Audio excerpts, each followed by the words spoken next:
All righty, we are live. How y'all are today? Boudreaux in Eunice here. How y'all are today? All right, let's see. I got a couple of things to do. Let me get rid of this. Oh, for that made me go echo and all that. Got to send a couple of links out here.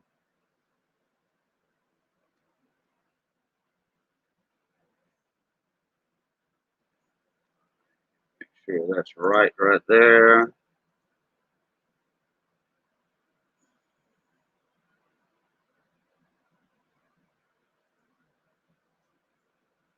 Mike Hodge, what's going on, morning, me? How you doing? Yeah, we just left Puller Bear Ed's live stream not long ago. So me and Ed, Mark and Sandy, Twisted V. I think Mr. Briggs, he made an appearance at Eldridge Fairgrounds, Eldridge Park over in New York. I think I said that right. I'm not sure. Oh boy, man, I didn't know that was that bad. Hmm. This man needs a shave. We had Mater up there for a little while, and who else showed up? Trying to think. Oh,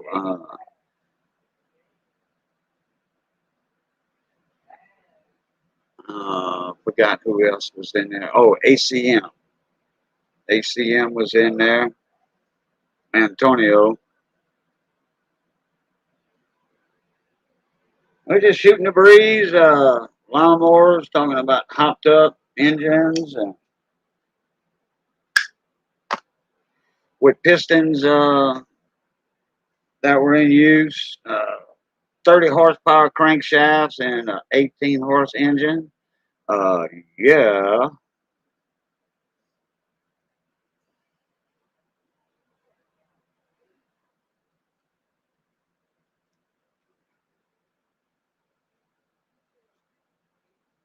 And waiting on a couple of people. Yeah, but we had a pretty good little panel going on tonight. Nice, quiet, relaxed.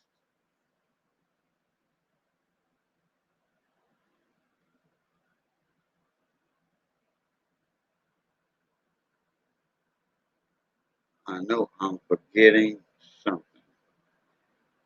I am forgetting something.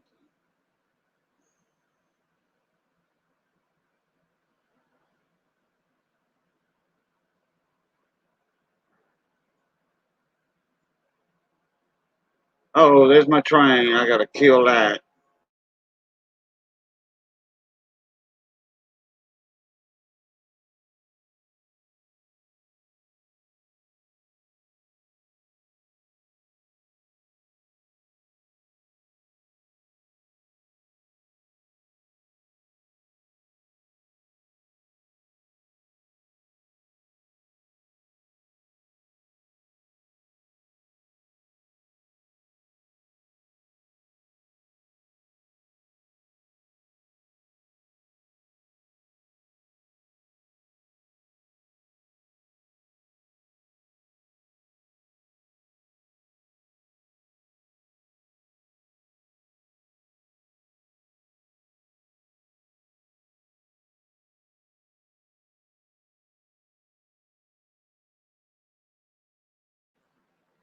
It must be a busy Sunday. Should have went on my other channel,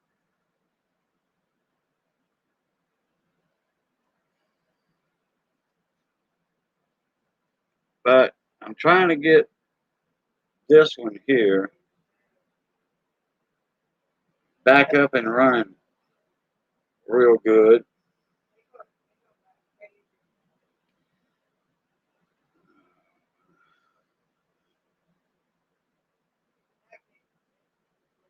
So yeah, they'll get their notifications. I sent out a few links. I don't know if Mater is going to be up. Mike Hodge, do you want a link to jump up in? Just let me know.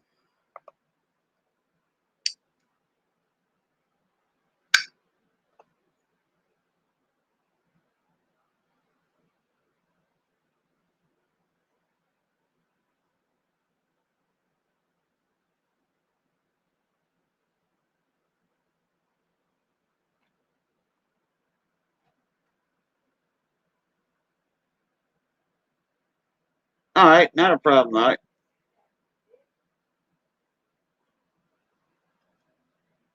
Your hands are full.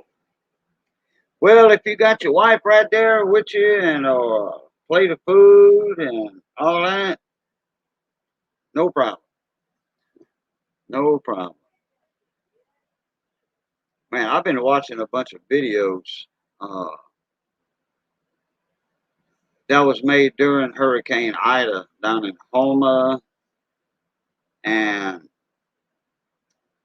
uh, Coco 3, Chauvin, Lockport, all down there. And I'll tell you what, man, it's not good. It's not good at all. We got a bunch of friends over there, me and Misty.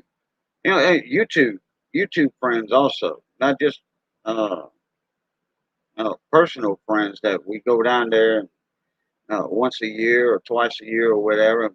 We go down there and where we go at, half the roof is gone.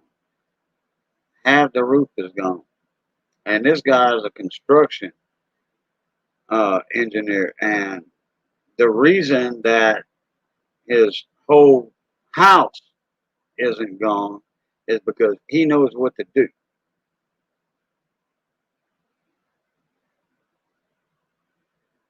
But it's more or less metal. He had a metal roof, so that's all that blew off was the metal. And the way it was situated for the metal and the way it was installed was supposed to withstand 200-mile-an-hour winds. Well, yeah, they had 200-mile-an-hour gusts or 225 gusts. They had a few tornadoes inside that hurricane, which are like uh, large water spouts, actually. It's tornadoes, but it's kind of like a water spout, in that area. Large water spouts or mini tornadoes. And I tell you what, uh, they had gusts over there. In fact, one fella spotted, there's a video, one fella spotted a tornado inside of that eye wall or right outside the eye wall. And when that thing passed by him, it was, uh, you could tell that was a mini tornado. So, but anyway, my buddy, David Lemieux, uh, he, he made sure he was a construction engineer, like I said, and he built many homes. So he did it right. And he's lucky to just have half of his metal off his roof. But maybe Hurricane Ida didn't like LSU purple, because that was the color of his roof, LSU purple. That's how he ordered it. Because he's originally from Baton Rouge. He's got a house in Baton Rouge and a house in Chauvin. And his house in Chauvin, that was uh, uh, on the other side of the eye, the good side of the eye. So they came out good on that. All right, all the way up from Ennis, Texas. Here comes Mater's Workshop. What's What's up, up, Mark? Cajun? Yeah, I know. You look like you were so bored on here just talking to Mike Hodge. Yeah, that's one of your favorite Yep, channel supporters, isn't it? yep. Mikey Hodge. Of course, one of the main reason why I was late getting out here, Cajun.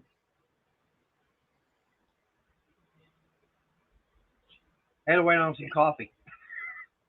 Gotcha, gotcha. Luke Duke, what's going on, mon ami? What's up, Luke? Oh,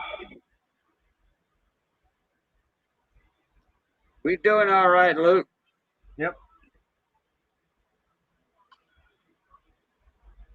Just talking about our friends over there to the east of us, Mike Yeah. Hodge. That's vodka, man. Cheech and Chong. Nah, I don't drink vodka. No, Cheech and Chong. That's where that Yeah, saying comes from. When he yeah. grabs when Chong grabs the Coffee mug. judge's glass of water or whatever it was, and he Yeah. downs it. That's vodka, man. Oh well, threw that case out. She wasn't Yep. in no condition to try the case, so it was thrown out. I hadn't Eddie. talked to Matt 83 yet, Luke Duke. Oh, I did, but I hadn't talked to him in the last 2 days, 3 days. Matt 83, his house got his windows got all blowed out. Ooh. I don't know if anybody was there too, because Matt was on the boat. He was over in somewhere around Texas. He runs one of them big river tugs. Right. He runs one of those big river tugs and all that, hauling oil, fuel, whatever. So he's got a pretty big tote, in the front of Yeah. it, and he runs the ICW a lot. He used to run the Mississippi River too. Every now and then he'll run the Mississippi River, but he'll run the ICW, Intercoastal Waterway. Did you see And that my? goes. I say, did you see my video I did earlier today? Which one? Wait, okay, I saw two today. Uh, you was talking to Ed, Right. announcing to Ed, and then the hot dog video. And which one was today? Remind That me. was the Harbor Freight. Oh, no, no, I seen the notification. You had the what was it? The little Allen keys, Allen set and torque sets. Yeah, it Yeah, was in I think you had right. four of them in there. Well, it was a three piece. Okay, because I've already gotten one set already, but I keep that in the trike. I've got tools and everything I keep with that one. So that set went there. Well, when I was working on that chainsaw last night, it's like, okay, I don't have a Allen set here to do that with. So that was one of the main reasons going to Harbor Freight. Plus, they said, okay, well, I've got $30 in Harbor Freight cash to use before the middle of October. Okay, fine. That's $30. Hey, that means I can go over there if I want to spend, get stuff that's up to $50. Then all I'm paying is like 20. Yeah, I heard you say that on Yeah, Pull Bear Ed's panel tonight, but you said I had to go to Harbor Freight today because they told me I need to use it or lose it. My Harbor right, Freight bucks. right. But you never said what you got. Never talked about it after that or nothing. Well, I was in the video I did earlier today. So I wound up getting those the Allen set. It was both the standard and metric, Right, and it came with the torque set also. right, I right, also got a standard and metric Allen or hex key, but in 3/8 drive because those two sets with the 3/8 drive, it doesn't go down small enough. Okay, so I find that way I'm covered every which way on that. right, Now, the only other thing, the main reason that was basically the main reason I went in there because I don't have any Allen. I mean, I've got some here, but they're not complete sets. But right now, Harbor Freight, have they clearance out things and everything, and once you know all about that, especially that one item you've been wanting to find. Yeah, 3 items I've been right. wanting. Okay. Well, one of the items that I was looking at wanting to get is on clearance. Okay. So I walked in the store, talked to the manager. I looked it up on the website, got the SKU number. She looked it up and says, "Oh, we got two of those." I go, "Really?" Okay, fine. So, so she went to the back and found one that was still brand new in the box. The other one is their display, and that's that. It's a motorcycle. Uh, it's a tool for taking motorcycle tires on and off the rim. And Right. getting them Yeah. Yeah. You were taking them talking off. about that. You Right. were talking about that tonight on Right. Ed's channel. Yeah. But it's on clearance. So basically, once Harbor Freight has it clearanced, that's it. Once they're all sold, they're not That's it. having They any ain't, more of it. yeah, they ain't getting them back. Come on, Bugs, leave me alone. Hey, this ain't no landing strip here, but I want up getting that because I'm going. The fact is, as much writing as I do, going through a tire, say a front tire, that's going to wear out a lot faster than a rear one. So by the time I buy a tire and pay for getting it, mounted and balanced, my time going there, waiting for them to get it done, time coming back. Okay. I mean, for like simple fact, it was going to cost me $70 just to have those bearings put in the front tire for my the white glide. Okay. But I'm looking at 4 to 5 hours of going down there, waiting, coming back. It took me hour and a half, and some of that was me just kind of killing time. So it basically took me about an hour total. Get the bike up in the air, pull the tire off, pull the bearings out, put new ones in, and put it back on the bike. I was done in about an hour. How much was So the time machine? tire machine, they have it clearance for $35. Okay. Zepael, what's going on, Mona Me? What's How you that? doing? No, I'm talking about stuff I bought at Harbor Freight today. Oh yeah, we ain't taking apart no battery cells. We ain't taking No, apart a computer. no. The So the I wound up the, buying that, and the 80 then volt battery is history, yeah, except he's got some little cells. right. But no, The yeah. So not only did I buy that, 18650s. So right, but not only that, I'm trying to get it picked up. That's the other thing I wound up buying. oh wait, hold on a sec. Let me present that right there. Wheel balancing stand. Yep. Okay. And figure why not? Since I'm going to be mounting the tires, got to get them balanced. You know, I forget how much that was. years. Mike Wolf, what's going on me?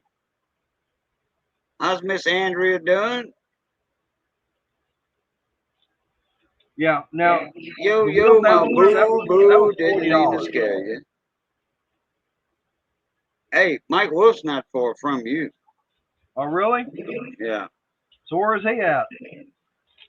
I forgot where he's at now. He was over by Athens, Brownsboro, Okay.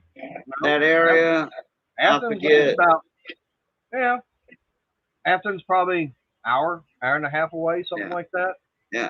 He's not far from there. I forget where he's at right now Yeah. at this point in time. Bullard. But I remember years ago, Big Jim, my first cousin, that was my daddy's sister's son. Uh, he was a manager of Potan's Tire Service, which is a Goodyear dealer in town. And he was a manager of that place for 35 years. And then when Mr. Potan died, he bought the business for hardly nothing. Yeah. Because he ran the place. He made that family rich. Okay. Yeah. You can take me off the And story if you want. oh, okay. And I remember them old tire balancers when I was about 5 or 6 years old. It was the big bell bottom, steel that came up like that, Yep. and then you put your tire and your rim on top of it, and they had a little bubble in the middle, like a Yep. level. Now Oh, I'm I'm talking gonna about, tell you, hey, this you. this thing weighed. You didn't need to bolt it down or nothing. This Yeah. thing must have weighed 200 to 300 pounds by itself. Yeah. You can buy brand new like that over at Harbor Freight. They sell them. But not like this one. You ain't. No, I'm in Ennis, Mike. Yep, he's right there. Oh, Shaggy's up here. What's up, Yep. Hey, Shaggy. Shaggy? Yep. It shows he's 99 miles away from me. Yeah. Oh yeah, Bullard. Yeah. Yep. Yeah, they were right there by Brownsburg, Athens, that area at one time. He was looking for a house, a property, and a house to buy, and they rented an apartment for a little while. They stopped in over here. They left Missouri, went down to the East Coast way, down to Florida. You know, met a few YouTubers down there, and they stayed in Right. Florida for a little while. And right when that epidemic hit, uh, last I want to say May or well, wait, I forgot when it was. Uh, Remember when they started talking about shutting down the Texas borderline, Louisiana Texas borderline, and a bunch of states because of the corona? Yeah. All right. They said that their plans were to come down on I-10 to come meet us, and they heard something on the news about Louisiana borders are closing down or whatever. And I said, no, don't pay attention to that. You know. Yeah. So they spent a weekend here with us that Right. weekend, and ate good too. They ate real good, Mike and Miss Andrew. Yep. And then they left here and they went on to Texas up there and they met Tim, TLT, and a few other people. And they had planned on moving to Texas. So they rented an apartment for a while until they, could find a piece of land and a house to buy. Right. Right.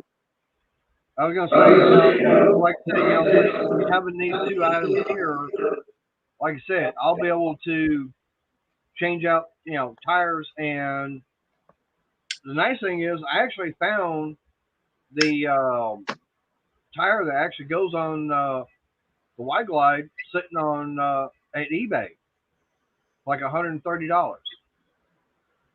So I'm going, that's not bad because I know that for me, um, by the time I make the little bit over an hour drive away to my local motorcycle shop and get there, it's gonna take me, probably an hour, two, maybe a couple hours by the time they get the bike in.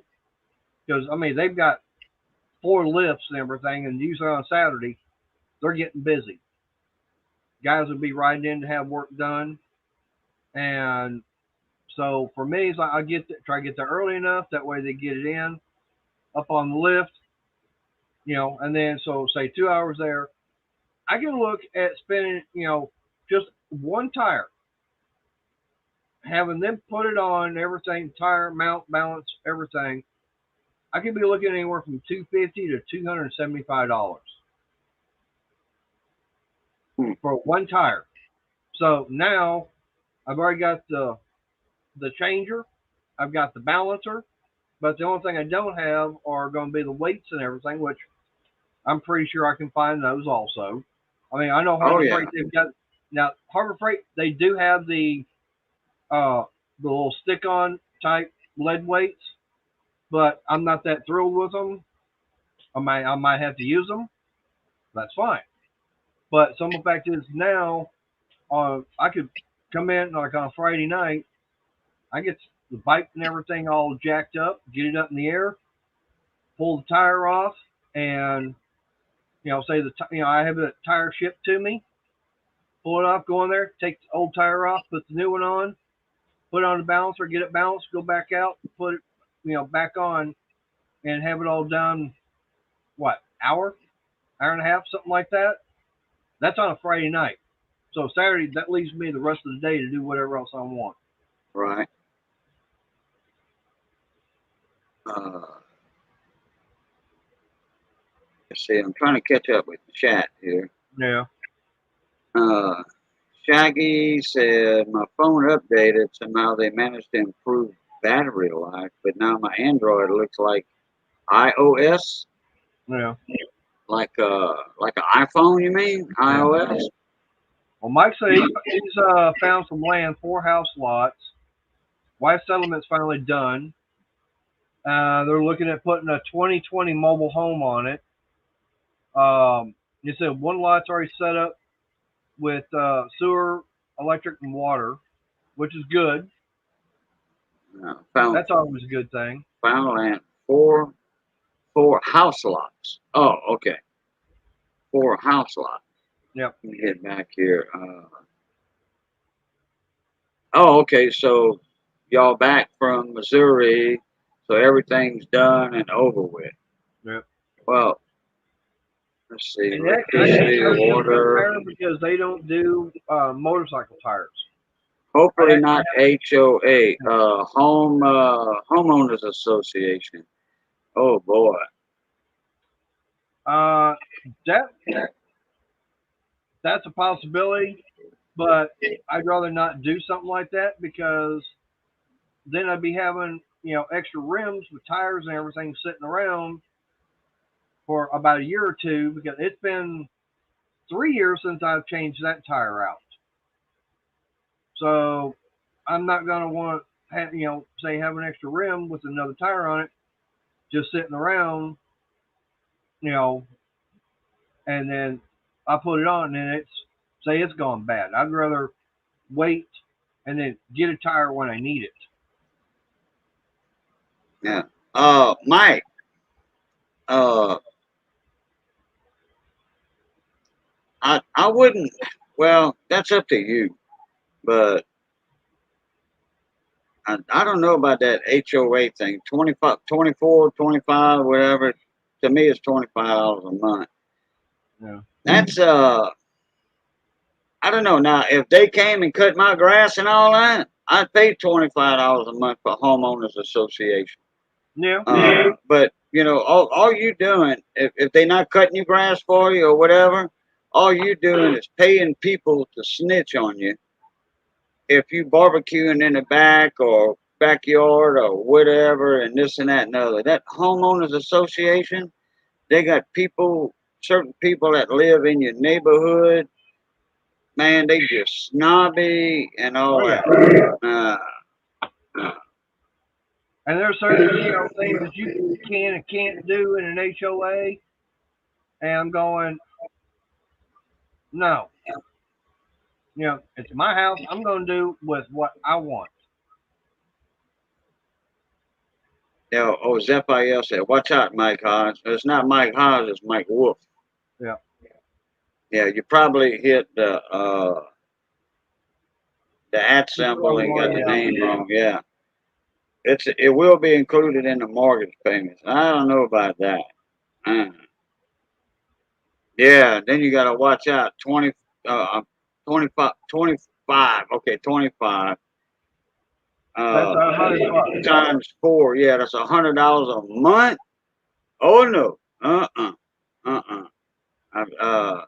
Mike, come over here to Louisiana. I'll find you something way cheaper than that. I can find you a house for sale for 50 or $60,000.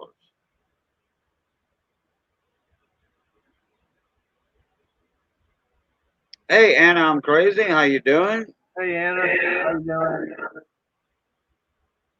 A friend of mine was T-boned by a lady who was texting in his car. Was Wait a minute.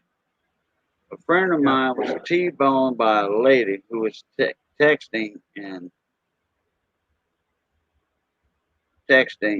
his car, her car. Okay, was Right. told, and he can't work due to a broken collarbone. And his wife inherited the 4 lots, and they seriously need the dollars, and we need the land. No, 4 lots equals 1 address. So it's only one HOA fee. Okay. Hey, Mike. Before I go lean off the dock.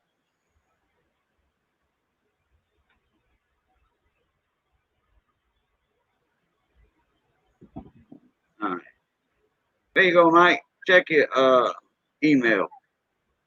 And I'm gonna let Native take over for a little while I go lean off the dock. Be right back. Water level getting low, huh? Yeah. Yeah, I know all about that. I get fires in my backyard every now and then. It's like, oh, I smell something burning. Let me go put it out. Yeah, X, what you drinking tonight? Shaggy, of course, I know he drinks almost every night. Me, I got coffee. That's what I've got.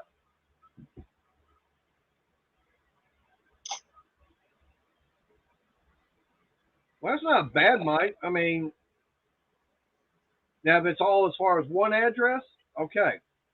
But now one thing I would look at is on HOA, they do have restrictions as far as what you can and can't have. And now, are you legally able to have a mobile home put there? That's something that you'd have to look into. I don't know if you have or not, but I do know that when my first wife and I we bought land, What? there were two restrictions. One, it had to be a mobile home that was a double wide, and it had to be 5 years or newer, or it had to be a site built house.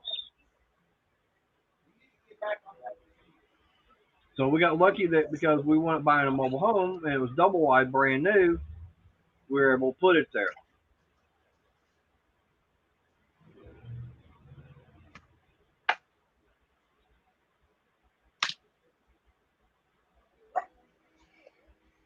Yeah, but I Shaggy, don't know, that's Missy. every day for you right now. All right, there's Mike. What's up? What's up, Mike? How you guys doing? Pretty good.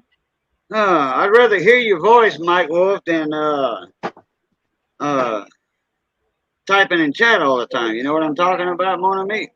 Yeah, I hear you, man. Yeah. I just haven't been on StreamYard in a long time. Come on. Hey, Priscilla. Well, hello, Miss Priscilla White from Indiana. Hello, everybody. I wonder if that's not Priscilla. Don't we know a Priscilla, Mike Wolf, in the coin community? I Yeah. don't. Pamela. No. No, No. not Pam. Why? No. Pamela's from Pammy Jones is from Pennsylvania.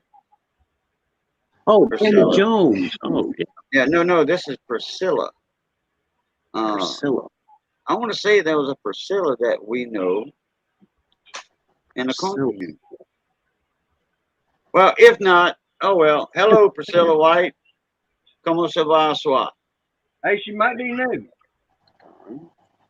Yeah, might be a new subscriber or new to the live streams or what have you. But thank you for coming in, Miss Priscilla. Yep. So y'all didn't jump on that property just yet, did you, Mike? Come on. Sorry, I'm trying to upload this avatar thing, but it's not working. Oh, okay. What's going on, Kate? All right, Not a man. whole lot more than me. We sure dodged a bullet with that Hurricane Ida. I'll tell you that much. Yeah, we kept an eye on it just to keep an eye out. Yeah. Matt 83 didn't fare so good in the storm though. He got his windows all busted out. And I think I was saying that earlier. I don't know if he had anybody while he was in the boat on the ICW. I don't know if he had anybody over there to go board the windows up or this and that and the other. I wish he'd have called me up. And me and David could have helped him out. David's a friend of his also. David Lemieux down there. He lives right south of him in Chauvin. They got because Matt lives right south of Homer on the way to Chauvin. I mean, I could have went over there and boarded his windows up and all that stuff, you know. Now all his windows are blowed out. Got a bunch of shingles off his roof, which hey, he came out a lot better than a lot of other people down there. You know, at least he can go stay in his house. Right. Yeah, I heard Phil got rid of power for a week. Who's that? Power, Phil guy, Oh 316. yeah, Phil guy, 316. Yeah, Yeah, he yeah. lost power for a straight week. So I guess Hurricane Ida really did a number to his town. Oh yeah, yeah. Ida, yeah. In Slidell, that was right to the west of the eye, and man, it tore that place up too. Yeah, that's what he was saying in Points for Amateurs earlier. Yep, Bubba Ayers in the house. Bubba, Hello, Bubba. Bubba, what's up, Bubba?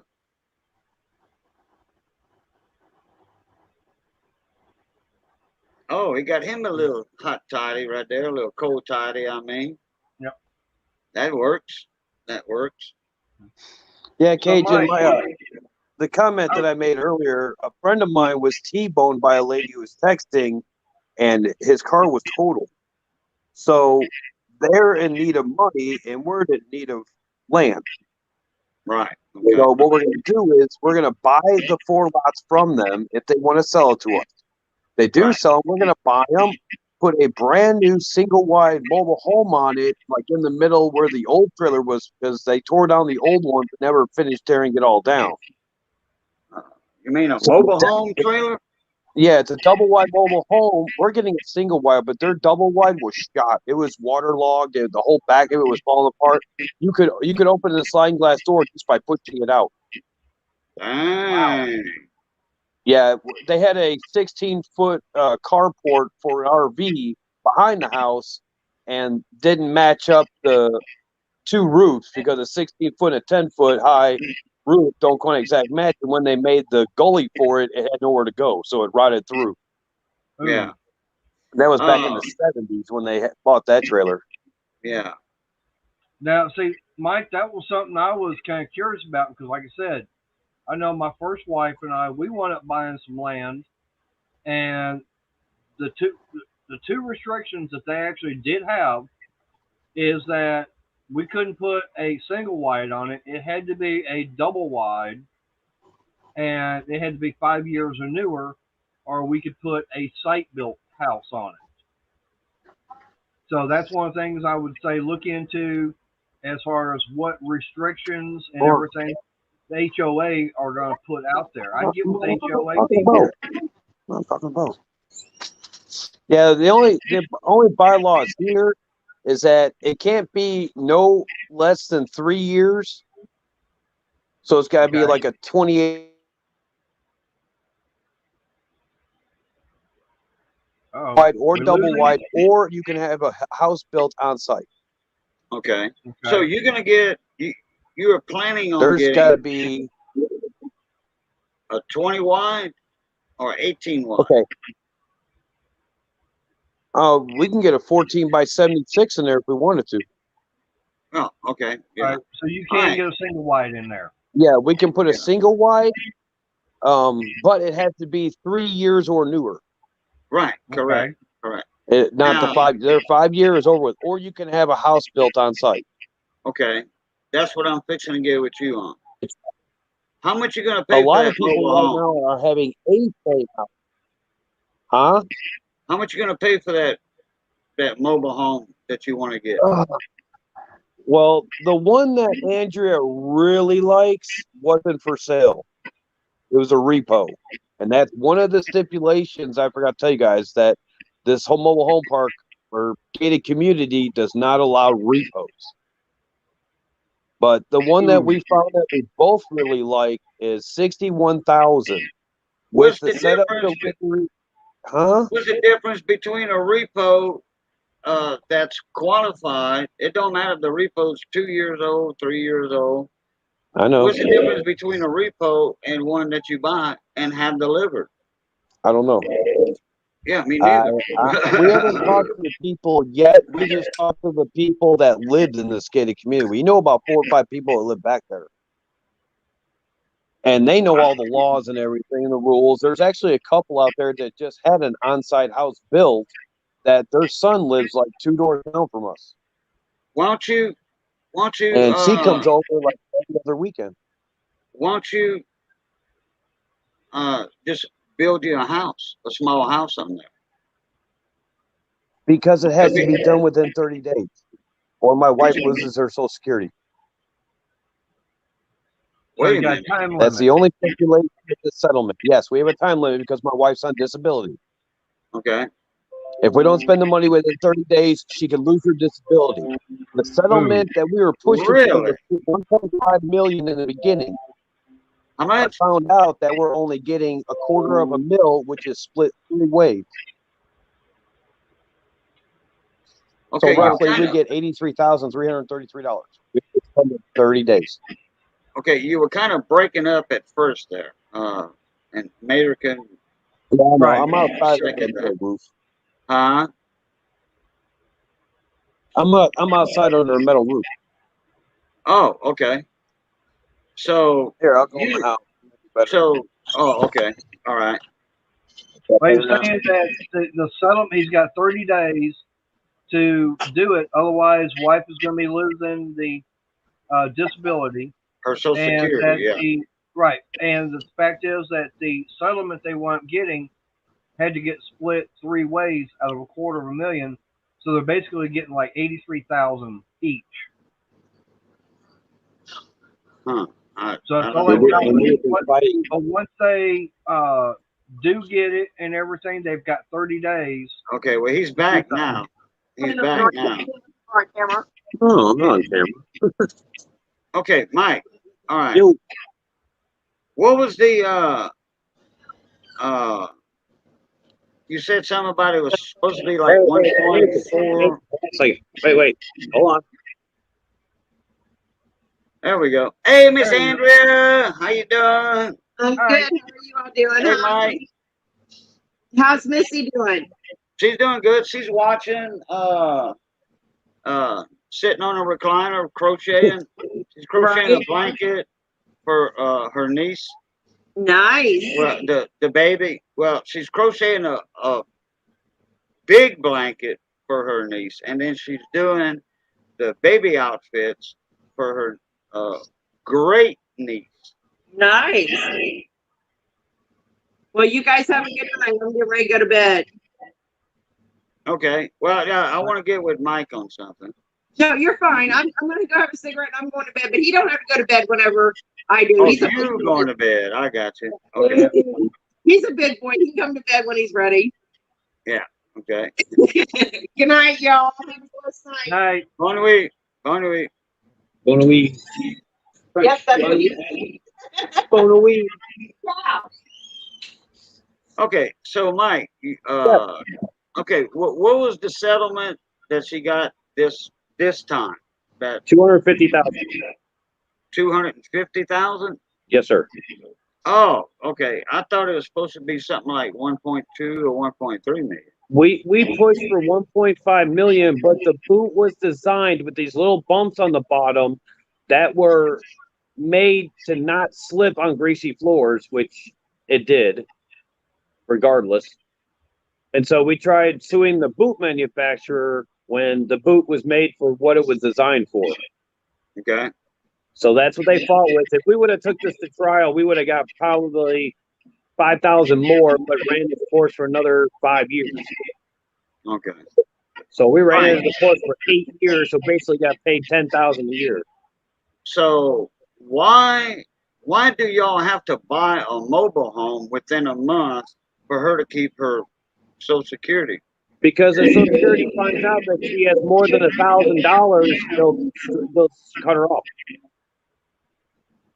I'm not understanding that real good. See, if she's got more than a certain amount of money, they'll cut her off. They'll cut you off. Oh, okay.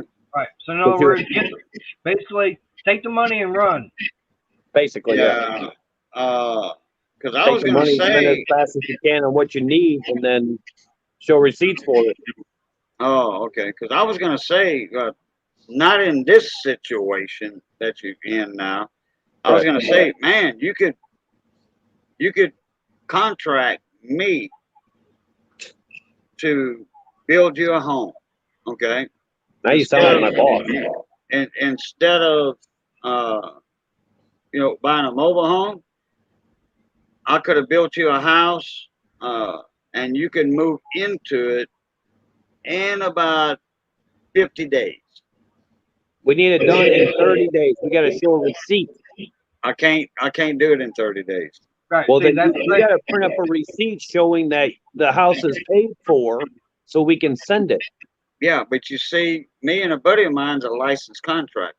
Okay, Right. my buddy is. right. Okay, But Cajun, the thing about it, he's got that 30-day. I know, Window. but that's what I was saying. But then There's again, no way I can do it in 30 days at all. but then again, But I was saying, hypothetically, if you didn't have that 30-day limit, I could build you a house. All right, a mobile home for $60,000. Man, I can build you a nice home for 40,000. A nice home for 40. The way lumber prices are right now, good luck. Prices Hey, actually Mike. went down. Prices All right. actually went down. All right. Well, Not here. now here's a question I've got. Okay. So here's the thing. Okay, you say you've got to show a receipt within 30 days. Exactly. Okay. So, and say Cajun, was to get a crew together. Say, it took, almost 2 months to get it built. But if you pay him and you get the receipt and, he's building it, but he's already given you a receipt within 30 days, that would actually qualify. I don't And think where are we so. going to live? I don't think so. Where are we going to live? Where are you living at now? We're living in like a shed. It's What happened? they consider it apartments, but it's more like a duplex. Oh, like something like across the street over here from my house. That little dog shack. That little dog shack. Remember that Sort of. across the street from my Sort house? of, because it's like a 1 bedroom, 1 bath shed, but it's a big shed split in half. Yeah. But they can be homes. Yeah, I mean, they're okay. really nice inside, but I'd rather have it the full size instead of half the size. Yeah. You couldn't stay there while the house is getting built?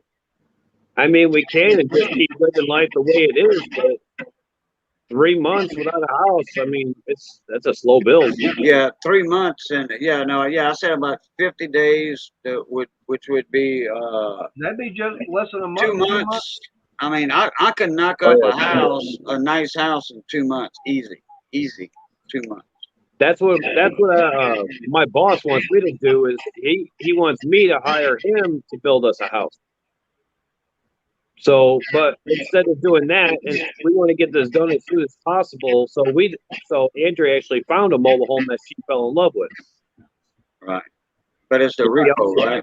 It'd be also cheaper on heating and cooling, which mostly be cooling, not enough heating. Right.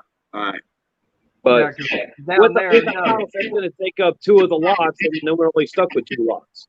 If we put a mobile home like in between the first 2 lots, then we have the other whole 2 lots. Plus, like half. Oh, I see what kind of lots you talking about now. I'm getting it. Square. I'm picking up what you're laying down. So you in a like what they call Gated community. Mobile home resort area. Basically, you can have a house bill, you can put a single wide, you can put a double wide. There's some people that have been living there for 45 years and their trailers are that old, but they own like half the park. Right. Yeah, my brother-in-law was they were living in a place like that in Arizona. Yeah, I know what you're talking about. Yeah, and each lot does have its own sewage, huh? No. It don't? Oh. No. Her grandmother bought 4 lots and had the sewer, water, and electricity put on one of the lots because they bought a double wide and had it up there. Oh, okay. All right. And then when she passed away, her daughter got the land. Okay. And Gotcha. her husband has a camper, and that's what they're currently staying in because they thought they would, apply for a mobile home, get approved because he's working, she was working. He already gets disability. He was He was also T-boned on a motorcycle. Ooh. Oh boy. Yeah, and it messed up his back, but he went back to work. And now, Okay. Well, got yeah. T-boned by So, this lady, now he's severely out of work. well, if that's all you got to go on in the next 30 days, then Well, we have to get the old one still moved. you stuck with, like Chuck. So Yeah. get them 4 acres and get you a mobile home in there. Oh boy. So it's each home lot is 0.15 of an acre. We get 0.60 acre. Point So a six little over oh. half. So yeah, Little over little half over acre. a half acre with 4 lots. Yeah. Okay. All right. See, I got 2 lots. Well, you've seen my place. Oh yeah. Okay. And I got 2 lots, and that's about 3/4 of an acre. Right. That's what I got. And you remember that little tree? Remember where you parked your car at? Yeah. Right before my greenhouse? Uh-oh. High tunnel. You remember that little tree that was about 10 foot tall? He bounced out. Oh, he did. Yeah. He lost connection. There he is. Oh, Okay, there we back. You remember where you parked your car at? In my Yeah. yard? All Yeah. right. You remember that little tree that was about 10 foot tall? 8 foot tall? Yeah. Growing out of my greenhouse? Yeah. Guess how tall it is right now? About 12 or 15. Oh no, about 40. 40. Yeah, that's a sycamore tree. Poplar trees, it's in the poplar family. Oh. They Okay. grow very, very fast. I gotta cut that down before it gets any taller. That would be a good. I mean, I have enough trees around my place already. I don't need that tree right there because I want to re-put my garden right there.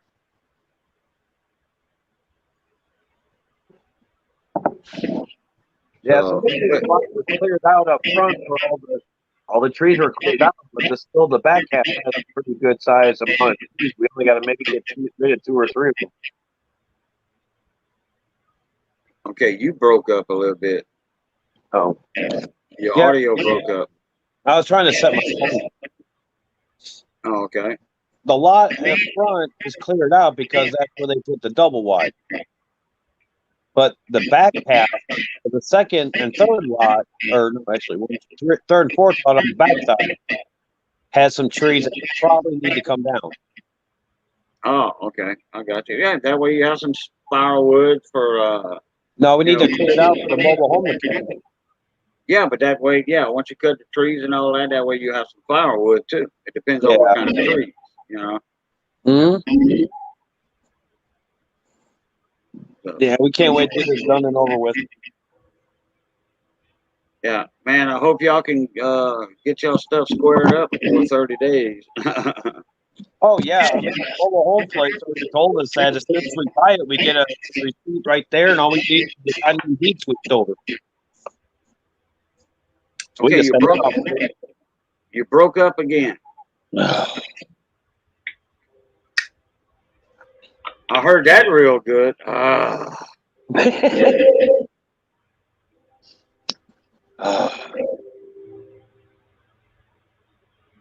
I had a So brain. what mobile home dealership are you going through? I'm sorry? What mobile home dealership are you going through? Academy. A friend of ours actually works there. Oh, Does it okay. actually matter what mobile home place you go through? No, it doesn't. But if they run our credit check 3 times, then it's severely going to hurt us. Ah, that's true. Oh, I'm already at 511. I don't want to drop below 500 again. Oof. Now, no, you don't, because being that low and everything, that's already shown to have kind of a bad credit. and I know that the lower your score and everything, now you can get credit from places, but people with that low credit score are going to pay higher interest rates. Exactly. Yeah, Right, but and that's like, right, you're because gonna I be got paying lucky. cash, right, Mike? What's that? You're gonna be paying cash, right? Well, we want to put like 35,000 down, so that way our lowers our mortgage payment, HOA, and all that. Right. Okay. Right. We were pushing like $500-600 a month, and Even if you put 35,000 down, you still got to pay 500 a well, month. well, there's one mobile home that my wife likes that's coming in October 1st, but they won't be able to deliver it until October 5th. Oh. So we still have this whole month. So, say if something else pops up. Okay. Oh, okay. Money, money, money, money, money. Money Maniacs is in the chat. He says, hello, Mike. Hello, Mater. He says he's got to get up early in the morning, so he can't join us tonight. Yeah. Hello, Sorry, Money. Hey, Money, where's my $100 bill? PCGS, dude, got it. I know. I'm not worried about that $100 bill. Yeah. I still I'll tell can't you wait what, to get it, so that way I can do a reveal as far as what they rated, or I'm get it sure graded at. I'm sure gonna love to see the grade on it though.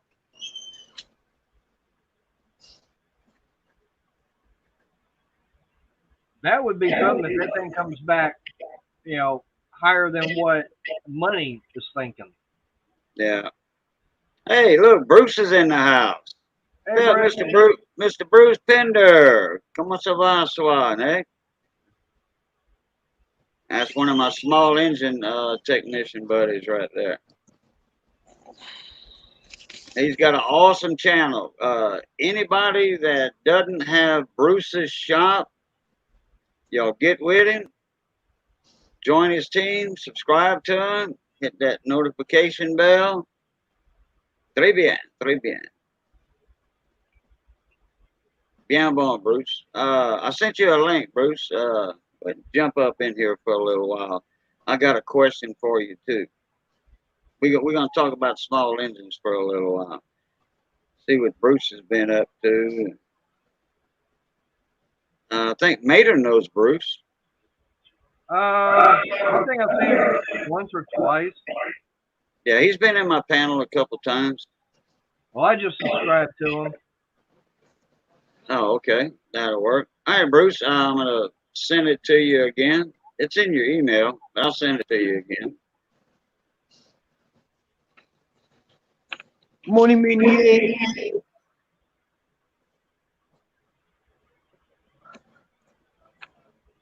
All right. I know tomorrow I'm There going to we be go. I'm going to pull that carburetor and everything off that riding lawnmower and get all that modifications, everything done to it, and hopefully get the grass, everything mowed out front with it. And hopefully it's not that late in the day.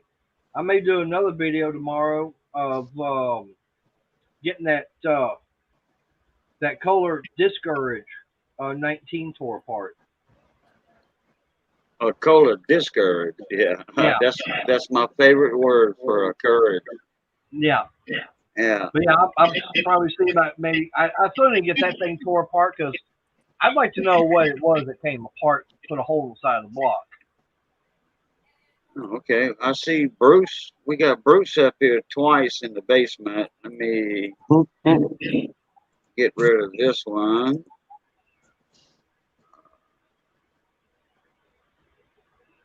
Hello. Wait, hold on a sec here. What'd you do wrong this time, Cajun? Oh, Bruce. I went in Bruce. twice. I went in twice.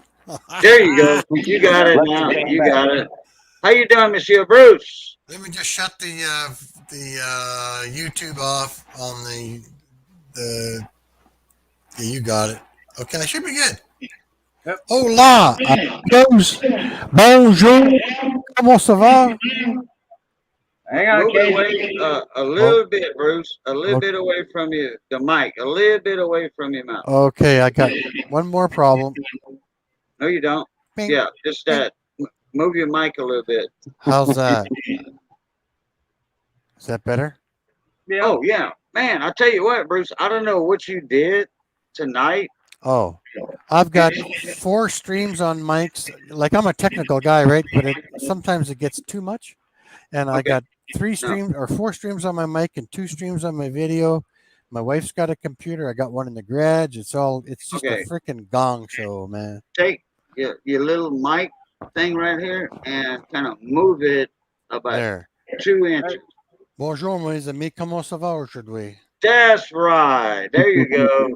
Now, I don't know what you did since the last time you was up in my panel, but man, your audio is so clear right now, Bruce. Yeah, you know what? I use, what do I use? I hate using stuff, but it's called DTS audio. And if I don't get the right mic picked with the right camera, with the right thing, then it just echoes, echoes, echoes, echoes, echoes, echoes. No, but actually, you never did echo, but we couldn't hardly understand you.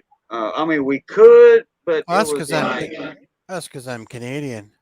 no, Bruce, no. You don't remember the last couple times you came in my panel Hmm. and you were sounded muffled. Yeah, I We think had it's to because I really. never switched it from rear jack to microphone. I think that's what happened.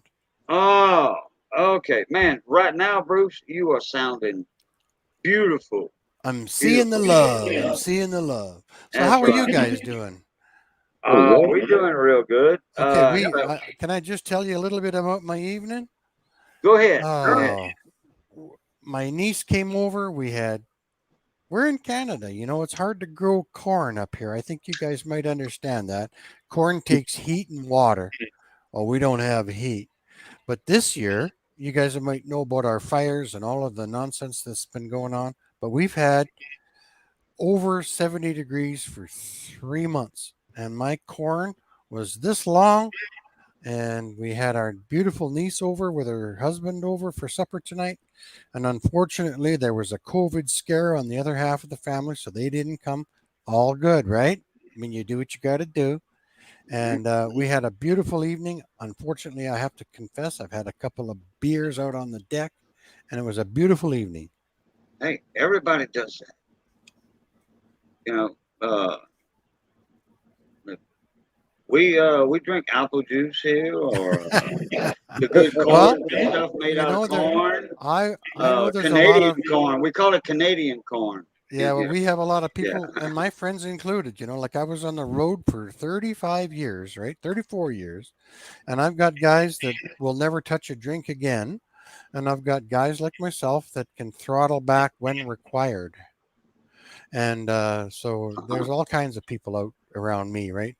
But 34 years on the road, man, like that's hard to describe to anybody that's never been away from home during the week for 35 years. Mm-hmm. That's a tough one. That's tough sledding. Nope. Yeah. But tough sledding means like, you know, it's really hard to get the dogs to dig in and pull your sleigh. Tough sledding. Yeah. There you go. Yeah. Hard to get a foothold. Exactly. Yeah. So every once in a while, I shut her down too, and I don't drink for a while just because it's just too damned easy to drink. All right. I gotta. Who's Mike? I don't know Mike. I've known Mater. I've met Mater. Oh, that's let me see. It's Mater. Oh, Mike Wolf. Mike Wolf. Mike and Andrew Wolf. Okay, I know. He's down in I've met Texas. Mater. I've met Mater. Yeah, Mike I Wolf think he is down in subscribes Texas. to my channel too. Yep. Yeah. I did a little while ago. Subscribe to Yeah. you, Bruce. It comes and goes. Yeah. And we met Cajun when we lived in Missouri. We were corn collectors on YouTube. The Missouri State. Yes, sir. The Show Me State. Show Y'all. me. Show me. Yeah, the Show Me State. That's right. Okay. You know, I got us Canadians know a lot about the States. We know a lot about the States. We were in Mexico last 2 winters ago now, I guess, eh? And we ended up in a big bus going home from town. You know how 20 people might rent a bus to get you home because it's 2 stops here, 3 stops. And there was a bunch of crazy buggers from Oklahoma. And they were in there singing the Oklahoma is a place. Oh my God, it was fun. Just craziness, eh? So yes, we are neighbors to the U.S. We know lots about the states. So what part of Mexico did you go to? We rent a condo just north of Puerto Vallarta in Nuevo Bucerias area, and we've been doing it for years. Up until I retired, we did the all-inclusive thing where you go, 2 weeks here, 2 weeks there, and we found this beach north of Puerto Vallarta on Nuevo, and that beach is 7 miles long, and when the full moon is out and the tide is out, it's just like a big wet hockey rink for 7 kilometers or 5 miles. It's just beautiful. yeah. So You have my wife and I videos. are my wife and You I have are videos out on that also. yeah, that's right. My wife and I are spending our kids' inheritance out there. The college funds, huh? The college Exactly. funds. Well, hey, my daughter's 41 and 39, so we're done. We're done now. So I can't wait to Well, go back to Mexico myself. I've been down there twice on 2 different cruises. hmm Um, been to East. Cozumel twice, Oh yes, on the East Coast. and I mean, it's like I cannot wait till all this, kung flu is all Well, we're said and going. You know what? done. Our trip next year is paid for. We're leaving on January the 8th, and we're going down for 3 months. But Well, I had a we cruise rent. that I'm right, just going to interrupt you. We rent a condo down there. It's like so you're in your own little space. Even right. if you're feeling uncomfortable, you got your own little space, and there's a restaurant right in the condo. So if you don't feel like putting a mask on and going to town, you can just walk down to the little restaurant. There's only 120 suites in the condo, right on the beach. I tell you, we're blowing our kids' inheritance because I don't think you get a second try at this, do you? Like I yeah, don't. that's right. Yeah. My I mean, dad just died on June 25th, and Ooh, he was 88 yeah, years old. Right? Boo. yeah, And yeah. by God, he left on the white horse going into the west on he picked that. I don't know if you have it in the states, but uh, medical assistance in dying. So we don't have the heavy religious problems that exist other places. Mhm. And my dad chose the day he wanted to leave, and he left us 2 months ago. Right now, Yeah. isn't that cool? Medical. Yeah, the Now medical it assistance. bothers it Well, I bothers think we me. call that hospice down here, if I'm not Well, no, mistaken. hospice is different. Yeah, hospice is good, but he actually got to pick the day because he said that if I live another year, they're going to do some ridiculous things to keep me alive, and I'll end up staring at a crack in the ceiling for 10 years. So he, Oh, yeah, I see what so you're talking about. Yeah. he picked the day that he wanted to go, and I didn't. My sister, God bless her soul, was there, and I went 3 days before to say goodbye and give him a hug, and uh, we were so close. Anyway, hey, I hope I'm not bringing you guys down. Oh, oh no, no, no, no, But no, no. you know what? I had a dream about him last night, so that means that I've accepted his loss. Until you have that event it's usually in your sleep. And right. my mom's gone. Like I'm 65, so it is what it is, right? Yeah, you got about 6 years on me. Okay. Yeah. That's a big 6 years, Boo. You make sure you enjoy every minute of it, buddy, because Yeah. you don't know I what's have around the corner. I have a little bit of what you got. The gray part down. Yeah. But up here, well, here I don't have any.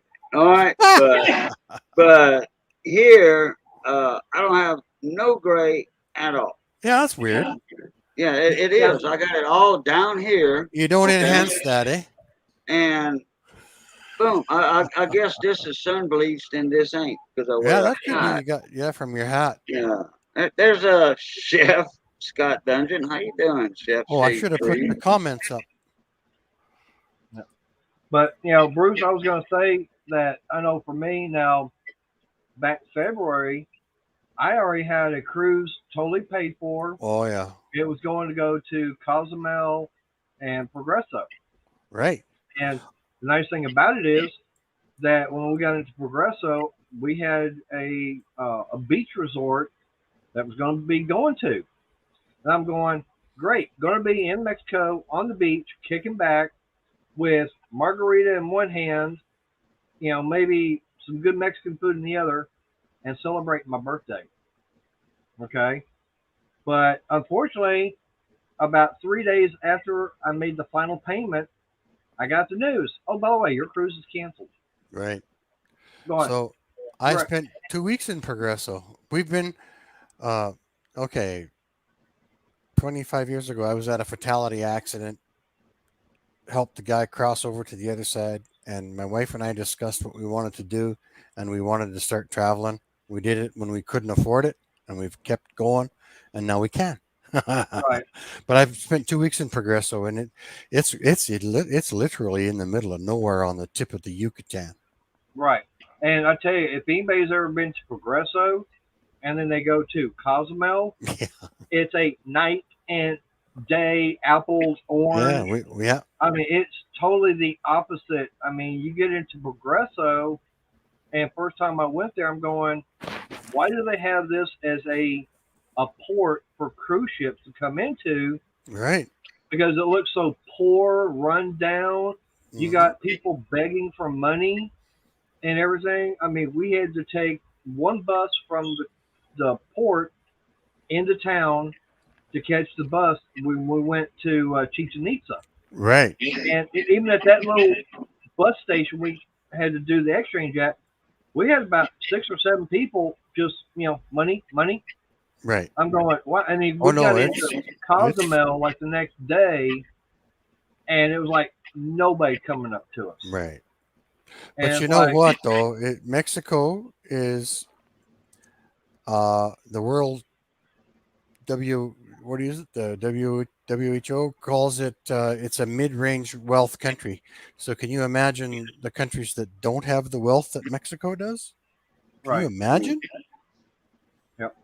So But I mean, that's one thing that surprised me is like how, you've got one city on one part of the Yucatan Peninsula, and here you got another one on the other side, 2 hours and apart. yeah, Well, and they're like totally the opposite of how things are.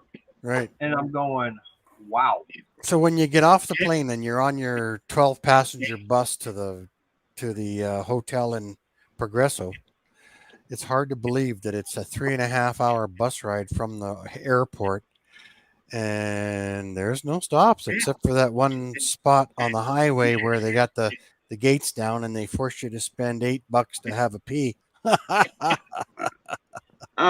Chef, you know, I, Go I ahead. just call him Scott. right, Chef Shade Tree Scott Dungeon. Oh, Okay. shade tree mechanic. Uh, yeah. yeah, Oh, yeah. Oh, yeah. Uh, no. He's not a shade tree mechanic. He's a certified mechanic and all. Oh, there's a name on it. Anyway, he was like, Bruce is in Alberta, correct? And I'm like, I don't Yeah, think so. I think, that's oh, right. you are? Okay. I thought you were right outside of Alberta. No, I'm north of Helena, Montana. Yeah, about, 150 miles in? It's an 8 hour drive to Helena. Okay. wow, All right. Well, it's more Yeah. than that. Okay. North of okay, Calgary and Edmonton. If you're into hockey, which you guys wouldn't be, Calgary and Edmonton are 3 hours apart, and I'm exactly halfway between the two. Okay. Yeah, we have hockey teams down here in South I know oh you Louisiana. yeah, do. Believe it Yeah, or not, we do. yeah. Lightning Yeah. and yeah, Now, I we know. have the Kingfish, Baton Rouge Kingfish, and then we have the Gators It's over okay. here I'm not down a the hockey. road. You don't have to worry. I'm not a hockey fan. I'm a Yeah. bad Well, Canadian because I'm not I've a been to hockey one fan. hockey game. It was amateur stuff. It was like practice or something like that. But I Hmm. heard they fun. yeah. Now for me, I've got the Dallas Stars. Right. And what's really weird, a lot of people don't realize that of all professional sports teams that are, say based out of Dallas, there's only one team that still can call Dallas home as far as being there originally, Okay. and that would be the Dallas Mavericks. Right. Because okay, because Yeah, the Mavs. Yeah. right, the Mavs. Okay, because so the Dallas Stars, they were known as the Minnesota North Stars, so they came from Right. another state. Brought down. Right, they came down. Okay, well you've got the Dallas Cowboys. Well, they're now in Arlington. They're in the next county over. They're in Tarrant County. Their But it, stadium is in Tarrant County. They're not even in Dallas anymore. That's how it works with professional pro teams that's Right. why and I'm not a. airports and That's- airports. Yeah. That's why Baton I'm Rouge not a. Airport is in Baker, Louisiana. Not bad. Right. Nowhere near Baton Rouge. Right. That's, But the That's weird where thing Baton about Rouge it is, Airport is. I'm right. not a But the professional. weird thing about it is, I the don't follow last time professional they sports. actually played in Dallas, 1969, because then they moved to Irving, Oh yeah. and now Well, they're all there. But now you've got the Texas Rangers. They were the Washington Senators. They Right. came from Washington D.C. The Washington Senators. I remember that team. Yeah, they moved, and now they're the Texas Rangers. But they play in Arlington. Well, you know what? I've actually stopped watching professional sports. Um, we're really pulling for the women's hockey teams right now to pull out a professional league internationally. That would be really cool, and because it's less hitting and it's more playing, and I think that's what it's about. I don't think it's about giving a guy a concussion with the end of a stick. I think it should Right. be more about the play. So Right. right now Yeah. I'm pulling for the ladies right now. I'm pulling for the ladies. Well, now there is one professional sport out there that it came back last year, and I started watching it, and unfortunately, due to the Kung Flu, that it had to get shut down. And I would love to see it come back. And like I was telling Cajun earlier, that would be the Extreme Football League. Okay. Yeah. And Yeah. that was there. I remember when that was out. There's hardly no Right. rules and regulations on that. There's Well, certain rules and regulations, but it's a rough sport. The old time football. no, they still have rules and everything. Is it, Yeah, But that's what I said. They it's still have back- rules, but not like the NFL. was it like rugby? No, it's nothing like rugby. It's like the regular NFL, but the way they've actually taken it to a different step and changed it. Okay, like when, say, there's a punt. Okay, when they hike the ball and everything, Yeah. and you've got the two guys on the outside, they start running downfield. Okay, in the XFL, nobody can go downfield until the punter kicks the ball. Oh, till the ball's moving. Until the ball's moved. Now, on a kickoff, either for the half after the Yeah. opening kick or Quarter when the time, score's half done, time. whatever. Okay, so you got the guy kicking the ball and everything. Okay, once the ball's kicked in the NFL, everybody starts going downfield. XFL, nobody moves until the receiving team guy has possession of the ball. Then Oh, they yeah. can go moving. So there's no roughing the receiver. There's no roughing the receiver. I mean, they've actually made it Hey. where it is more competitive. You And on would top of that, you've got a skybox referee that if the team, say there's a question on a penalty or whatever, that say like what Cajun and I were talking about earlier with that Saints Rams game where it was definitely blatant pass interference. Okay. Big time. And that's what cost the Saints the game. Okay. In the XFL, the guy upstairs, he can actually call downstairs to the referees down the field.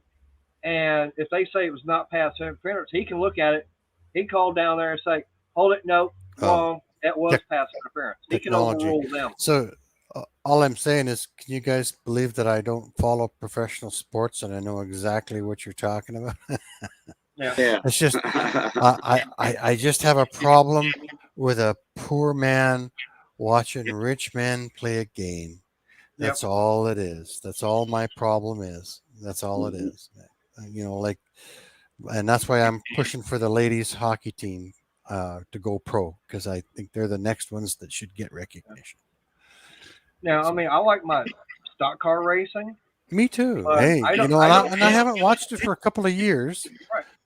because of COVID. But I'd like to see some more. How do you put it without being rude? I'd like to see some more uh, More action.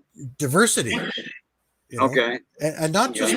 I'm not talking white, black, green, red, but I'm talking native and Oriental and Right. maybe. You know what I'd really like to see on NASCAR, because I've watched it right up until Junior quit, basically. I'd like to see some electric cars being put out onto the NASCAR track, where they pull in and get the battery changed, put the new battery in, and go instead of doing the tires. I'd like to see Oh that. I'd like boy, to see some electric. I'd like to see some electric in NASCAR. Right. that's Now, too for me, funny. It's Yeah, the next, that's the electric next. Hey, listen, car league. it's the next technology, guys. You can't. Yeah. Yeah, that's right. Yeah. Hey, You yeah, can't ignore it. You can't ignore yeah, it. that's right. You're now, right, now Bruce. for me, I have not really watched NASCAR for the past.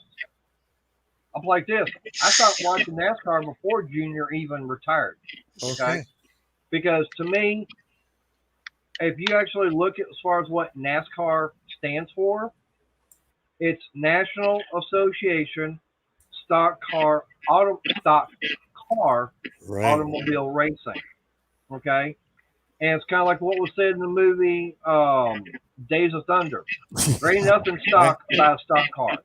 Okay, That's to right. me, I'd rather go. I get more fun and entertainment out of going to my local dirt track where the guys are out there and they're out there racing. It's more competitive than going out and say watching NASCAR where they're just all Well, bunched up yeah. and it's like, all right, can I take a nap now? And who's got the most money? Right. So I mean, with dirt track racing, I mean, not everybody. You're not going to have one guy always winning. Right. We have believe it, up here we have we got a track just an hour and a half north of here. So yeah, it's Canadian NASCAR. Yeah. But yeah, it's a little more competitive because there's less money in it. Right. But you're running a stock kind of car. You're You not are. out there. Yep. Well, I mean, they do. There are some classes that are all hand fabricated, like the sprints, modified and everything. But Right. as far as the cars class themselves, they're all running a stock car Right. almost. And I was really happy to see, boy, how long did it take them to drop carburetors, eh? Like finally we're doing fuel injection with NASCAR about 3 years ago, 4 years ago.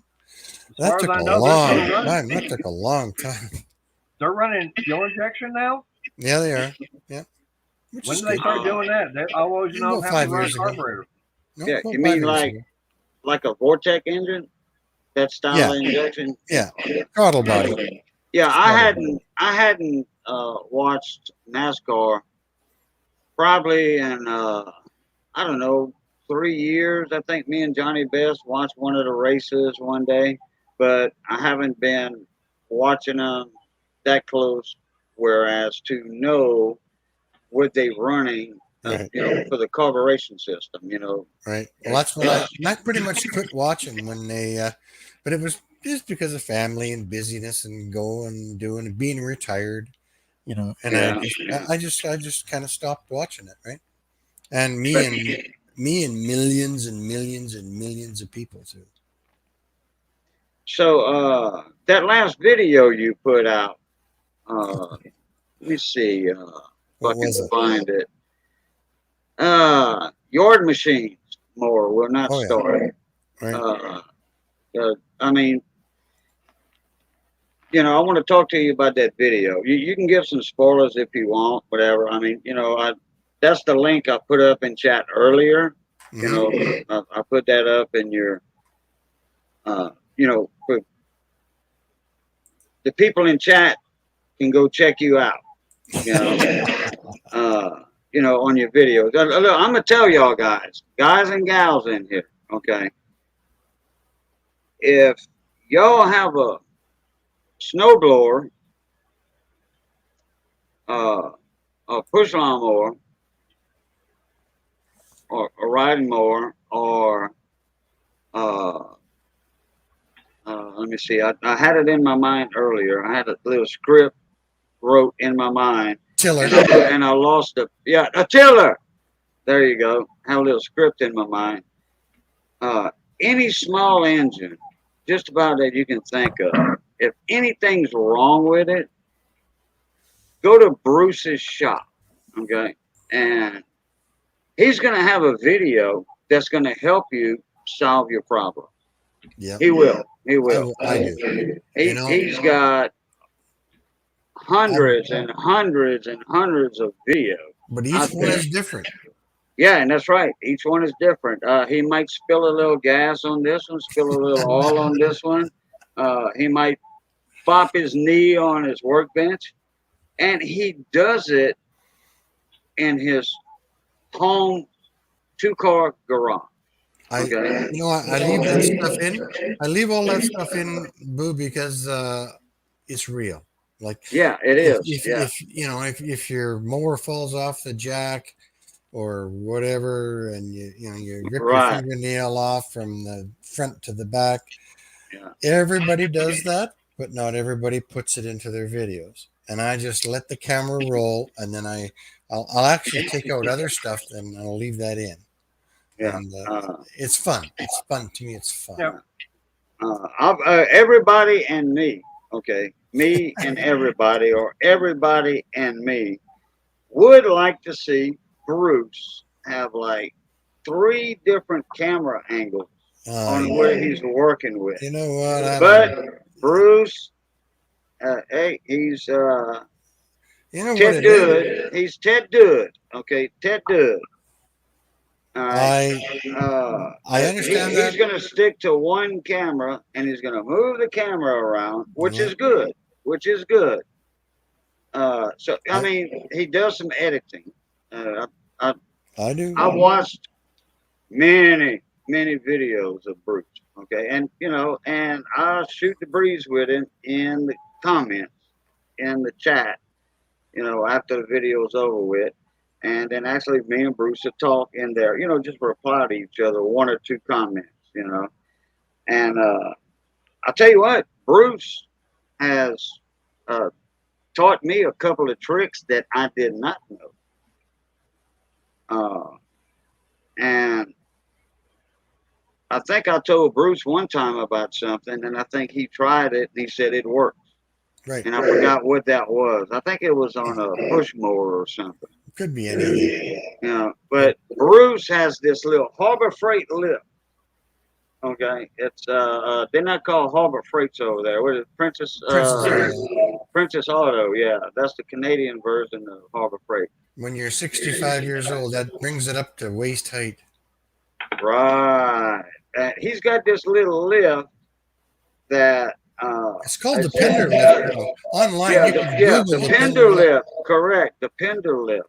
And he added a piece of plywood to it and a little stop on it. That way the lawnmower can't roll off.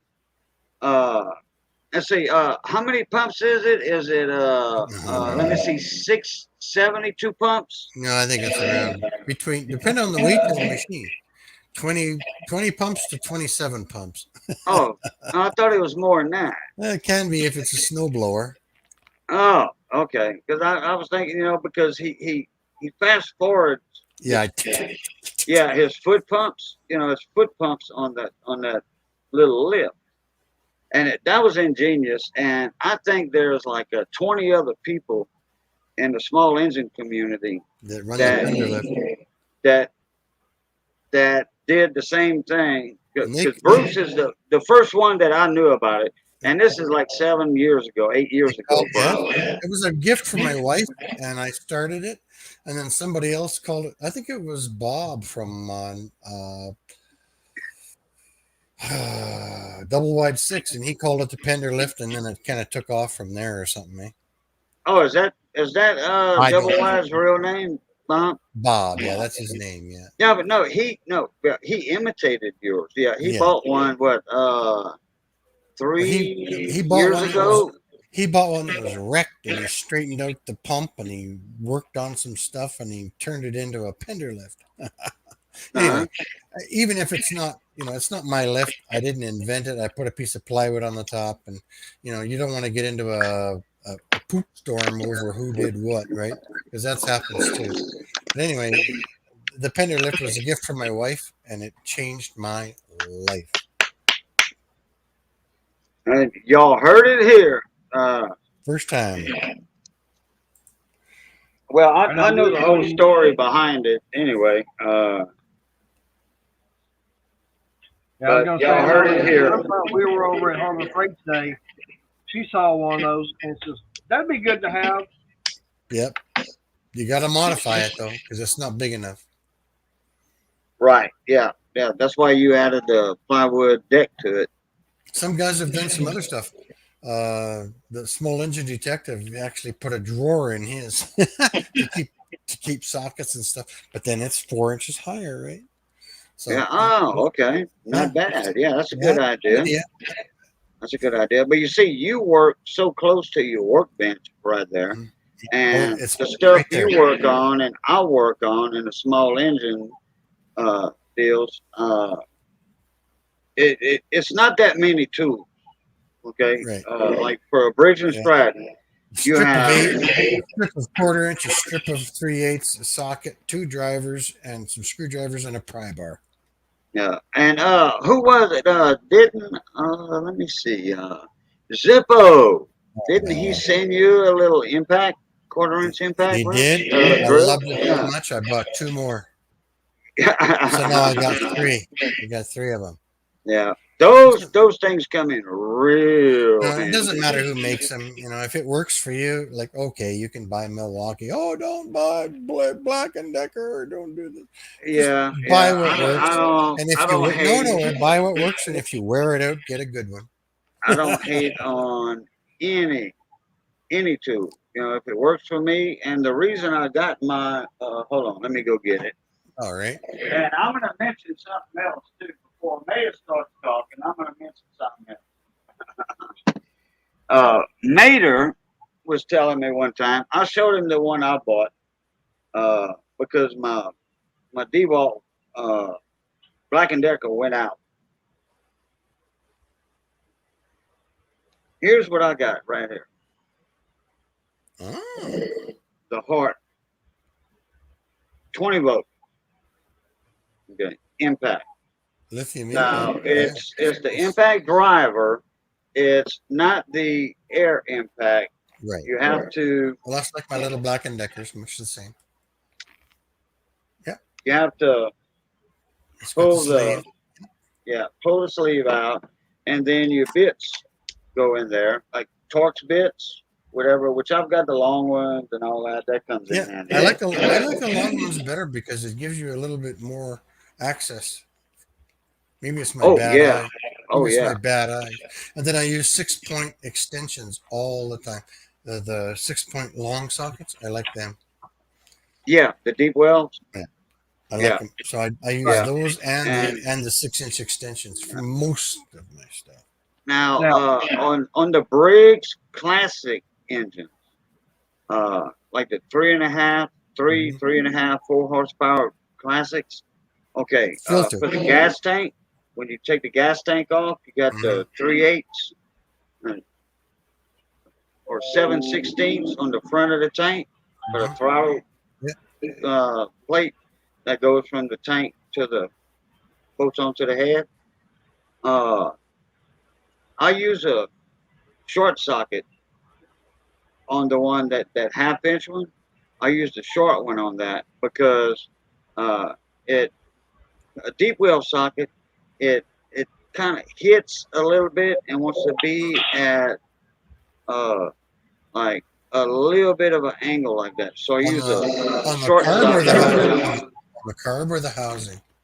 No, for the classics, Oh the yeah. 3.5 horses, with the Mhm. carburetor onto the gas tank. Right. Oh All yes. right. Yes.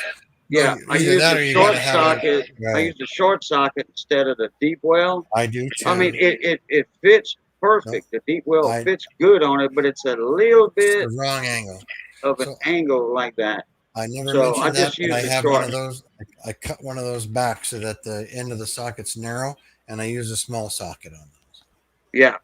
I have an extension for every tool for a Briggs engine. I have an I'm extension sure for you do. every socket because that way I don't have to switch them out. Right. And you know what? And for me, I've got 3 drills up there for different. One's got a 1/8 inch bit for drill sockets. One's got a for number 8 Robertson, and then another one just with a sleeve so you can stick the little ones you buy into the 1/4 inch drive. Mm-hmm. So those are my 3 drills, and then I got my 3 impacts. One is just the same for the little impacts, the little pieces that you buy in every drill set, and then one is a 1/4 inch drive, and one is a 3/8 inch drive. And then I just bring those 6 drills down when I start my job, and I just go bing, bing, bing, bing, bing, bing, bing, Okay. and you don't have to change anything. For those of y'all that don't know what a Robinson bit Oh, is, that's Canadian. yeah, correct. Okay, that's the U.S. I mean the Canadian version of the square Square, tip. square tip. I got to tell you, that's the Yeah. best The invention ever. the Here, Robinson tip actually on a screwdriver or for decking screws, yes, to screw down boards and stuff like that. don't The slip Robinson square tip is a lot better on the Phillips. design than the U.S. square tip. Phillips. On the Phillips. Oh, the square tip. Okay. Uh, Yeah, because we have square tip down here also, Mm-hmm. but the Robinson is a lot better bit because the screw you can put the screw on the Robinson tip It stays and the there. screw will stay there. Yeah. Yep, that's right. It won't fall off. I got. Can you imagine all the work I've done around here? I've got pails of them. Yeah. Stephen Any, Doolittle is in the house. What is that? we can Robertson. get them.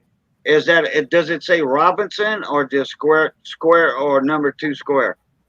Looks like a square number 2. Yeah, that's the Okay, American. that's American version. That's not a Robinson. Anyway, Robinson are made a little different.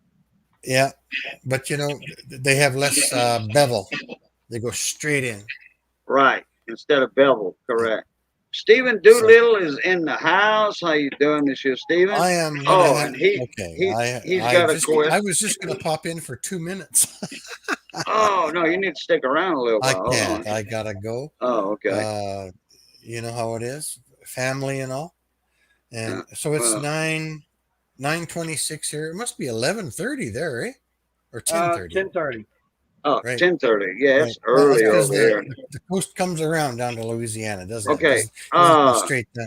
Bruce, hold on one second. There you go. Stephen Doolittle, do me a favor. I just gave you a blue wrench. I just found out that you didn't have a blue wrench on this channel.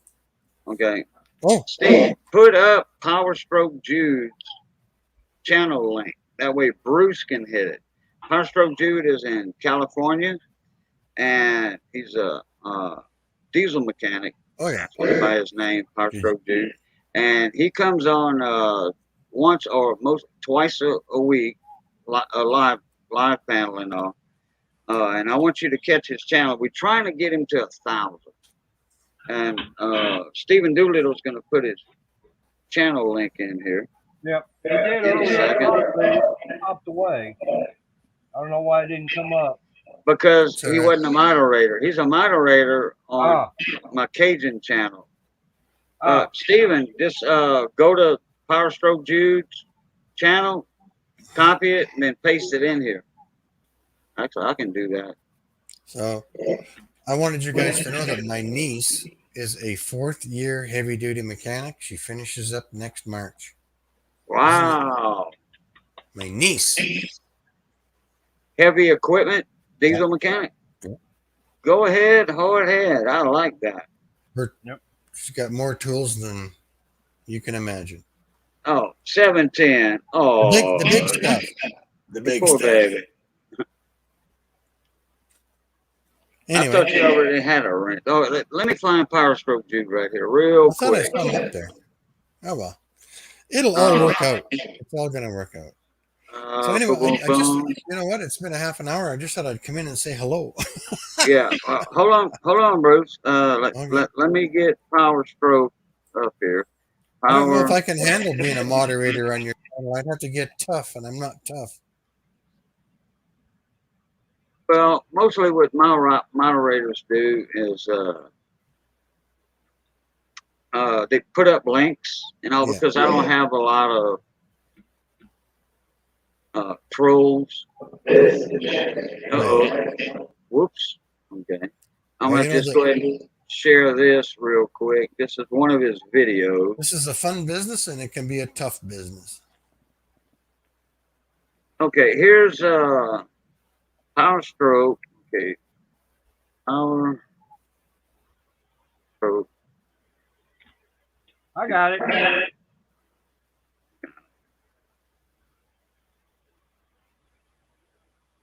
I finally So figured out how to do it. I'm going to hit Power. So do I hit Power Stroke's YouTube channel? I got Yeah, the link that's up his there. YouTube channel. He's got an awesome channel. He Just works go there. on diesel engines, car engines, Oh yeah. what have you. And we Just do a lot of tool talk with him and Ed the old tech guy and a bunch of other technicians, car mechanics and small engine mechanics. You guys would hate me because most of my tools are cheap. No, we wouldn't. Nope. Nope.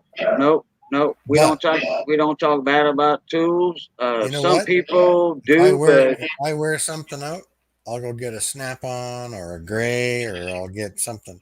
But I don't mind starting out with something humble. And if you don't right. wear it out, you don't have to. And if you wear it out, you gotta step it up. Hey Bruce, I'll play this for me. Most of the tools that I've got now that I've been buying, they're all coming from Harbor Freight, and it's all in Pittsburgh. Yes.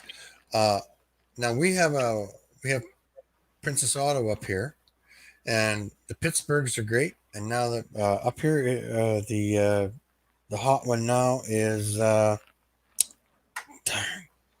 it's not Pittsburgh, but there's one above that is equivalent to the Craftsman, the old Craftsman, and I tell you, it's good. Just a second, 1 second, just give me 30 seconds. All right. Well, it's like for me, this little pick set that I've got, I think this is the one that I think like $1.49 Harbor Freight. Right. And it's going to work for me. Now, if it messes up, okay, fine. I might spend a little bit more money for another set, but I don't know. But so far, I haven't had any complaints.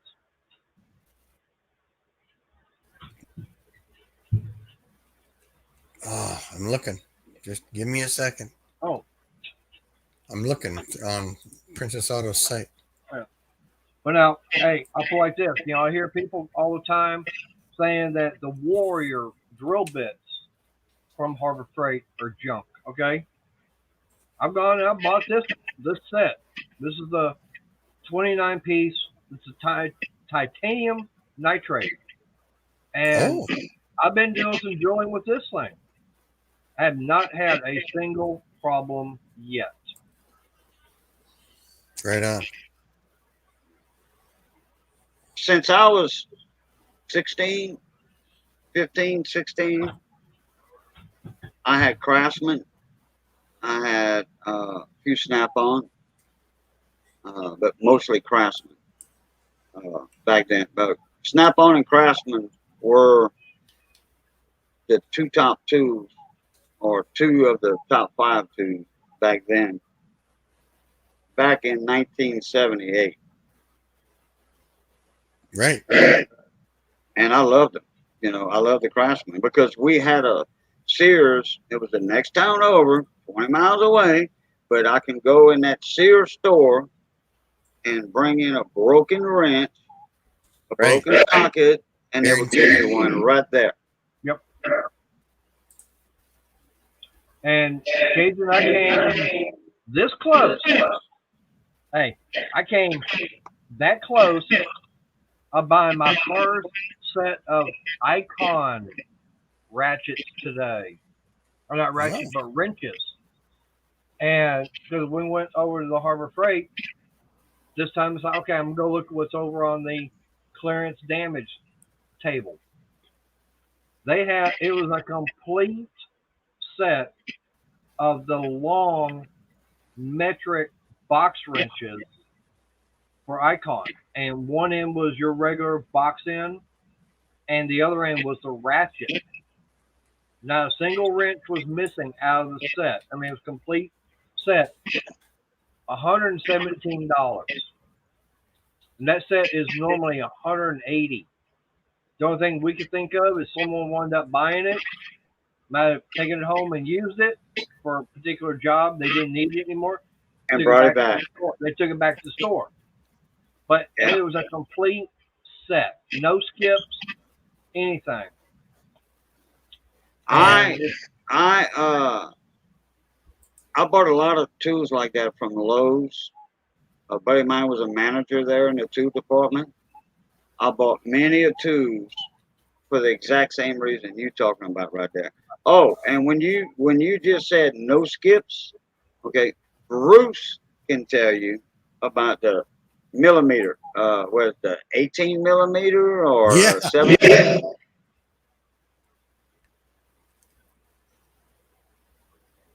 Well, I know that was I froze up or whatever. No, Bruce did. Oh, Bruce did? Okay. Bruce is known for saying that infamous, what is it, the 18 millimeter or 17 millimeter that you hardly never find in a set?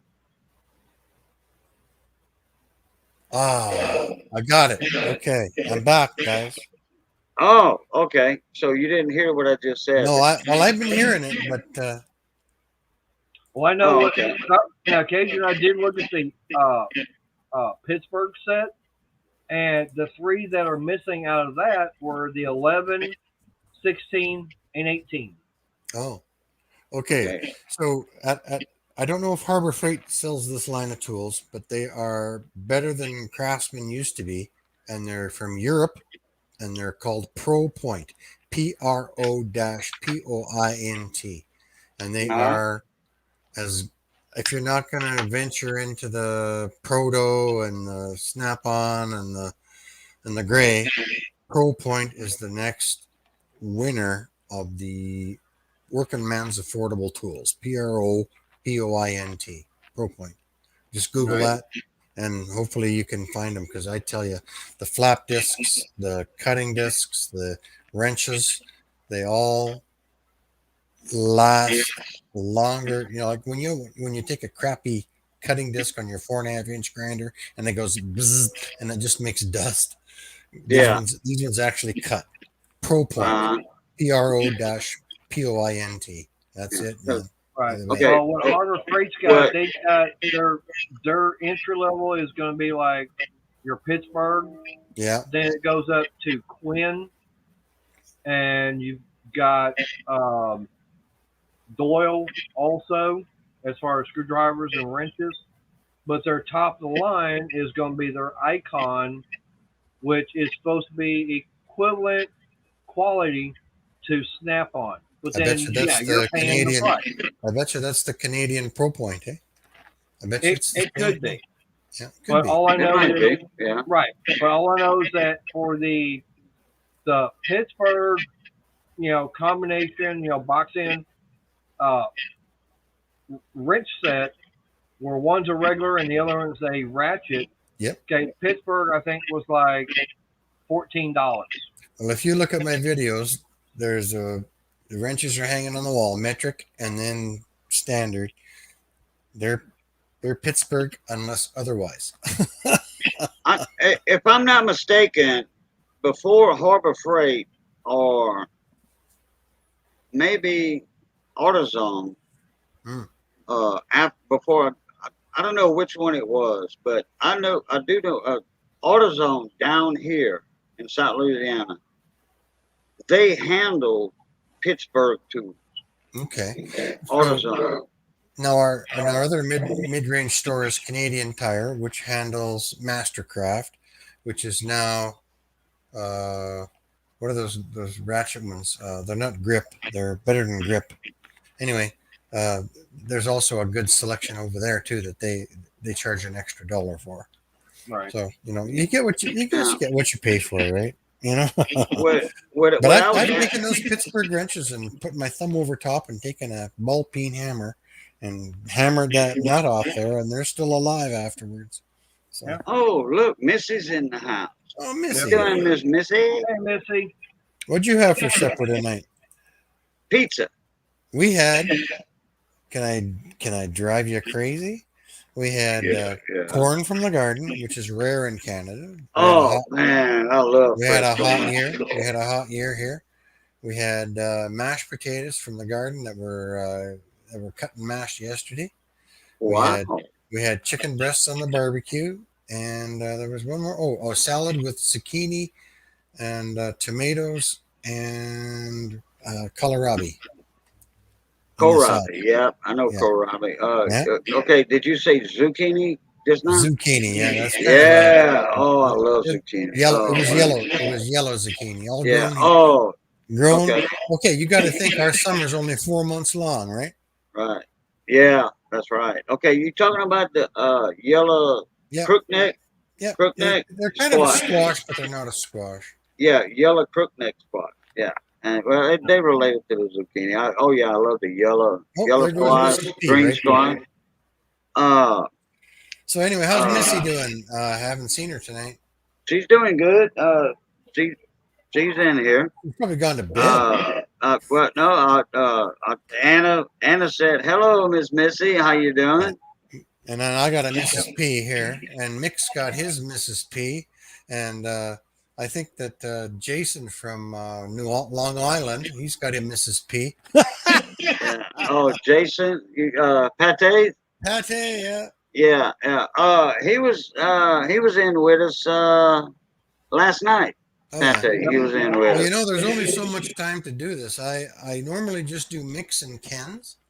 Ken from Ken. Oh, there's Mrs. P. Did you see her? Oh Get yeah, back here. she's waving. She's waving. Oh yeah. Oh look. She's doing- And I got the headset on, so she can't hear. Yeah, Back there she's dancing. going back and forth. There you go. Put your Doing clothes it on, honey. Her clothes are on. So anyway, Bruce. That's my partner in Mexico. We go down there and you know what? We live a frugal life here in Canada because our dollar is worth 70% of your dollar. But we tuck those dollars away and we go away for 3 months and we have ourselves a hell of a time. And I hope that I hope we can go. I'm not against anything. I'm not against anything. I'm not for anything. I'm not saying good, bad, right, wrong. But I hope we get to go.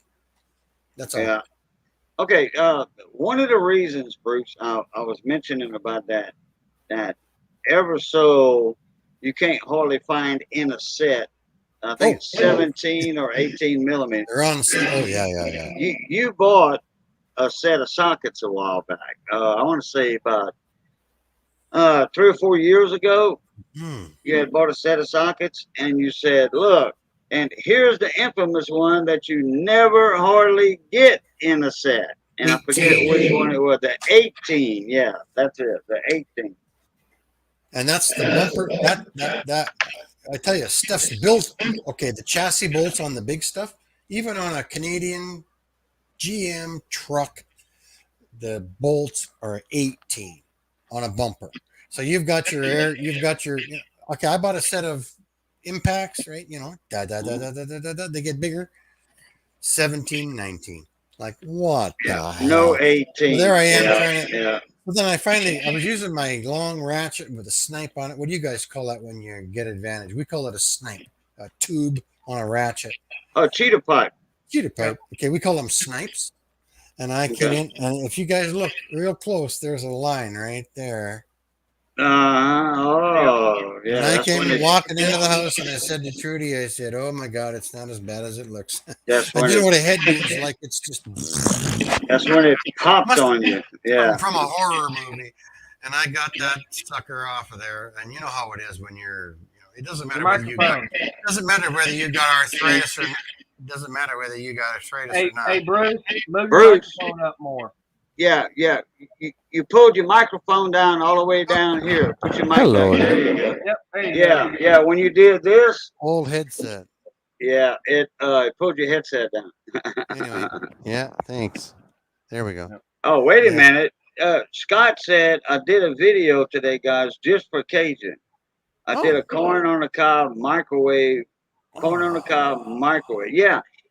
What he does, what Scott does, Scott, sub to Bruce, that way he can watch your stuff Yeah. and all. Anyway, he does corn in a microwave. Instead of boiling corn and all. And Really? okay, I want to watch that. I want to watch that Me video too. because What's he his says channel's it's name? Chef Shade Tree Scott Dungeon. Okay, I'll just cut and paste that in. Yeah. Because there's another guy who calls himself. He does a real strange hot rod that he's building out of pieces, and he's also a shade guy. Just a minute, I'm gonna go there right now and subscribe. Chef Just hang on, I'm going there. Yeah. Okay. Chef Scott. He's a cooker too. Yeah. Let's see who we got here. Oh, there he is. Yep. There's Scott right there. Oh, Hey, he's got another. hey. Oh, wow. That was loud. Hey, back. He's got Okay, another. He's got another yeah, subscriber now. He buys vehicles, fixes them, flips them. You ought to Oh, see yeah. his shop. Bruce, you ought to Like see I do with the lawnmowers. antique tools he's got. Man, this guy's got tools that I've never heard of. Putting this in there. There we go. We're in. I just subscribed, Scott. Oh, That'll thank you. Yeah, 'cause Well, I yeah. haven't posted my video up yet for the corn Oh, on the cob. No, you're my kind of dude. Okay, but Okay, you made it. so You made it I made today, one. but you didn't post it. All right, gotcha. you know what? I haven't put it up yet. I can already tell your shop's pretty close to mine.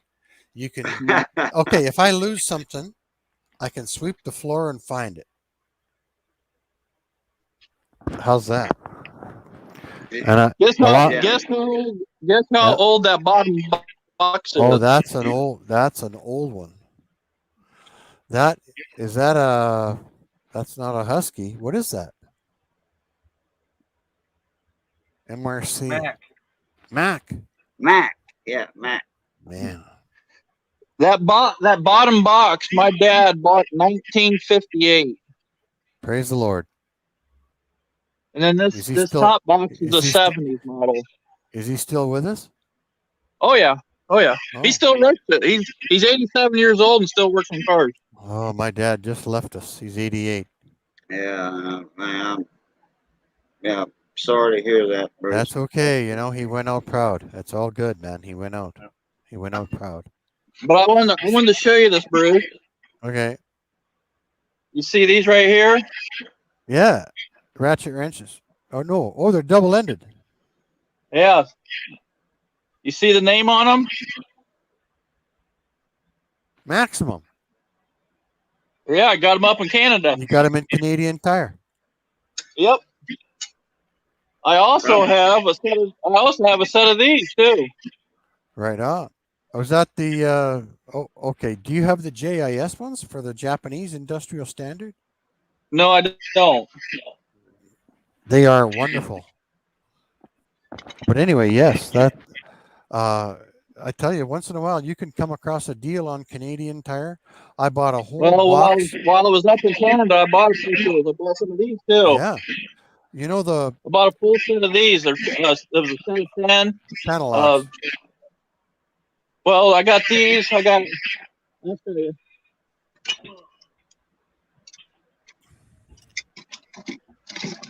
all these.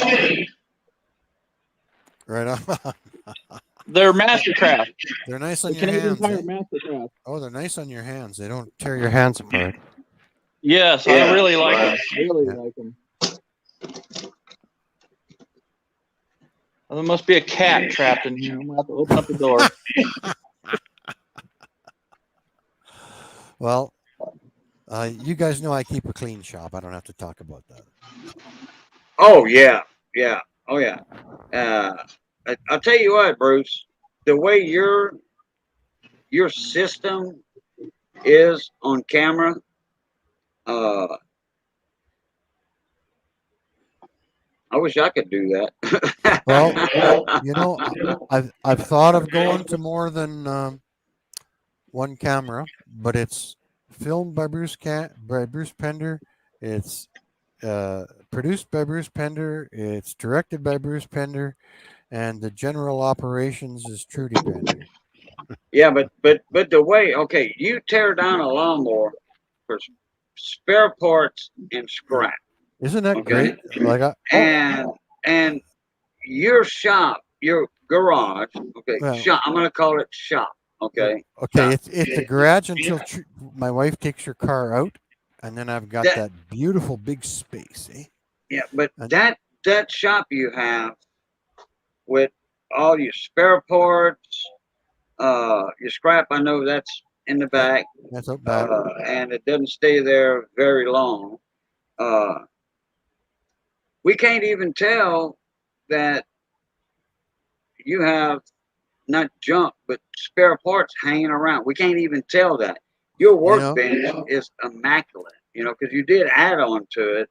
yeah. Uh, that from the When I added that second box, that screwed my life up for 6 months because I couldn't find anything. there's Power Stroke Jude. What's going on, Mona Meat? That's the You talk man with about the him, he's plan gonna right show there. up. Yeah.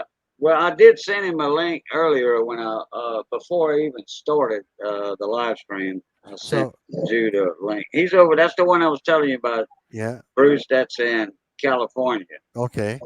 So, the only reason why I run such a clean operation was before in my life for 33 years, we were inspected for everything. Everything. So, it, like you're looking at a 5,000 amp power plant and you're doing batteries and you're doing cabling. And at the end of the day, if you left a wrench on the floor and there was something big that happened and a fireman slipped on the wrench and the place burnt down because you left a wrench on the floor. So Right. that's how I run my show now. I take 20 minutes at the end of every day, even if I'm bagged and the beer is calling, I clean up I clean up every little bit of dirt. Move your microwave just about an inch and a half. Sorry, buddies. You say No. Power Stroke Jude's in? Yeah, like that. Yeah, Power Yeah. Stroke's in here. Yeah, he's not in the panel, but he's in the chat. I've been waiting on him to pop up. And oh, look at that! Good You God! like these? That's beautiful. Look at that!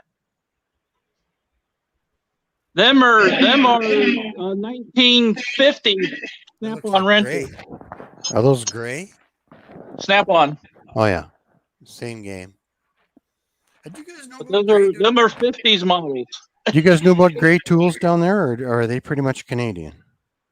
Never heard of I think they're pretty much Huh? Canadian. Okay, Yeah, I'm not you- sure about the grays. No. you can beat the hell out of them and they'll come back for more.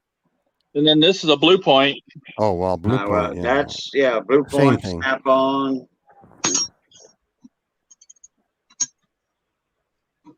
But yeah, that's my dad's set of wrenches that he got. Congratulations. And everybody says the ratchet wrenches. These are the original Mac ratchet wrenches right here. Those I've are. got a set like that. Sure do. My Although I dad hate got to say these it, back they in have the 60s. they have improved on them. I have to use those for certain zero turn lawnmowers to get to the See, behind the seat. There's Great. a set on of the 4. engine shroud. On the engine shroud, I have Look to at that, use eh? those crook neck speed wrenches. Set of 4 from 3/8 to 7/8. You're fondling those like an old friend. I'll be right back. Well, I Ready to grew open up. I grew all up using these for ratchet wrenches. I know how they're like. You And know you have what? to switch the gear right here, like this. Yeah. Yeah, You know. that's how mine are too, just like that. For me, my past is the. I'm gonna hold my mic here. The memories for me are the combination wrench, like 3/8, 7/16, half, 9/16, 5/8, Oh, 13/16, yeah, and you get a round one on each one, and they're right, offset, yeah, just 3/4 right, of an inch, and yeah, we put yeah. one of those, and you can even take a ball peen hammer and hit one of those. I used to have a set of Ooh, those, that's like you're nice. talking about, Bruce. Yeah, I had I got 2 sets right now. The old Mac a, wood handled. Yeah, I got 2 of those. oh, Bruce, I forgot to tell you earlier that chain you was telling me about for that Oh, saw you got. It was I the found it. I oh, you got it. did. I did get it. Yep. I was looking it up. I couldn't find my Oregon. Book. Okay, which Yeah. is 3.5, 4 inches thick. My Oregon catalog. I couldn't find it. It's probably at the shop or it's in a box here. But I have another one at the shop. That was a 68 link. I Yep. think it was 68 links. 058 325. Yeah, but I could find a lot of 3/8s in Yes. that. They're all over the place, but not. Yep. So I phoned the Husqvarna dealer in town here, right? Oh, okay. Because that Pioneer partner became a Husqvarna. Husqvarna. And he said, phone Blades. It's another business in town. So I phoned him up and he said, I got a roll of that stuff 4 feet long. Like this, he's got a roll of that chain, like Yeah, a on roll. a Yeah, reel. right. And Yeah, yeah, a reel of it. he made one up for me, and it's just perfect. And it was only 34 Canadian dollars, which is about $26 US. So I I got that can. chain, without shipping. I got that chain for $26 US. That's cheap. Well, go ahead. Well, what the one I was looking for you was wasn't the regular standard chain that you can buy at Home Depot or Lowe's Yeah, or no, whatever. I was looking for the chain that's a step above. the full chisel. No, that has the pyramid warning sign. Okay, Okay, it doesn't have the anti-kickback right. built in on there, and Yeah, they no, dig that's the one I deeper. got. They dig harder and all that. Right. I think That's they the call one them I full was chisel looking up here. for. Yep. It's I think it was the 91 or the 92 series in the Oregon catalog, the 91 or 92. Oh, and then they have it's the chain that has the blue cutter. The Bluetooth, yes, for No, hardness. yeah, well, no, gun blue, but Mhm. like a gun barrel. Right. They blued like that, and Well, well, yeah, which actually it's the cutters are blue. right. Yeah, The so cutters you are can blue. call them so you can That's what call I them got. blue cutters And or whatever. you Okay, know, I yeah, polished that bar. I polished that bar to chrome, down to, well, it looks like chrome, but it's steel. Because right. my buddy lost his wife 10 years ago, and I'm rebuilding this saw right back to the as good as I can. And I had it going just perfect, and Oh, it still wow. wouldn't run great. Sorry. Oh, whoa! Look at that. Oh, granddaughter. Missy just made this. I don't know if it's finished yet or not, but look, That's got the for. little collar, white lace Oh, collar on it. And all that. well, the rest of this means nothing. Who's that for? That's for our great niece. Missy just made it. She's an excellent crocheter. Mater's Yeah, wife is an excellent crocheter. girlfriend. yeah. Shell. Oh man, there's a bunch of good crocheters that Oh, come in well, here. it's like what we do, right? It's the same thing. It's skill. Yeah, and Missy been doing that for since she was 11 or 12, Yeah. and she can look at something and make it. She doesn't need a pattern. With all the Chinese language, the crochet Mhm. patterns, that's all Chinese language. Okay. Well, Uh, it's like us. Missy was We don't actually need it. We don't need she was instructions to fix a chainsaw, right? Missy was watching us tonight, and she was yeah. It took her Yeah. 5 hours to do that. That's it. Boom. Oh, she's You know, good. between breaks, she was watching us, and then she's watching us and Oh, crochet. She when don't even she's need up to look at it. when she's up at that stove, my tongue's just a drooling, Oh yeah, it makes you want to eat your laptop, don't doesn't it? it? So anyway, on the chainsaw that I did, my buddy lost his wife 10 years ago. So I went through this chainsaw and I got everything perfect, and it still wasn't running good. And I took the flywheel off and I pressured up the intake, and it was bubbling from the seal on behind the flywheel, right? Right, yeah, And you know what yeah, it was? And I noticed that the seal was right near the change in elevation or the change in diameter of the crank. So right, I just tapped that seal down a 16th of an inch and the bubbles quit. So I went down yeah, and I put it down another 16th of an inch, and that thing runs like brand new now. yeah. And did you do a pressure test on it after that? I did, and it held at 8 pounds for an hour. Oh, cool deal, cool deal. What you got? One of the Mighty Vacs I got a or Mighty Vac, yeah. uh, Ken from Ken Small Engines gave me that Mighty Vac. He sent it to me from the States. Probably cost him really? $100 for shipping. I know. Yeah, yeah, I know Ken. Yeah, He's well, a we good. all know Ken's Oh, Ken's small Ken's engine. a stand-up guy. Which one you got? You got the 8,000, 8,000 or the I don't know. It's 8,500? heavy. It's heavy. The silver one. Yeah, the Yeah. silver one. Yeah. Did it come with the adapters and all that? No, I made it all up myself. I made all the adapters Uh, up myself. so he just sent you He sent me the pump. the pump. And that was it. Okay. Yep. All right. But I got a like the big thing is like Hondas are 3/16 and Tecumseh's are a 1/4 inch, and the you know how it is, right? And Yeah, then you yeah. want to do. I could even do my brakes with it, right? So it's pretty cool. Yeah. Well, actually, they were some of the Mighty Vacs were originally for brakes. Right. You know, car brake systems. You know, and you can to bleed out. That way, you didn't need to bleed the brakes. You can just do Push the it whole through. brake job Yeah. from there without having an assistant like I know. pump, pump, pump. Okay, I used stop. to I used to get Mrs. P to pressure it up, and then I'd let a little off, and then she'd pressure it up, and Right. I'd let a Yeah. little off. Yeah. But you know what?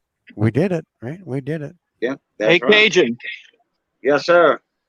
wanted to show you this. This is my 88 Turbo Coupe. Looks Okay. like I've had that car for over 25 years, and I just got back out of storage here this last week.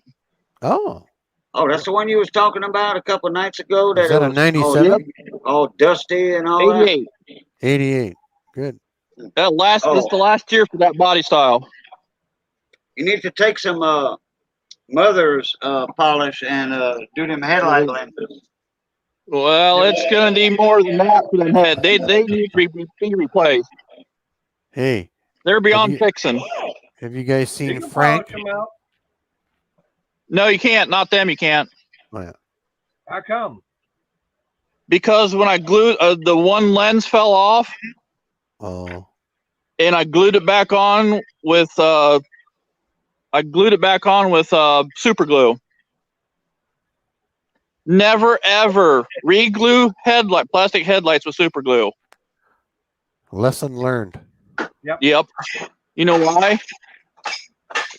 Because it destroyed it. Because what it does, that if you can see, I don't know if you can see it or not, but the super glue had a fume reaction to the inside of the lens, Oh, and it had a chemical reaction to it, and it clogged the inside of the clogged lens. the whole interior.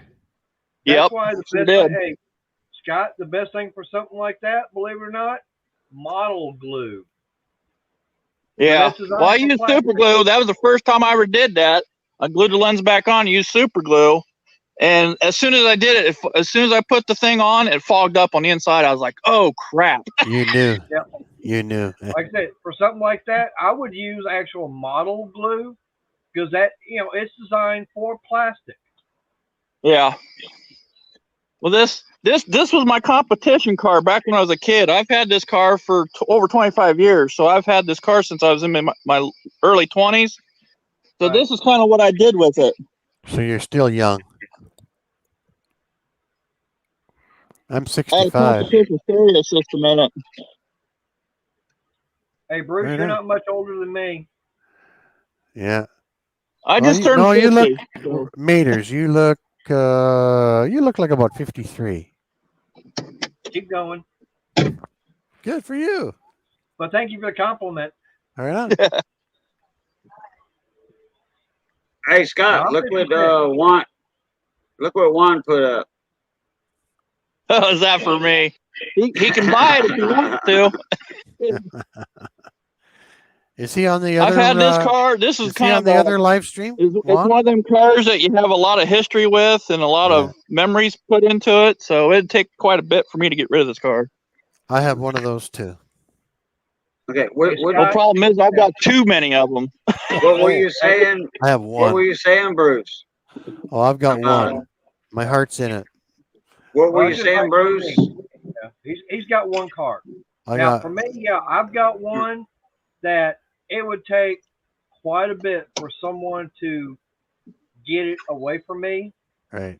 And that's my 71 numbers matching Plymouth Duster. Oh, there you go. This thing, I still have the original 318 the car came with. Original transmission. It's got the 8 3/4 rear end up underneath the car.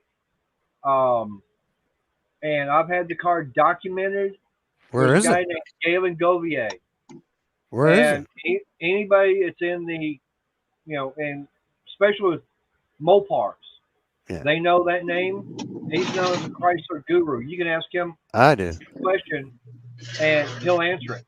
And he's documented this car to be number 15 out of 38 known to exist. Cool. Dang. Yeah. Good for you. Well, I just got an old 98 pickup truck that's just a piece of shit. No, Bruce, that truck you have looks almost like it came off the showroom floor. You know what? I drive it every day. I drive that truck every day. It's a Silverado. Silverado. Now you guys would say Z71. 3-door. The last 1998 last cast iron 350. 4-speed automatic, leather seats, everything works. If something doesn't work on it, I get it fixed. I even use GM 530 oil. Am I nuts? Oh yeah, you up in Canada, you have to have that 530. But like people think I'm nuts, but if I was ever to sell that vehicle, I've got all of the receipts in a nice little bunch, eh? You got the maintenance. Yeah, when you pull up an oil change and it says GM 530 at 190,000 kilometers, the buyer's gonna go. But I don't want to. You know what? Yes, it costs me about $1,500 a year to maintain it, but that's only 3 payments, guys. Yeah, that's right. Yeah, and that's why I would never get rid of that truck because it's paid for. Like my Jeep, I have a Jeep Liberty, right? 2002. Okay, Jeep Liberty, and that's the one with the good transmission in it. Right. 03, 04. Well, I think they had them in 03. I'm not sure. The only thing that I wish I had on my 02, like the 04s had, was the full caliper, all around caliper brakes. Okay. Right. On mine, so the back brakes are drum brakes. You got rear drums. Eh? The front has caliper. That's okay. But I've got the good transmission, and I got it cheap. Buddy mine made me a good deal. Made me a real good deal. And hey, Cajun, I bought mine. Hey, I'm gonna get out of here because it's already after 11, and I don't have work tomorrow. Thank goodness, being holiday.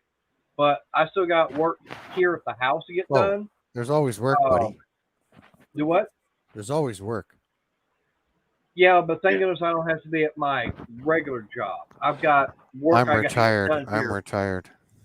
Give me I, a few I'm more years and I'll be there. I'm retarded.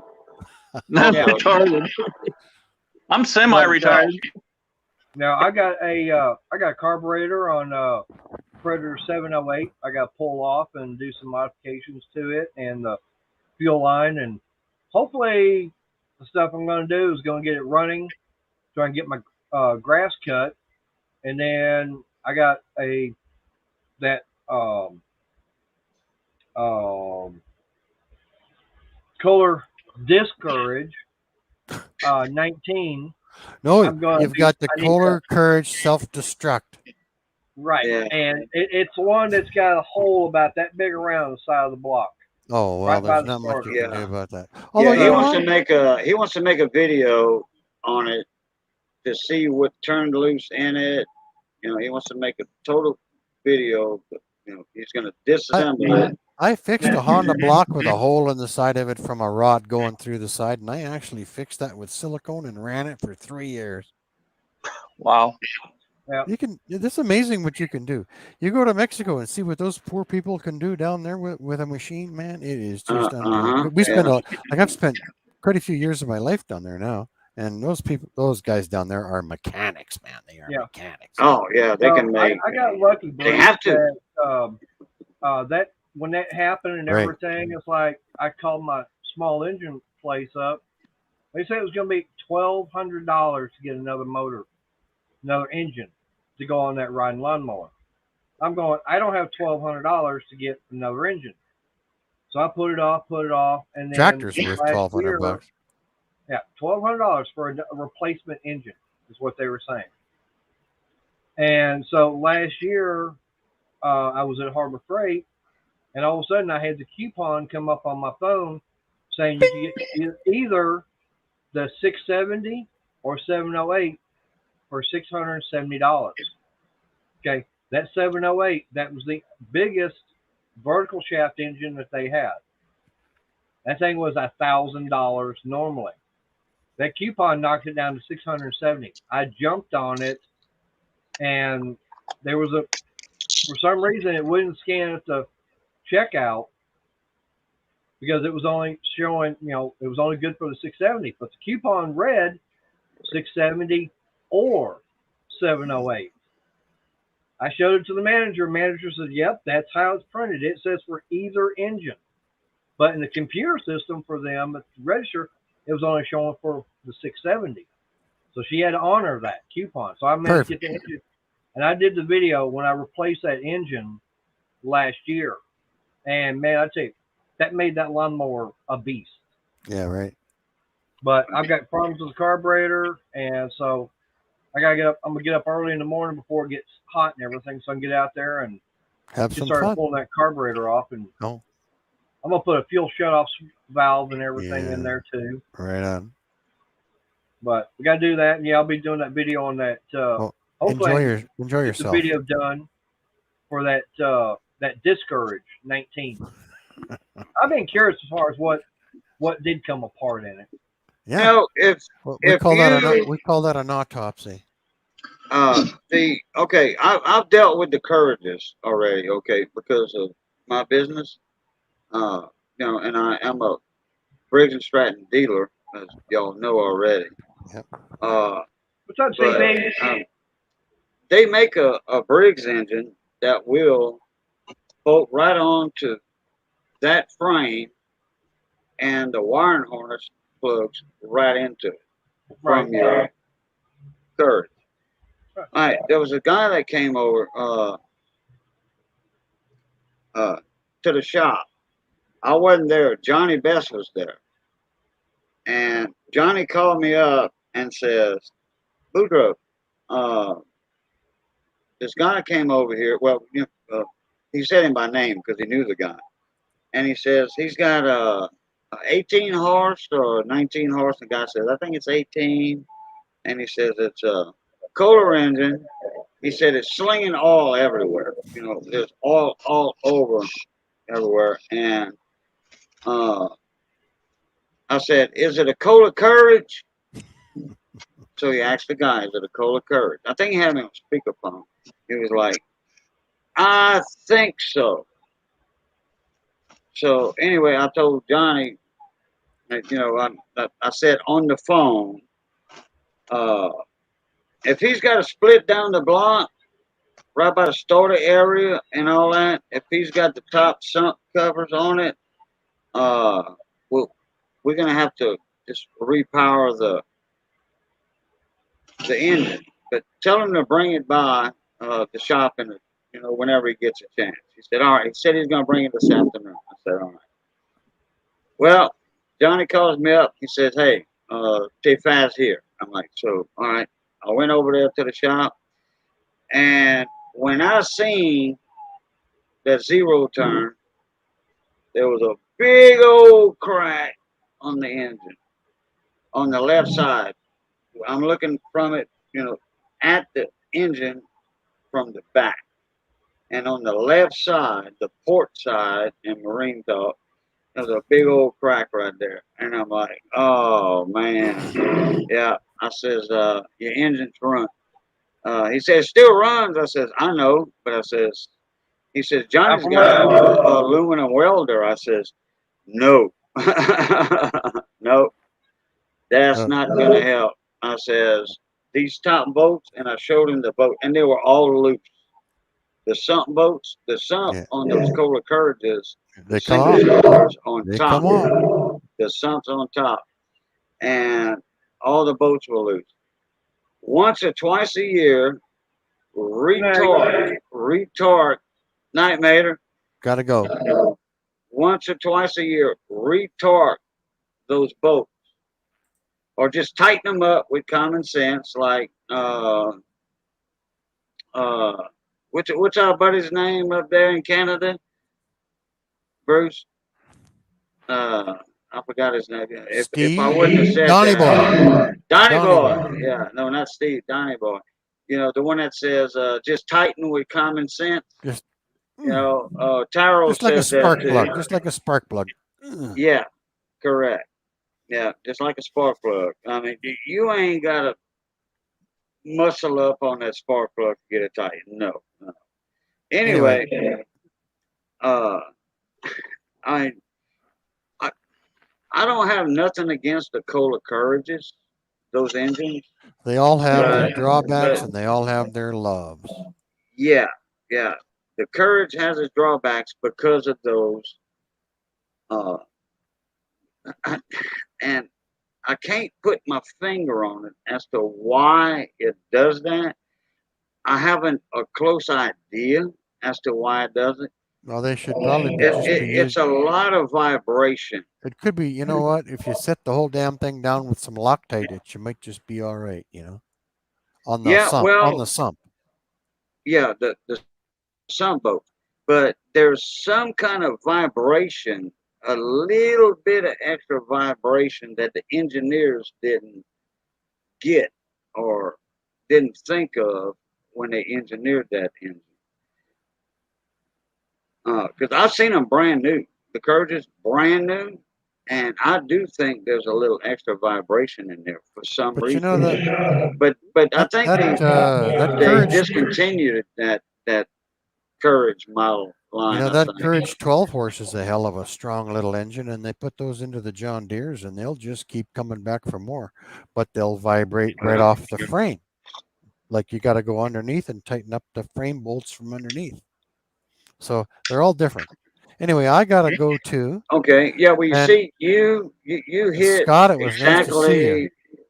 You hit exactly what I was talking about, Bruce. On the smaller Courages, the mounting bolts are coming undone. Right. You know, but if everybody would take the Courage and just tighten those top bolts up, Yeah, tighten them but up, you know what? you're never gonna have that problem. The average rich guy that's got 3 acres of grass, he doesn't care about stuff like that. Well, yeah, yeah. Right? Hey, Bruce, before you go, I mean, do you know, have you ever heard of Rockstead Power? who? Rockstead. Nope. ROKSTAD. Look him up. Okay. I'm writing it down. I should go They're out take. of Vancouver. Oh, He does all the high power lines up there in Canada. oh, there's a lot. Well, Canada's bigger than the U.S.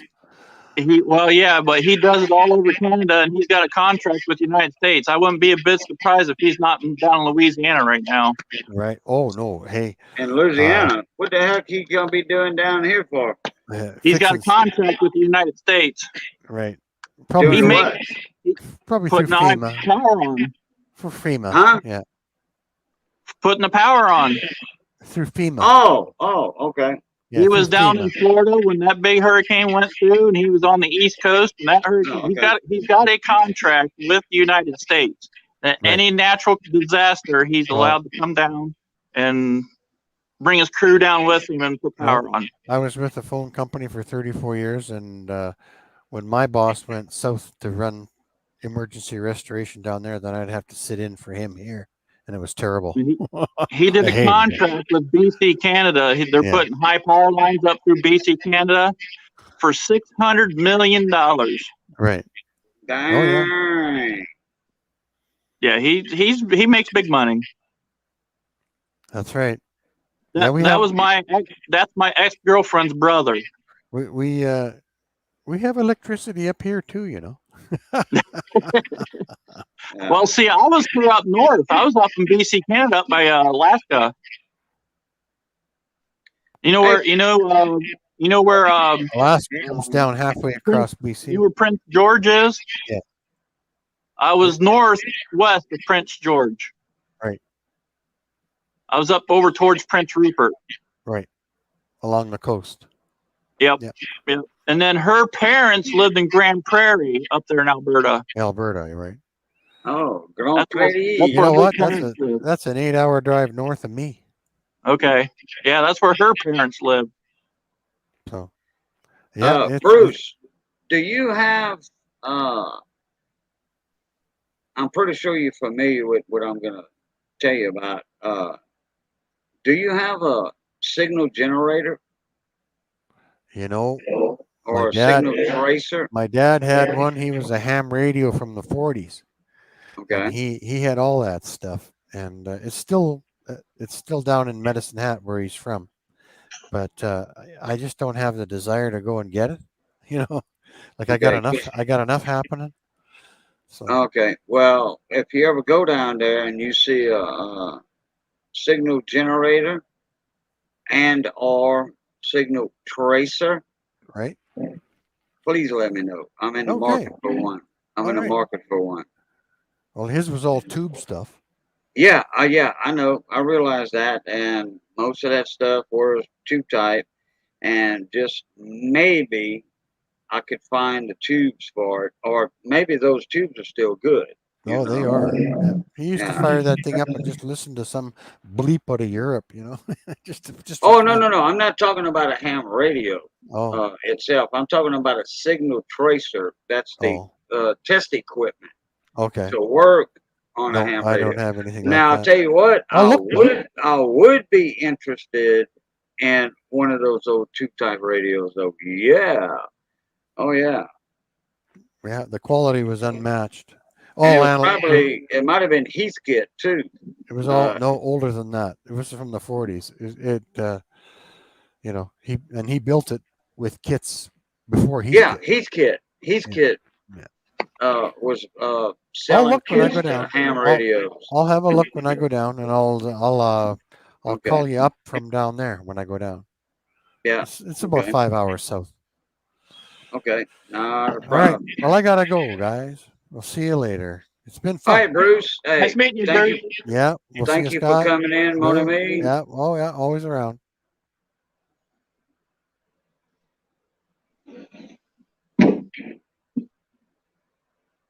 Z Riz Coins, what's going on, mon ami? How you doing, Z?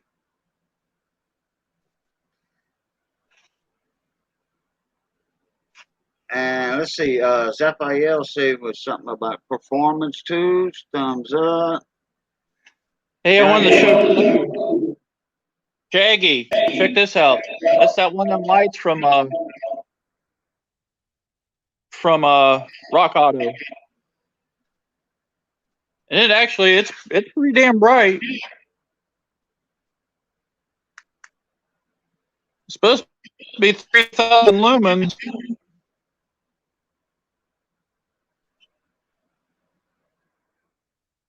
What kind of batteries that thing takes? Got lithium ions in it. Oh, okay.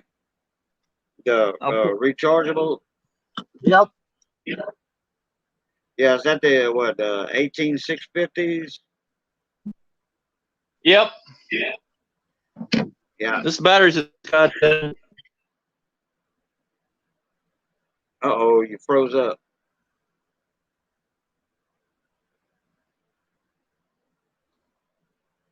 Am I froze? You were, yeah. No. You back now a little bit. You were showing the light and the batteries or something, and oops, and yeah, he froze. He froze up too good. He'll be back in a minute.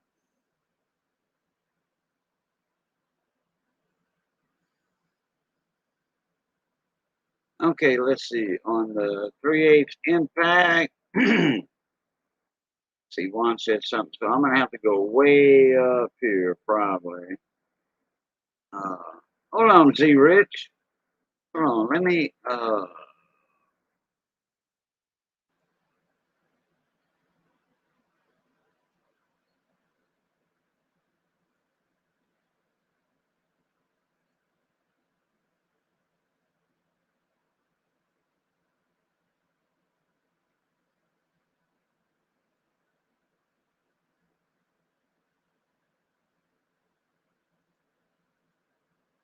All right, Z Rich, check your email, Monami. I ain't gonna be up here that much longer. I gotta get something in my belly. All right, he's back. Gotta love it when technology. Hey. Oh yeah, technology is supposed to make life easier and all that, and guess what? It's a freaking headache. But this is the batteries that take it. Okay, is that the 18650 right there? Yep. Yeah. Those are good batteries. Those are good batteries. Rechargeable, all that and everything. Well, that's the reason why I got it. It's supposed to be over 3,000 lumens too. So My son-in-law, he had one of those stream lights. A stream light. You ever heard of that brand? yep. And man, he can light up. He could light up a cat's eyes at half a mile away with that flashlight he had. This thing here is supposed to have like a 630 meter beam to it. Mm-hmm. So that's I think that's like 200 and some feet. I can't remember. Wait, how many meters? 635 meters. Okay, all right. You're looking at almost a third of a mile.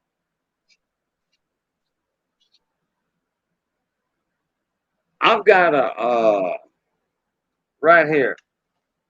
Kind of surprising out there. Small little flashlight too. It's not very big. It's only like 8 inches long. All right, this one All right. aluminum case too. I don't know if y'all could see this in here or not. Can you make out what that says? X mark. X mark, yeah. The lawnmowers, X mark, the zero turn mowers. That's the sand camouflage, desert camouflage. You see what it has on here? Right there. See what that is? That's an on, off button. And that's it. on, off. There ain't no bullshit, bull butter, zoom in, zoom out, press one time for that, press two times for dim, press third time for SOS and all that. That is a one time on off switch. When I want to buy a flashlight, that's what I get. All right. These were $30. Okay, these are Outback, I think, brand. I forgot what it was. It has a kangaroo on it. I think it's Outback flashlights. They don't make this one anymore. They have this one here is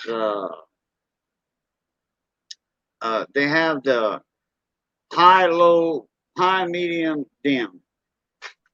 This thing is made out of aircraft aluminum. All right. And let me tell you something. This thing is heavy. Heavy. And look what it takes. 2 AA batteries. That's it. 2 AA batteries. Look how thick the walls are of that. Wow. And it's waterproof. All right. This is my favorite flashlight. And if I got this in my pocket, like say if I'm walking down the road and some certain person wants to come up on me, I'm going to grab it like this out of my back pocket. I'm going to shine it in his face. And when he gets discombobulated, he's going to get knocked in the head with this part right here. This flashlight weighs about 3 pounds. Okay. And it's not going to fall apart. It's not plastic. This is aircraft aluminum. And that thing is thick. Yeah. Yeah. Mess with me if I'm walking my dog down the road or something. I'll show you. I made a little boo-boo. When I pulled the motor out of this car, I broke the sensor. Uh-oh. Which one is that? That's for the speed sensor. Oh, okay. And you have to have it.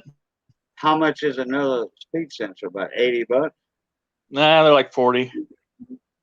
But that's holding me back on this little motor putting this back in this Sable here. I had to order one. Oh, Zephael. Zephael said, Cajun, what if you need SOS? You'll be sorry then.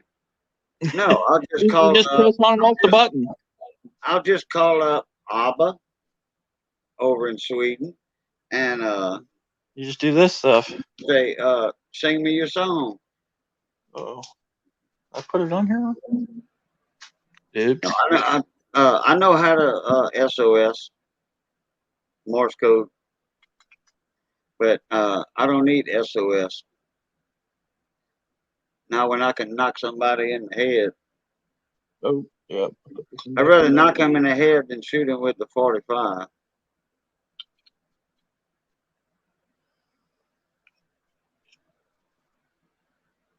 Pammy Jones, what's going on? How you doing, John?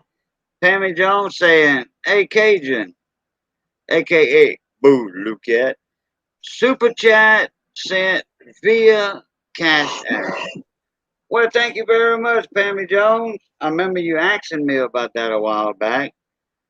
So you're the reason I got Cash App. And you sent me a link. So guess what? Now we're going to get some interaction going on. And Miss Pammy Jones is going to get her a $15 free cash by doing that. Go ahead, hardhead. I ain't checked my Cash App in a while. You might have not been the first one. I just didn't check it. Shaggy Rifleman said, back in his day, back in Cajun's days, FIL, they just used smoke signals. That's right. I'm an old fart. I am. I'm older than dinosaur shit. I am. Believe me. I've been through everything, worked a lot of jobs. Man, the offer expired. Oh, okay. And once that, and YouTube did not get a cut out of it. That's right. But I'm not monetized on this channel. So that's why I have Cash App until I get monetized. I would think that'd almost be smarter because doesn't YouTube take some of that money you get through the Super chats? Super yeah? stickers? Yeah. Oh yeah. They say the And baseline is 30, they say 30%. But everybody that gets a YouTube check, from super chats and all that, they know better. It's not 30%. It's like 40 to, I had one time 51%, 50.8% taken out. but don't you whatever they put in your Cash app, you get all that, don't you? Cash App, I get all of it. Yeah. That's a smart way of doing it, really, if you think about it. Yeah. Yeah. But I'm not monetized on this channel yet. I have over my 1,000 subs, but I don't have the watch hours. And Yeah, but the thing is, if somebody donates you $20, you're only gonna get $10 of it. yeah. All right. How many years ago it was? You got to think YouTube's making big time money. They Hey, have to be. 6 years ago, I was monetized on YouTube, and they did a purge, a huge purge, and I was monetized, and they took like 300 subs from me, and it was like, well, okay, we have to do it this way now because of certain rules. Uh, and now, uh, when you get back to 1,000 subscribers, you're going to automatically be monetized again. Guess what? I got 1,000 subscribers. I got over that, and I checked my monetization. It said, "Oh, now you need 4,000 watch hours." I was supposed to be grandfathered in from the first time. Grandfathered in. Guess what? No. No. One Pratt said, "Boo, you got super chat like a boss." Nope, I don't have super chat. I got Cash App though. If anybody wants to support the channel, I never say this. I never mention. It's in my description box in my live video. I never ask for money. If people want to donate, they can. Juan Pratt says, "Well, Cash App like a boss." That's right, Juan Pratt. Okay, now go ahead, Yeah, go ahead and spend $3 on that. Support the channel, Juan. Now I'm sounding like Brandon, BS Small Engine. All right, let's see. I lost something up here in chat. Tammy Jones. Tammy, you want to join up tonight? You want to come in the panel?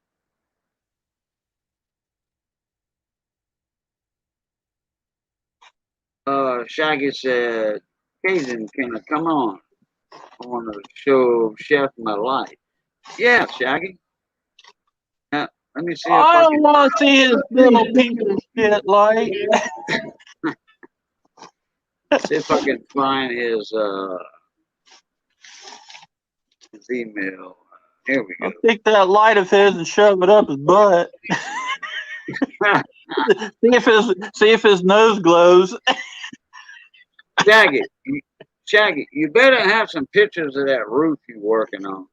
You better have some pictures to show me. This taking you too damn long for that roof. You're gonna make me come up there and make you look like an amateur.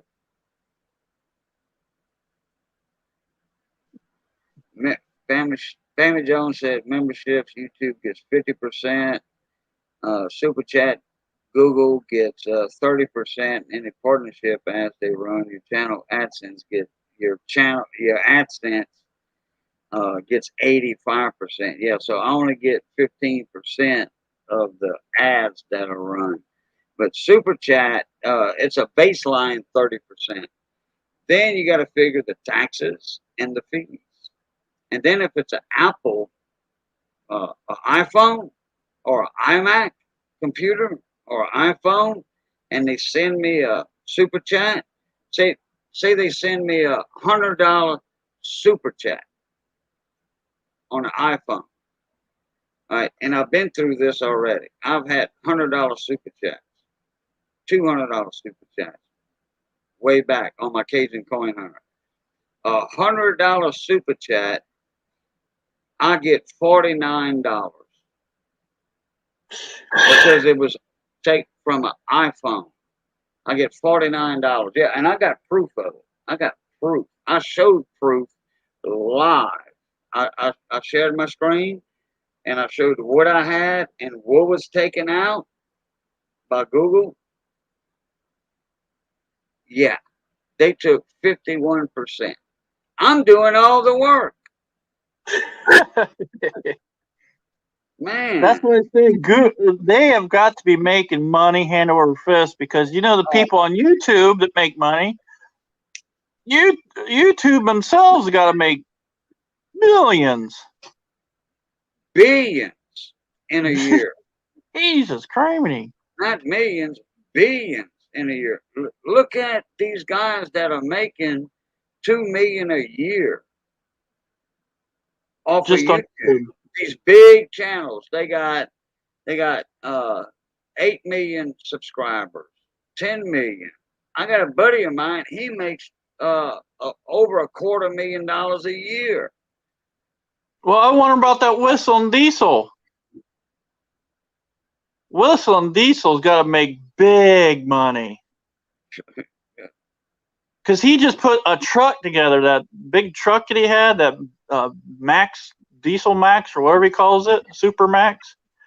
I guarantee it, he put, I guarantee it, he put $500,000 in that truck build. Hey, have you seen it yet? Y'all remember the Angry Grandpa? I've never seen him.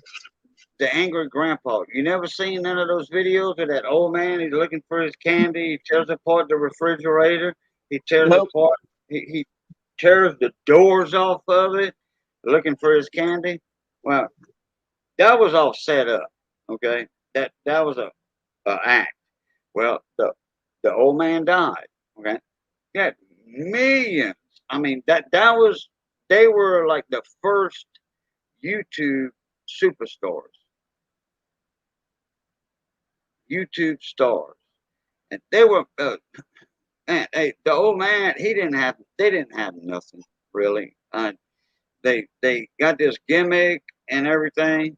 They bought a $500,000 house. They was riding around in brand new cars and all that, and the son even said so. You know, YouTube made our money.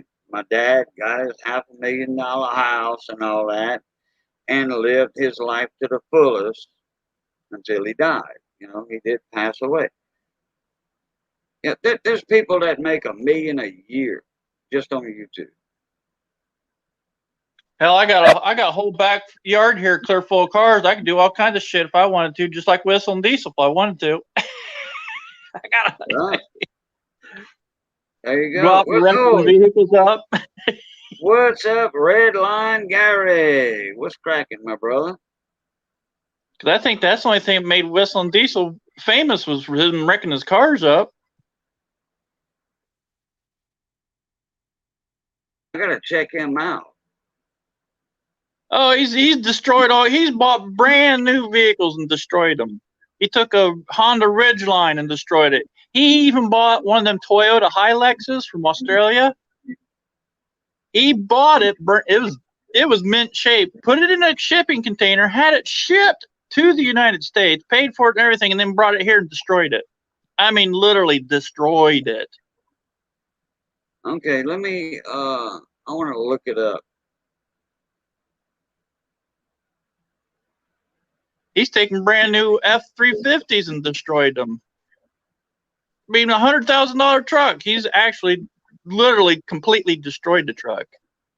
Okay, whistling like a regular whistle. Yeah, with your mouth? whistling diesel.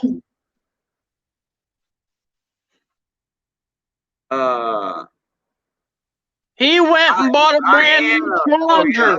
Oh yeah, I see him. I think I already got him. He went and bought a brand new Challenger and brought it home and destroyed it. He put dents in it the first day he owned it, almost. Yeah, he's that monster. Monster Mac. Yeah. Okay. I guarantee he's got $500,000 in that truck. I haven't seen any notifications from him in a while. When's the last time he was on? He just posted that last week. That. Oh, okay. I hadn't got any notifications. Got it done. Yeah, I hadn't got any notifications from him. Yeah, the guys he had building it, they built it for him. They just got it done here this last week.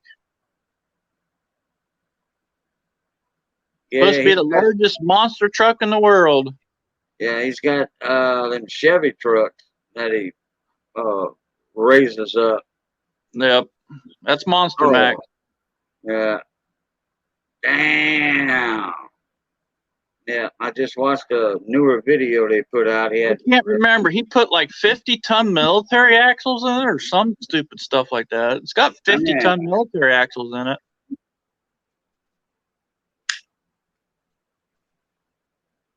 Well, hey, I'll tell you what, anything you get from the military is going to be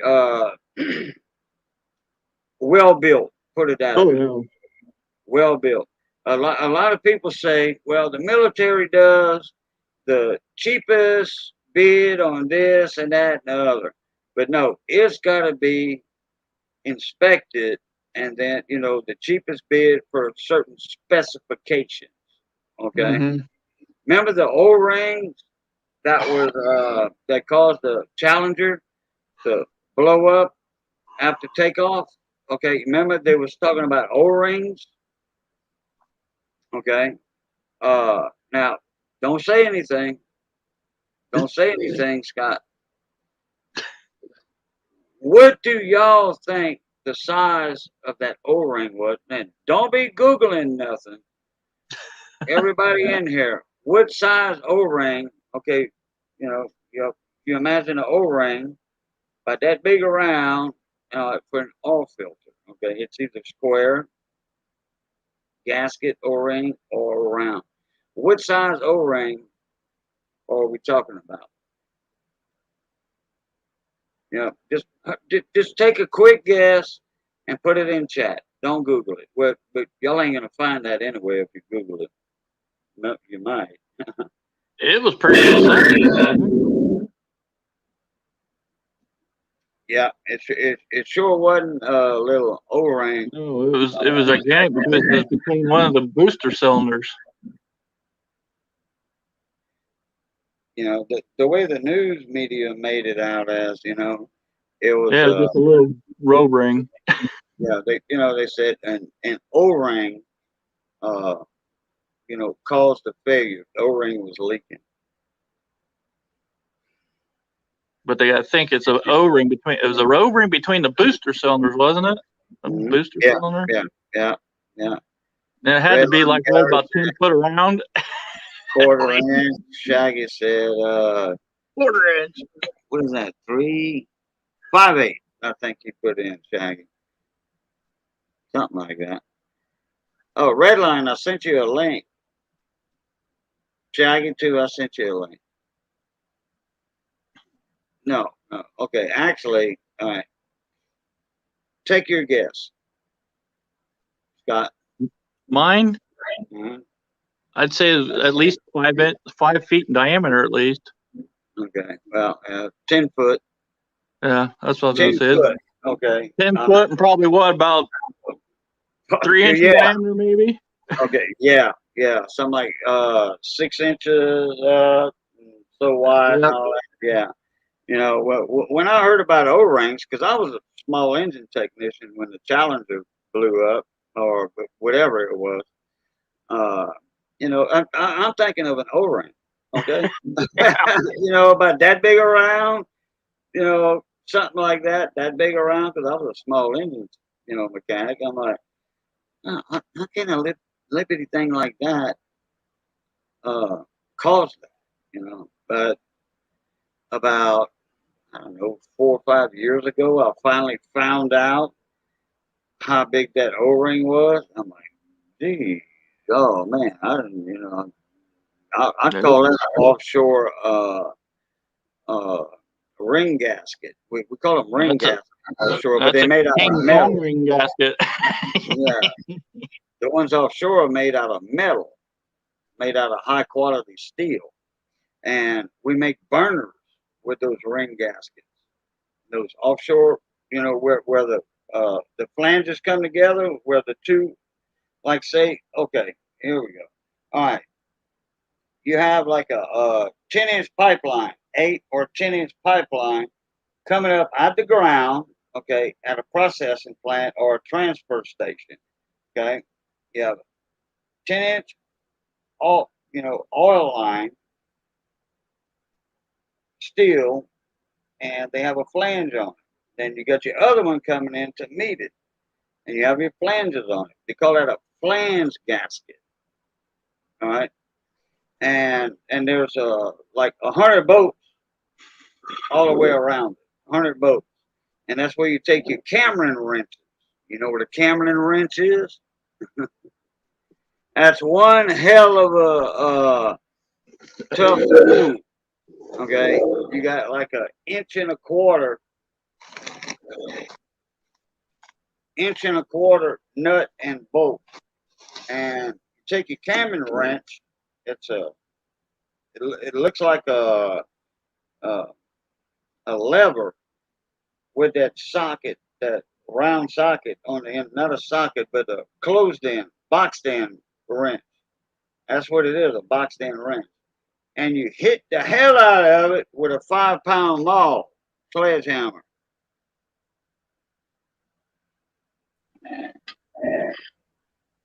There's Mr. Shaggy. Hey, yo. Can you all hear me fine? Yep. Oh, that's good.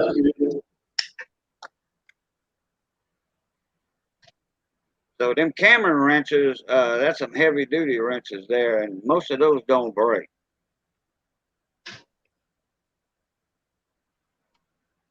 All right, Gary, not a problem.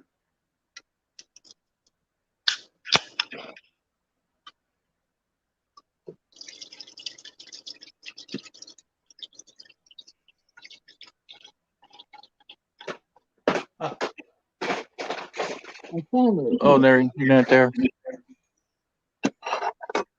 I found a flag in my car. I can't remember where it came from, but it's in a Sears Roebuck. It's a 50-star American flag and a Sears Roebuck catalog and a Sears Roebuck bag. And it says 100% nylon, but I can't remember where the flag actually came from. But the flag is cotton, so it's an old flag. Is it made in the USA? I was looking for a mark on it. It doesn't say. Your camera's all discombobulated. Well, I got it laying on top of my car. Yeah, well, we didn't see anything but your beard, and it was like in the ceiling. We didn't see nothing. Oh, sweet, sweet, sweet, sweet. Hell Well, yeah. it's an old flag, but I don't remember where it came from. I don't care where it came from. 3x5. At least you got it. I love the American flag. And look here. Salute. I'm gonna have to hang it's frayed and ripped on one end on this because this was flown at one time, but I don't remember where it came from. It's got this end frayed and this end frayed. It don't matter. That flag has been through so many battles for the United States of America. It does not matter if it's tattered and torn. It's Just it's let 'em fought know. it's fought a lot of fights. This is a good old flag.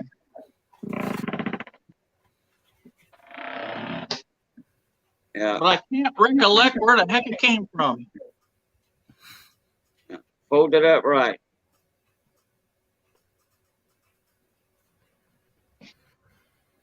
I have to find a place to hang it. Thanks, brother. Hopefully tomorrow it should be running all right. I pickup that is. But Cajun, what you were saying about the flashlight double A's? I've got this light right here, which uses the same batteries that came out of Mater's 80-volt battery for his weed eater. Oh yeah, correct. Yeah. I like these a lot because it saves me money on buying those double A's because Right. I buy a lot of them for my video game controllers, and to burn through them on a flashlight is Yeah.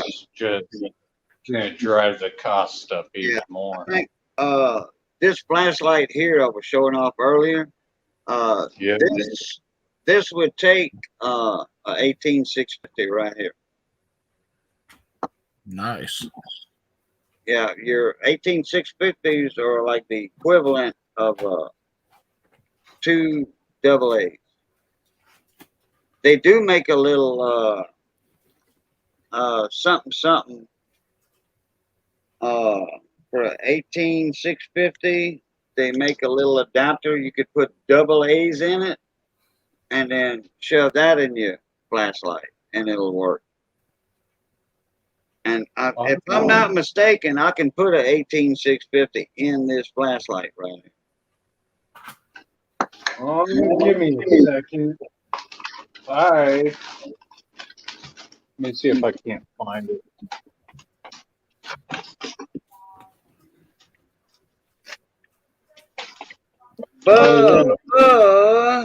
That's pretty bad, Shaggy, when you got to go digging around.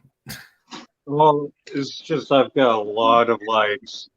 I don't know why 710's not in here, and I know Yeah, I it sent is. it. I know I sent Down at the a bottom. link earlier. He was the first one I sent a link to. Hey, Unless do any of you guys have any of them magnetic flashlights? I used to have one. I've got one. My brother took it and turned it into one of those little Frankenstein projects he was working on. No. Well, you know what I'm talking about. What you were saying about whacking people on the head, that's what I've got this for. Uh-huh. Okay. Good old mag light. Oh, yeah. Oh, yeah. Got a 3-cell, a 4-cell. That's why the cops, let me show y'all something. Because I was a deputy, years ago in Iberville Parish. The cops they carry their light like this. See how I got it? And that way you can pow like that instantly if somebody comes at you. Oh, yeah. Yeah, there's many reasons, many little tricks and all that for that the cops have, deputy sheriffs. I was auxiliary. That's the word I was trying to think of earlier. Auxiliary deputy sheriff. But check this out, Cajun. This flashlight right here uses 18650. It comes with an adapter for AAA's, and it also uses PR123s. So I've got 3 different battery types. Okay, what is that one you got right now? You said the VR or what? CR123s. Oh, CR. Wait a minute. How is that going to fit inside that light? Or is that a charger or a holder? Wait, let me do this. Okay. Okay, what was that square box you were showing earlier? That's a battery case. Oh, okay, it was a case. Okay, I got you. Right. I got you. Okay. So do you have the adapters for the double A's? No, but I've got the adapter for the triple A's. Oh, okay. All right. So if I just take this out, the adapter for the 18650 and CR123s just comes out, and this just drops in there. All right. Wow. Not too bad. But yeah, I've got a ton of lights, all for different purposes. Yeah. So if anybody has an 18650 flashlight, that uses that particular battery, they do make adapters for them for the double A's and the triple A's. I didn't know about the triple A's. I knew about the double A's. Did anybody ever have one of these?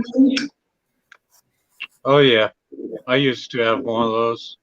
Wait, hold on. Let me put that real big. Oh, the see-throughs. Well, you know what it The is. safety charge. You shake it and it charges it. There's no light in it right now. You shake it up Yeah. and it lights. Yeah, me and Johnny was talking about that the other night with somebody on the panel. I haven't used it in forever. It's out my motorhome, and it ain't charging. It ain't charging itself. Yeah, you got light. We see light.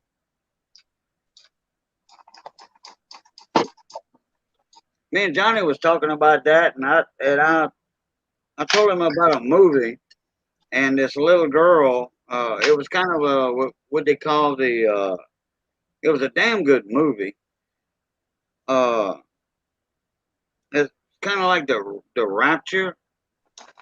When like Jesus is gonna come like a thief in the night, and these people went missing, and this little girl, when it got dark, uh, this little girl had a flashlight, and everybody would see her, and she would disappear. Just she would run off or something, and there was a little black kid, an older fella, families and all that, and everybody was disappearing. It was a damn good movie, but this little girl had a solar flashlight. Just lay it in the sun all day long, and then you had enough light for the night. I'll have to Google that movie. It was a damn good movie. And then they had writing. Y'all remember that? Was it Roanoke, Virginia, when that colony disappeared? When the English came back to bring supplies and other people and all that. Good old Roanoke. On that island, and they had a word written on a signpost. Tree trunk signpost or whatever, and it was I forget the word, but that was written in a couple of places in town. Well, the only two people that got out of there was the little black guy and that little girl with the flashlight, and they rode out on a horse at the end, going to somewhere where everything was safe. It wasn't a Christian, a Jesus show or anything. Man, oh boy. Anyway, the little girl had one of them solar flashlights. Oh.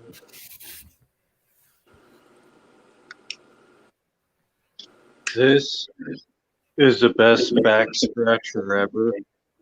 It's a 3/4-inch impact on a ratchet.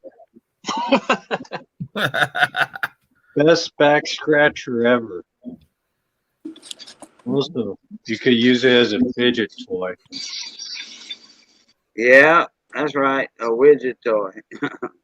Now, see, I like the long screwdrivers for a back scratcher. Oh yeah, I've got those too. My But dad was a carpenter, a home builder.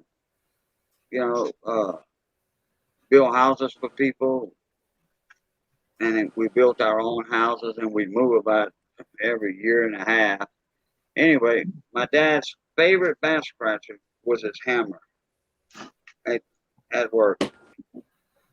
I tried using a hammer. I couldn't do that. No, that's a little too aggressive for me. Well, he wouldn't dig into his skin, though, you know, which he had skin like leather. This is the back scratcher. Wait, let's see. Let's see. Where's he at? Right here. Okay. Oh, yeah. Oh, yeah. Crowbar. Take that. And Yeah. There you go. that's the back scratcher. You can get clear down your ass with it. Yeah. Yeah. Scratch your butt cheeks with it, huh? Yeah. And You I'm wouldn't be crazy. surprised what this pry bar has done. I bought that at the old Cummins tool sales that come around, and I think I might have paid $30 for this thing. Cummins. You mean Cumm NS Cummins. INS. Cummins. You know what? I'm going to find my old Cummins pair of pliers that I got. I got a story behind that pair of pliers. I got a story behind that. I've got all kinds of Cummins pliers. This is a Cummins. Wait, hold on. Let me make it bigger. Okay, mine has the orange handles like that. Okay, but it's a pair of slip joint, regular slip joint. The little 6-inch pliers. Yep, I got them. Them are out. No, I got them in here somewhere. I got one hell of a story about how I got those pliers. Oh yeah, them are out my truck. The slip joints are out my truck. But I got the long reach ones too from Cummins. Oh yeah, the needle nose. Okay. Yeah. Yeah, and you got the angle ones also. Yep. I got the 45, the 90, and the straight. Yeah, I got the 45s. I bought a set of 45s for weed eater and chainsaw work. When I'm fishing the fuel line down through 2 different walls, okay, like on the Husqvarna, the top saws, the top handle saws, and what's the other one that has the double wall? Steel. Wait, is it steel? Yeah, steel. They have so-called the only fuel line you can use is the flex line. Bull butter. Okay, I've done changed up the steels with the Tygon that I work with.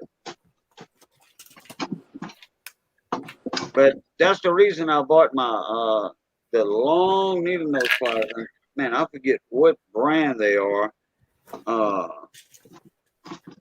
My buddy Matt, I think he got them from O'Reilly, if I'm not mistaken. And they 45-degree angled. And I grabbed that fuel line. When it comes to the hole a little bit, that's the only pliers that will fit inside certain tanks. And then you can push and pull, and then you can get it long enough where you can get the fuel filter on it. This is where I keep all my tools. On the fridge or next to the fridge. Get all my sockets up on the fridge. Everything else is on the floor next to it. You got you a set of those little the Ulsa tools. organizers. Yeah, that's it. That's it.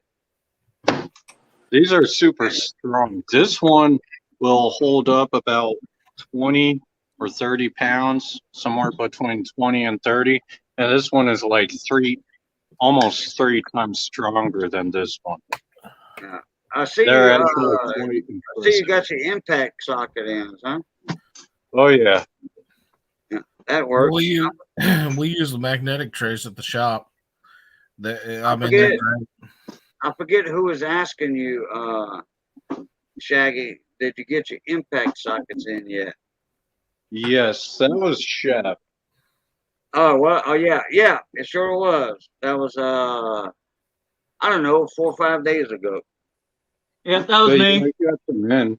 And actually, I was playing around with a 3/4 inch today, both deep and the shallow, because that's the size of lug nuts on my pickup. It's 3/4. Yeah. But Why does your camera keep going off? I keep turning it off because I'm walking Well, around. I guess that's a good reason. I thought we were looking at some tools, though. Well, I ain't really got much else to show you, unless you want to go through everything. No, I was just wondering why your camera went off. Yeah, since I got these organizers and other stuff, I've actually been clearing out my toolbox, so I've got a whole lot more space in my toolbox now for that stuff.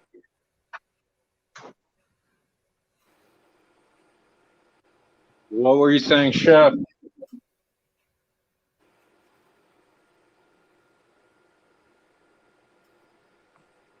Chef? Hello? I hear you. It just went quiet. Hey, Cajun, I got something to show you.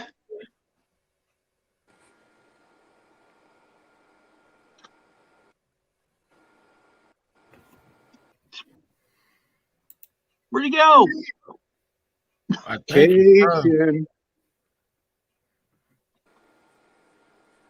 he dropped out. Sound like. What'd he do? Disappear on us? Yeah. Doing that Cajun leave us without telling us. Where you at, Cajun? Hurry up.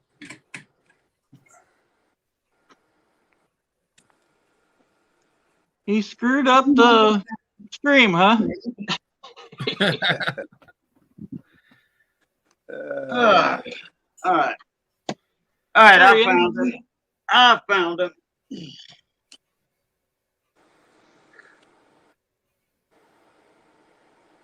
Hey, Cajun, I got something to show you. Y'all hollering for me? Yeah. Word. Wait, let's see. Who was on there? Okay. There it is. Okay. Chef said he's got something to show you.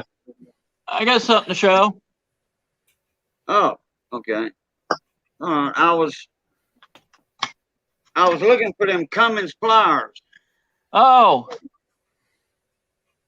10-inch sliding compound miter saw with laser guide. Okay. Who made that? Chicago Electric. Who? Chicago Electric. Oh, Task Force. Okay. All right. All right, you see it? Got a little bit of rust on the back of it here we need to clean up. It also came with a stand with a roller on it that you set this up on. Found on the side of the road. Works fine. Found on the road dead, huh? Found on the road running, not dead. There you go. Nothing wrong with it. This lady was cleaning out one of her rental properties, and this was in the shed in the back of it, and she was piling it out on the side of the road as we was passing by. I tell you what, ain't nothing wrong with a 10. Is it a double compound or just a single? Single. I I guess it mean, had a okay, bunch of all little right, parts in the box that come with it. I don't even know yeah, what all that crap. But okay. then getting ready to drive off, she was walking out with the stand that goes to it too. And I said, "What else is back here?" And she said, "Nothing really." And we walked back here, and there was a couple old air conditioners and an air compressor my buddy got. But she was throwing it all out on the side of the road. We just helped her clean the rest of it out, or he did. I really didn't do it. Hell I watched. yeah. He did a great job. I told him how good he did. Okay, unlatch. Oh, where'd you go, 17? Come on. I All right, unlatch the saw, raise it up.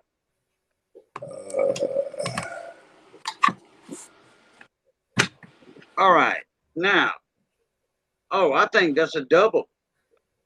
Does it turn to the left, swivel to the left? No, no, no. I'm not talking about the front. Yeah, like that. Yeah. Does it swivel to the right?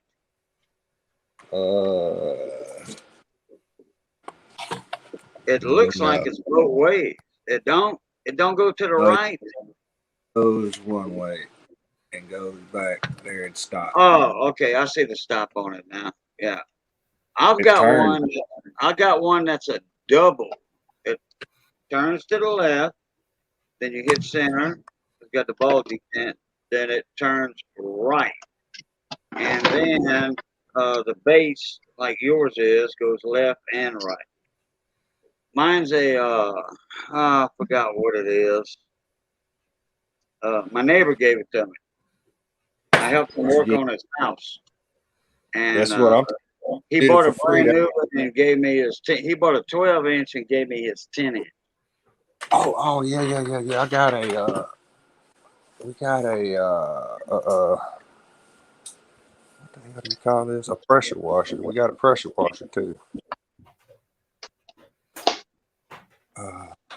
See if I can get over here too. I seen Shaggy was showing something off.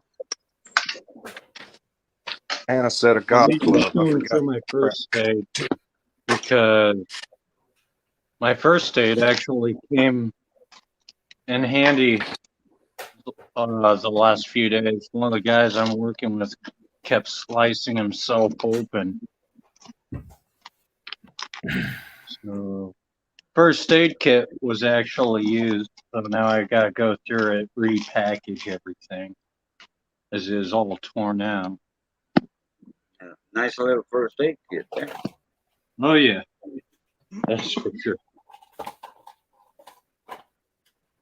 Best band-aids I ever bought are the Up and Up from Target. These are like waterproof beyond your belief. And they're less than $1 a box last time I checked. All right. I found my Cummins pliers. Wow. I think no, there's the lettering on the inside right there. Coming. Yes. All right. My cousin came to visit me one day from out of town, spent the weekend with us. We went to Fred's Lounge, Kazan's, and all that. And I was working on a house. I was redoing a floor. I had to reset in the bathroom and part of the living room.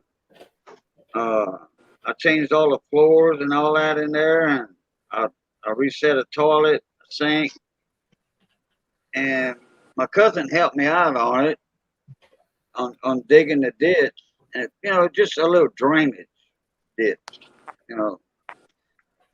We didn't put no pipe in it or nothing. It was just a little shallow drainage ditch, so the water could get out from underneath the house. And my shovel hit something, and I came up with this. And I never did anything, as y'all can tell. All I did was work it like this. I don't know if I dipped it in some salt water, maybe. just to get the works, right here loose, the joints loose. I think I put a little salt water in there because that's an old mariner's boat person trick.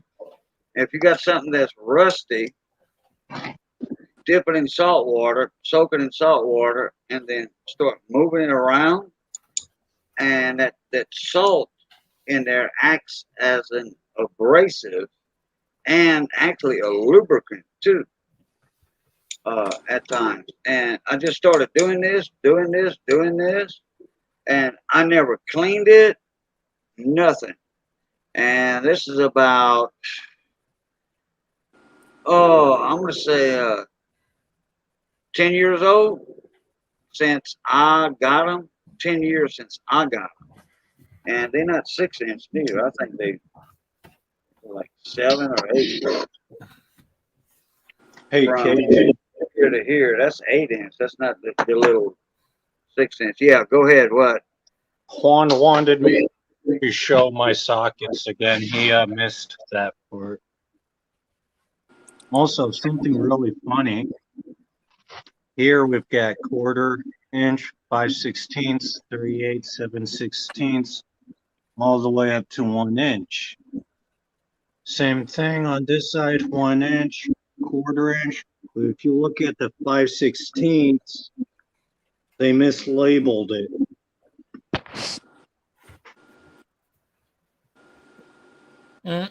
Okay.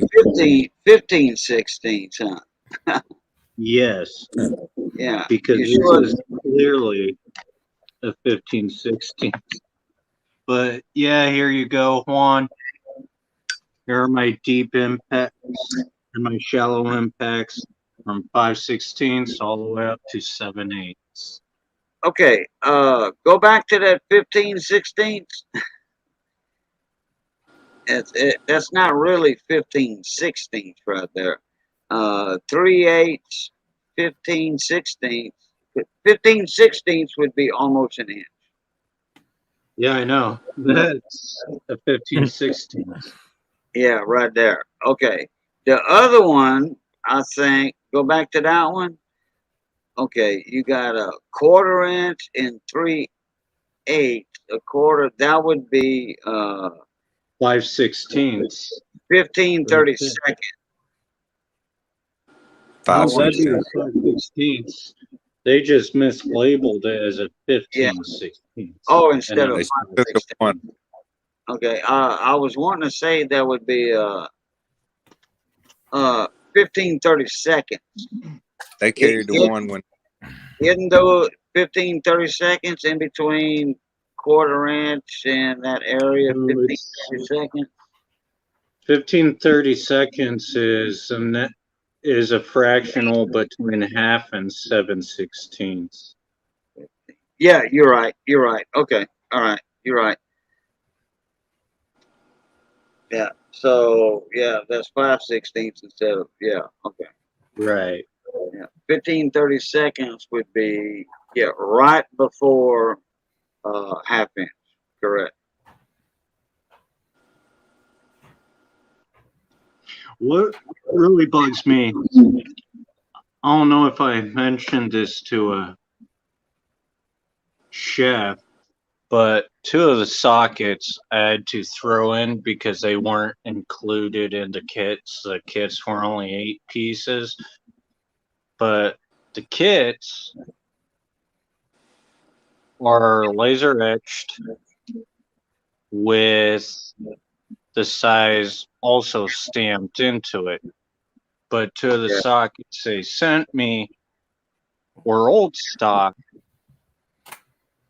and don't have the stamping. They're just laser etched. They're also a glossy,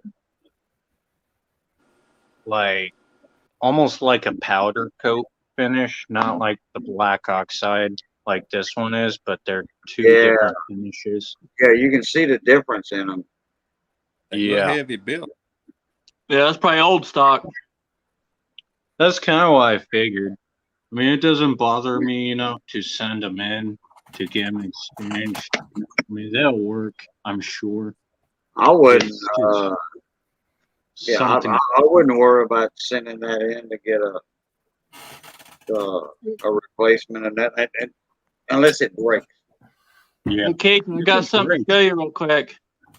Go ahead, Red Line. What's happening, Mon Ami? How you doing, my brother? I forgot to announce you earlier and all that. So how you doing, brother? I'm holding up. Out of work.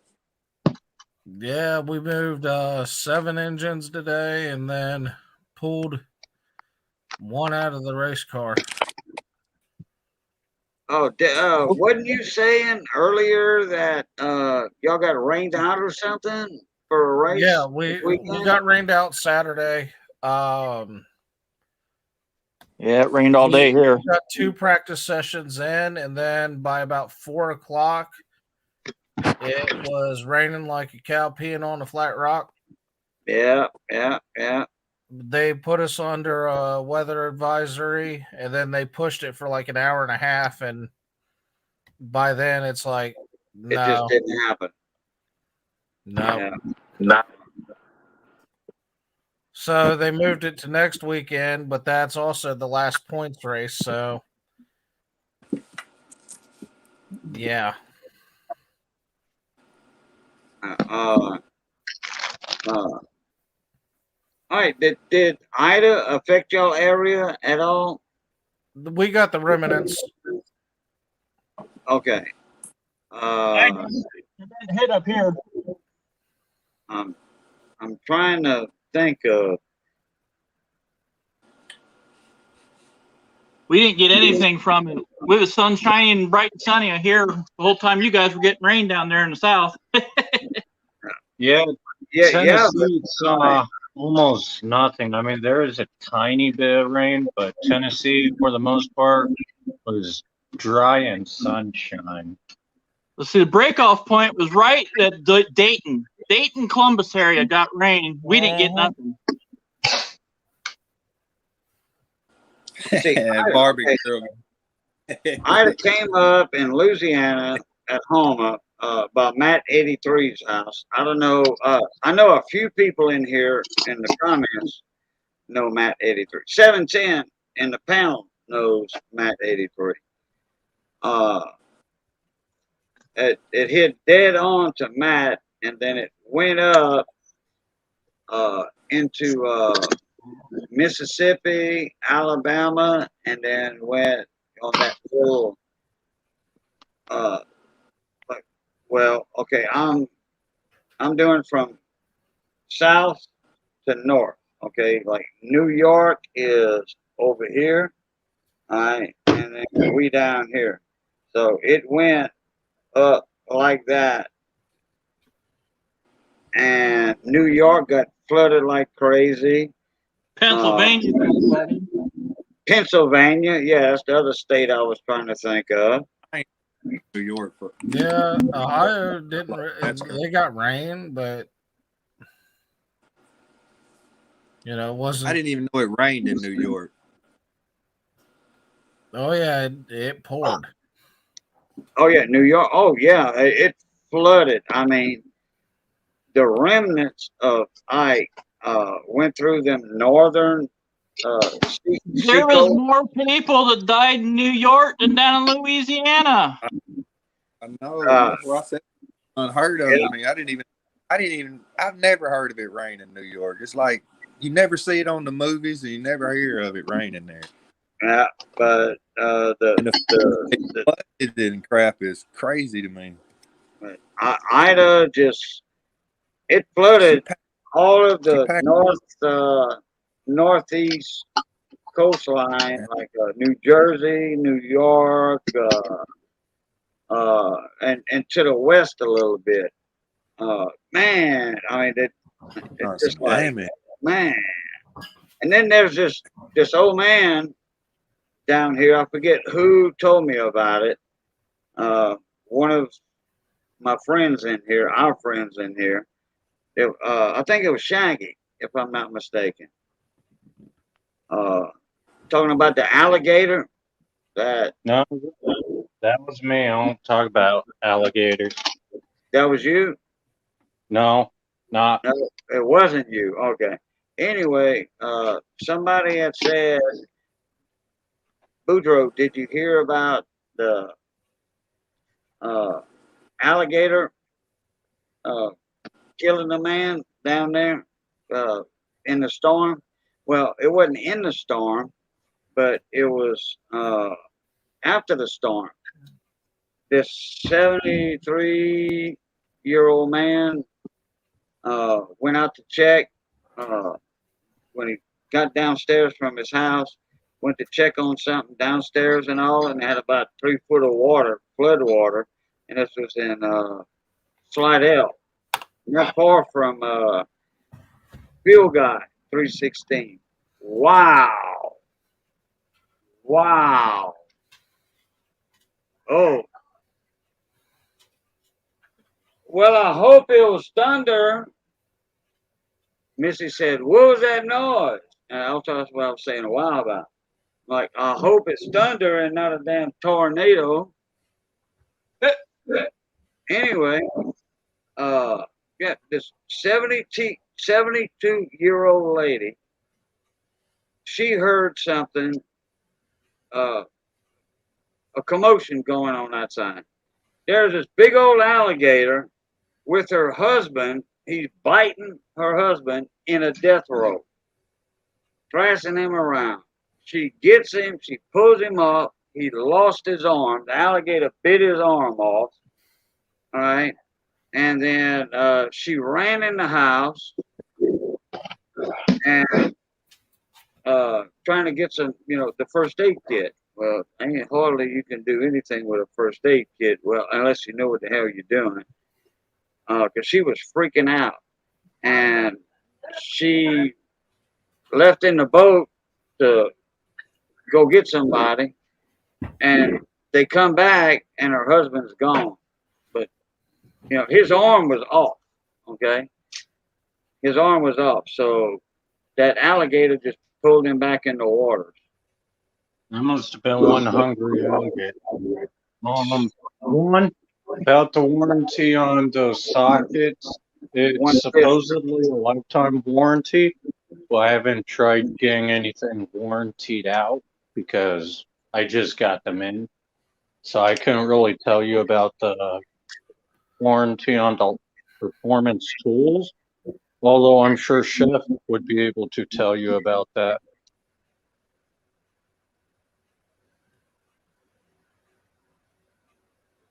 All right, I'm gonna catch the link around here. Let's see if I can search this thing. Yeah. Okay.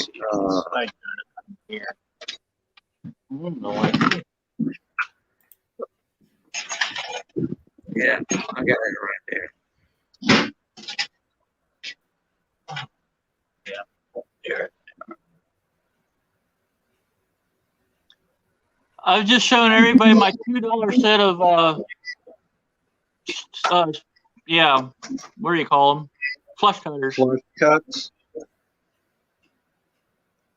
$2. Right, hold on, let me see. Hey, where are you at? Yeah, right, these flush cutters are from Menards. I paid $2 for them. Oh, is that the little flush cutters? Yep. Like, $2. Even comes with a little case to hold your. Only thing I didn't like about them was the finish on the back side here. But look at them now. You see that? Yeah. I took them. I put it on the belt sander, and I sanded it down. And I tell you what, these boogers are sharp now. They're sharp. Yeah, this is my favorite tool working in retail. Yeah. See, I got the crescent pair, but flush cut working in retail, dealing with zip ties all day, those came in pretty handy. This set here is meant only for electronic work.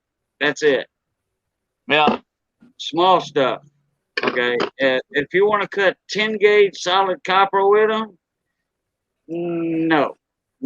That's not what these are meant for. These are like $34 right here, but they'll last forever. Well, see, that's why I saw everybody talks about these flush cuts and everything, and they're not cutting metal or anything. They're cutting little wire and little piece of plastic strip. So why should you spend a whole lot on getting a set? I mean, $2 for a set of flush cuts? Maybe a dog toenail. All right. Those that I got are meant for electronic circuit boards. Okay, when you put it two leads through on a resistor or a diode through a circuit board, you solder each end and then you flush cut them with that. That's what they meant for. They will cut little zip ties and all that. Yeah. But the thing of it is, looky there, guaranteed forever. So yeah, that's it. That's how mine are. All it counts. At that price, they better be guaranteed forever. $2, you can throw them away and buy another pair. No, I'm talking about mine. Oh yeah, for yours. I mean, mine, $2. Hell, if they go bad, they go bad. Throw them away and get another pair. Yeah. Nope. Mine are guaranteed for life, and they said the first time if you mess them up without abusing them, we'll send you. You mail them back to us, and we'll send you 2 pairs. Wow. Yeah. And after that, if one of them goes bad, we'll send you 1 pair. Hey, I'm going to show you something else real quick. You see this?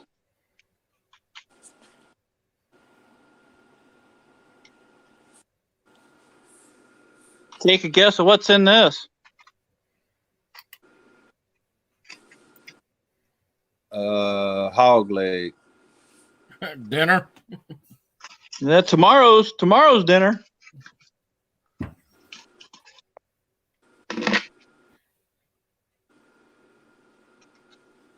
It's marinating right now. What is it, ribs? Oh no, it's a brisket. Oh, brisket. Oh, brisket.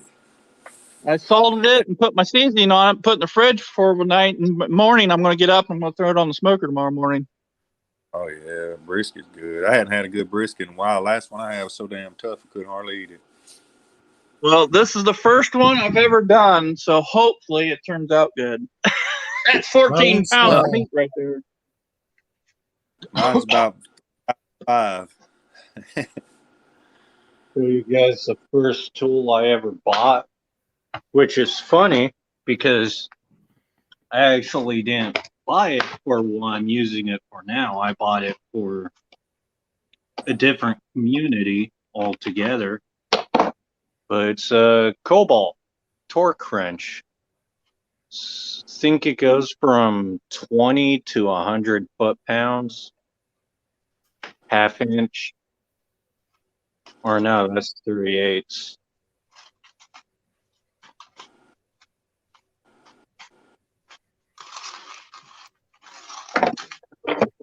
But that's one I've been using here and there lately is a good old torque wrench.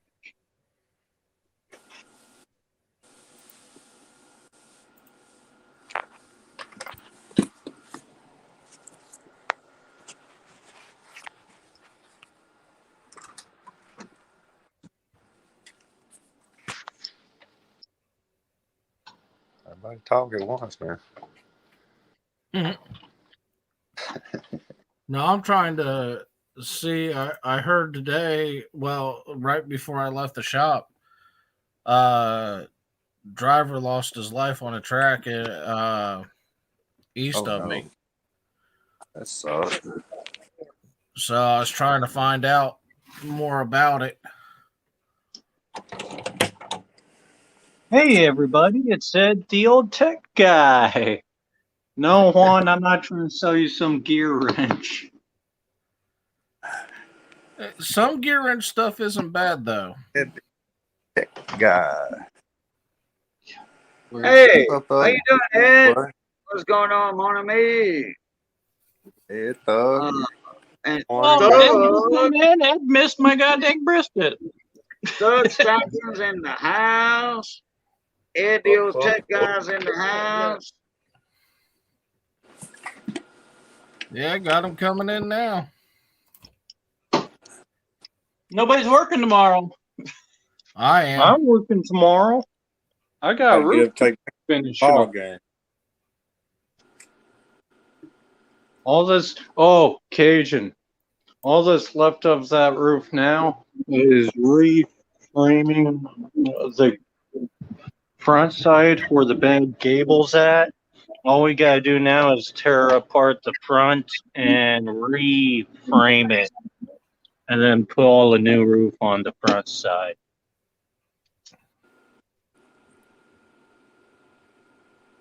Which I don't even know if we'll be able to get Hold to on, that. hold on, I'm Get doing it something for Missy over here. Y'all talk amongst yourselves. Okay. Hey, Ed, I sent you a link if you want to come up, mon ami. Please do, sir. The old tech guy. Yeah, come on in. The water's fine. Hey guys, it's the Ed the old tech guy. All right, got a new project for you. All you're gonna need is 2 screws and a magnet. got the magnet. Where the heck did my screws go? Oh, that's right. I had to fix another HVAC. 2 screws are gone out the window. Hey, gone I got 2 screws here. Anybody got a magnet?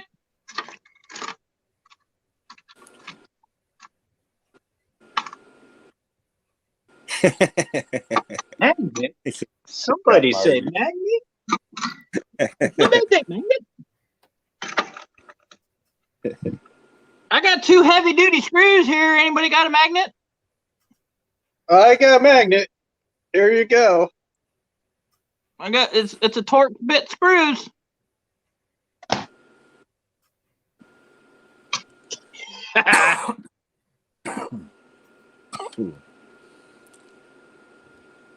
They always have 2 screws in them.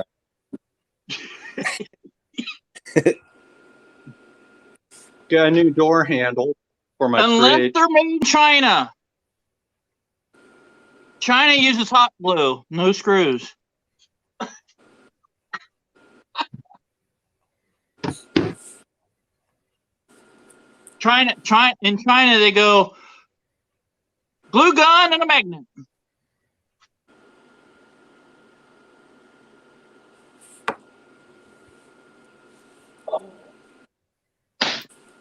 Oh.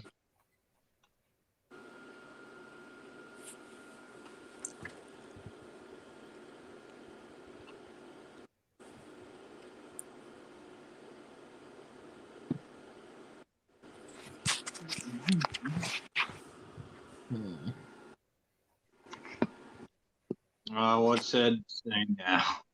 Damn, I almost broke my leg over my damn dog. My little long-haired chihuahua likes to be in my feet when I walk. I thought I broke her out of that. Okay. I got a 90-pound dog that thinks he could do that, and then he moves you out of his way. Yeah, I can imagine that. So, Ain't what's no going problem. on, Ed? Sent you a link. I don't see you backstage yet. Let's see. And I was going to say something earlier before Missy was showing me something. It was supposed to be something about 2. Oh, yeah. And then, man, we got one hell of a damn thunderstorm on us right now. Cool.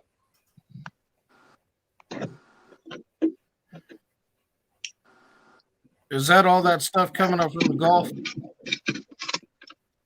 I don't know. I'm going to have to check the radar here in a minute. I know 2 days after the storm passed, well, we were out of internet for like 2.5 to 3 days all together. And we were out of lights a couple of times, electricity a couple of times because of the after effects, the coming up from the storm like that. So, man, yeah, it was. I mean, just say 4 days after the storm, 4 to 5, well, 4 days after the storm, we still was having effects from it. We had the worst. We had the worst after the storm passed than during the storm.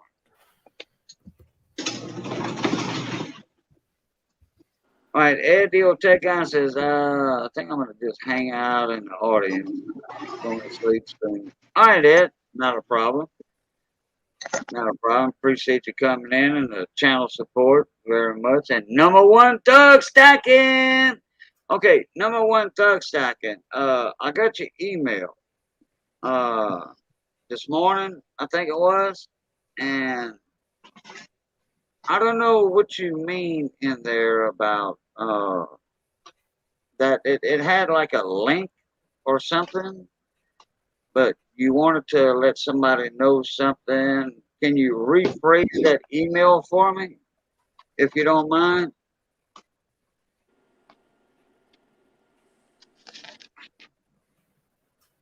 Hey, you guys want to do some real drinking? I don't want none of this weak stuff that Shaggy drinks. I don't know. Okay, I don't know. ain't got anything to drink tonight, Chef. You can get some of this stuff right here. What is that? I don't know, but I'm not going to show it up that big. What is it? Everclear. Oh, okay. That's the good stuff. Yeah. What's the proof on it? Well, this is the weak stuff. This is the 151. Okay. Well, see, they got the 200 proof, but they don't. You can't sell the 200 proof in Ohio. I never heard of 200 proof. Well, it's 199 or 198 or something like that proof. It's 90% alcohol. 190 they call it, but it's hard to get. It's hard to get 190 proof because most of the stuff that comes out the still is about 150, 160. It used to be Ohio couldn't get this strong stuff, but they passed the law to where we can at least get 151 now. Hey, Chef, I'm gonna need you to send me a bottle or two. Send me a bottle? Now, I got something I can show off because it ain't got no label on it. Moonshine. It's just water in the jar, y'all. Water in the jar. But then this is my favorite right here. Honey. American honey. American honey, wild turkey. Hell yeah. All right. Well, what I got right here, I can show this off because it doesn't have a label. Why?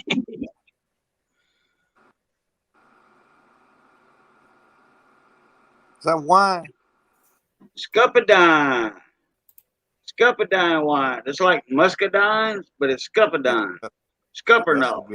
Scuppernol. This is red.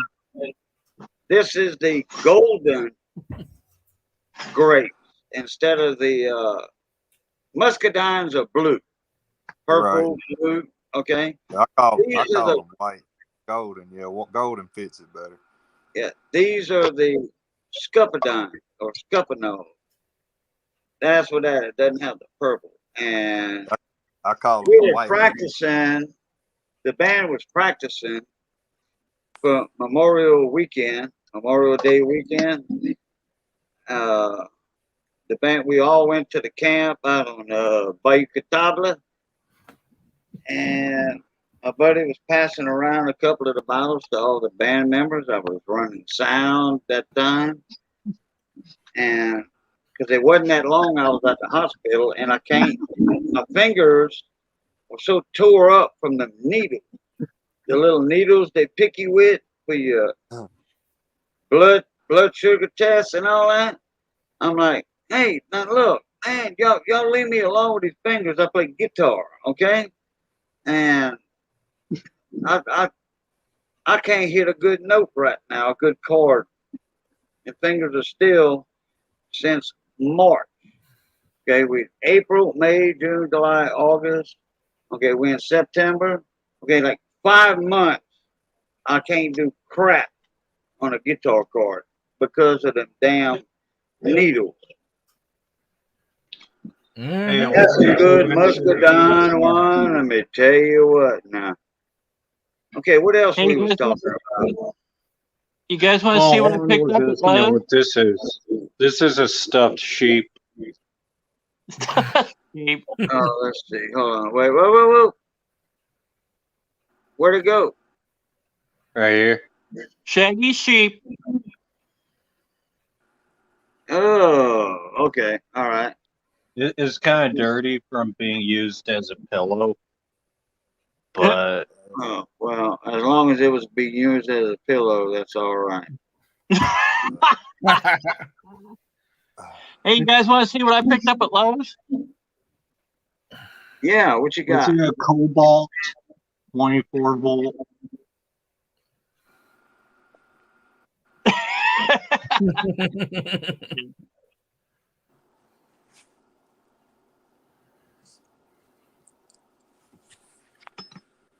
That's amazing.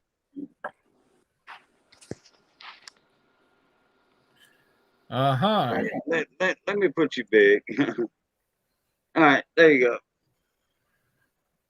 They had them on the clearance rack for half price.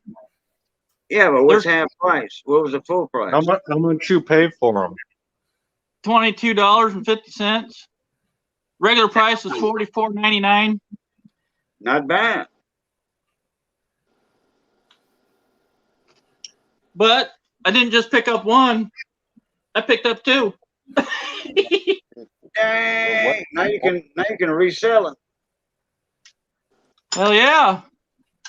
But You yeah, send me one. they're changing. Lowe's is changing all their packaging on their stuff because now they got different packaging for these, so they're selling the old stock out. Really? Wow. Yep. So I got 2 sets of these wrenches.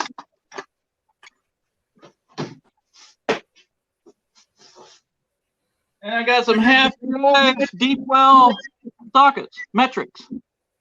Heck yeah. Man, 10, now, okay. 10 to Now, 21 millimeter. Now that makes about 89 socket sets you have just like that already, right? Oh, they were on the clearance rack, so I couldn't help myself. That's right. A man's a man. I think these are $40. I think for a set, and I got them for 20. Yeah, that's about what I paid for mine. Only I keep mine. Let me see here. I didn't get the metric set because I only had one set left as SAE, which is all right because I need SAE anyway as standard.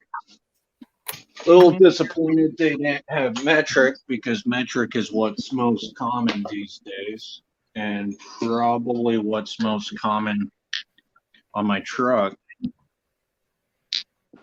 But Yeah, I was walking through Lowe's the other day, and I just happened to look at the clearance rack, and they had the tools there, so I couldn't help myself. Lowe's had this on clearance, I think, last time I checked. Now the wrenches are from 1/4 inch to 7/8. Yeah. But this Craftsman 1/4 inch socket set is like 22 piece. It includes, hold on, 1, 2, 3, 4, 5, 6, 7, 8, 9, 10, 11, 12, 12, 13. I forget how many pieces. It's like 22, 23 piece socket set with a bit driver and some bits. I paid like $15. It also came with a 1/4-inch ratchet. So I paid like $15-20 for that.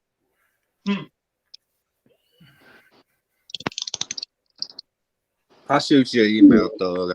I got a few of them for you.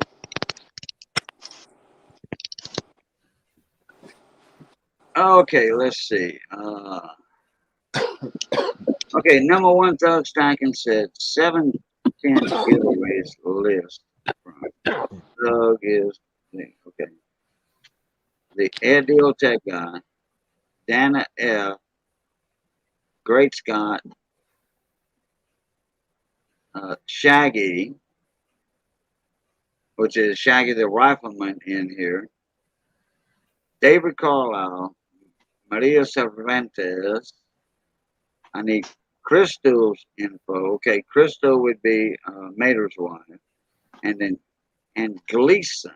Okay, Gleason News. Anyone missing? Email me. Okay. All right. Wow. Oh, I thought you might have been got all. They didn't send you their info, I guess. Yeah, Boss Gage, and I also need your address so I can send your lighter. Okay. I think I know what you're talking about. But Thug, number one Thug, I thought you had my not my email address, my He gave you home that address. Okay. Hey, I Mick. got you too, Eddie. I got you. I'll send you an email. I'm on my phone right now. I got a new phone and I don't really know how to operate this thing too well. Okay. Ed the old tech guy says, my wife said Home Depot is a man's target and can't walk out without buying anything. I agree with that wholeheartedly, Ed. I don't know. There's sometimes I can go into the homeless despo and not spend money. I'm lucky I don't have a Home Depot close to me. Okay. Number Yeah, one. but you got Rock Auto. One Pratt. I do all my shopping on Rock Auto. One Pratt. Send your information to number one Thug Stacking right there. That oh boy. Okay. One, go back up in the channel a little bit. Wait, I'll copy it right here. I don't know if you already caught it, Juan. All right. Oh boy, train coming through. All right. Oh, I see your eyes. Thank you for checking on me, Anna. We've got tracks right behind our shop, so when they come through, it can rattle your brain cage a bit. Does it? All right, guys. It's 1 a.m. for me. I gotta go. Stay safe, everybody, and God bless. See you, Shaggy. All right, Shaggy. Appreciate you coming in. Well, when he said he go. Quick. He was out.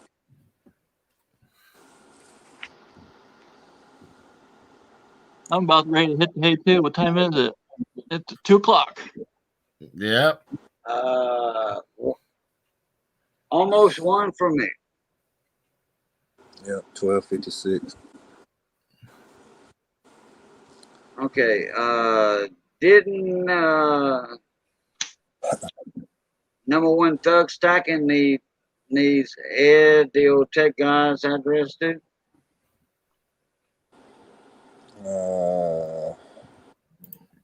For some of the stuff Juan that Thug put up. I think he has that, and I think only one he needs is Crystals and Gleason's. I got both of them. Yeah, because he said I'm from 710's giveaways list from Thug, from him. He needs Ed the old tech guy, Dana F., Great Scott, Shaggy, David Carlisle. Where's Dave at? Dave's not here, man. Miss Maria Cervantes, and okay, Crystal and Then he says, I need info and Gleason. Jason and Gleason. Yeah, I got him. I'll take care of him. I got it. Yeah, because he did send me an email this morning. I think it was this morning. That's when I got it anyway. Who's that? Number one thug. I got an email from. I think it was this morning. I got the email. I just figured out a few minutes ago. Get in my email to get into this. I had to get a new phone. My wife lost my other one. And then I got really sick for, I don't know why. And then I went to the doctor and found out I got Lyme disease from a tick bite I got a long time ago. So I've been kind of under the weather myself. That's the reason You got why he ain't Lyme disease from a tick bite years ago? No, about a month ago, probably. Oh, okay. Maybe a little less than a month ago, but it's been a month ago. But I just now developed symptoms and got I thought I had COVID. I got really sick. I got running fever and got real weak. My throat was real sore. My bones ached. All my joints kind of ached. And anyway, my wife said she thought I had COVID and she was wearing masks and shit. Anyway, she made me go to the doctor and they found out I got Lyme disease. Yeah. But I had a spot come up on my leg, like a big red spot that looked like a bruise. And then all of a sudden it got a white dot right in the middle of it. And they said, is that where you got bit by the tick? And I said, yeah, like a long time ago. And she's like, well, that's where you have it from. So Yeah, okay. You just said a long time ago. So what is that? Just a couple of weeks ago, or? It may have been a month ago. I mean, it's been a while. I mean, it ain't like last couple of weeks. It's nothing that's I hadn't got bitten in the last 2 or 3 weeks that I know of. But about a month ago, I did pick a little bitty tick off of the inside of my right leg, and about a week ago, I got like a little bruise on the inside of right there about where that tick was, but I never thought nothing about it being that tick bite. But after I started getting really sick, I went to the doctor and he kind of asked me, had I been bitten? And I said, yeah, it'd been like a month ago or so, or maybe a few weeks ago, 3 weeks, maybe a month ago. And he goes, well, that's probably where it is. So we looked where it was at, and it's got like a bruise, like kind of like somebody punched you, like a bruise in it. Yeah. But yeah, I don't know. I don't know. They got me on all kind of antibiotics, which I hate taking medicine of any kind. Yeah. Well. Now, were you wearing short pants or long, just regular jeans, or what? Normally, I wear shorts all summer long, and I wore pants that day. And when I took my pants off to get in the shower that night is when I noticed it on me, and I picked it off. But man, it's been. Oh boy! I say that it may have been a month ago, maybe even longer ago. I didn't just get bit. I didn't get bit and then get sick. It's been a while since I've known that I've been bit by a tick. We checked this.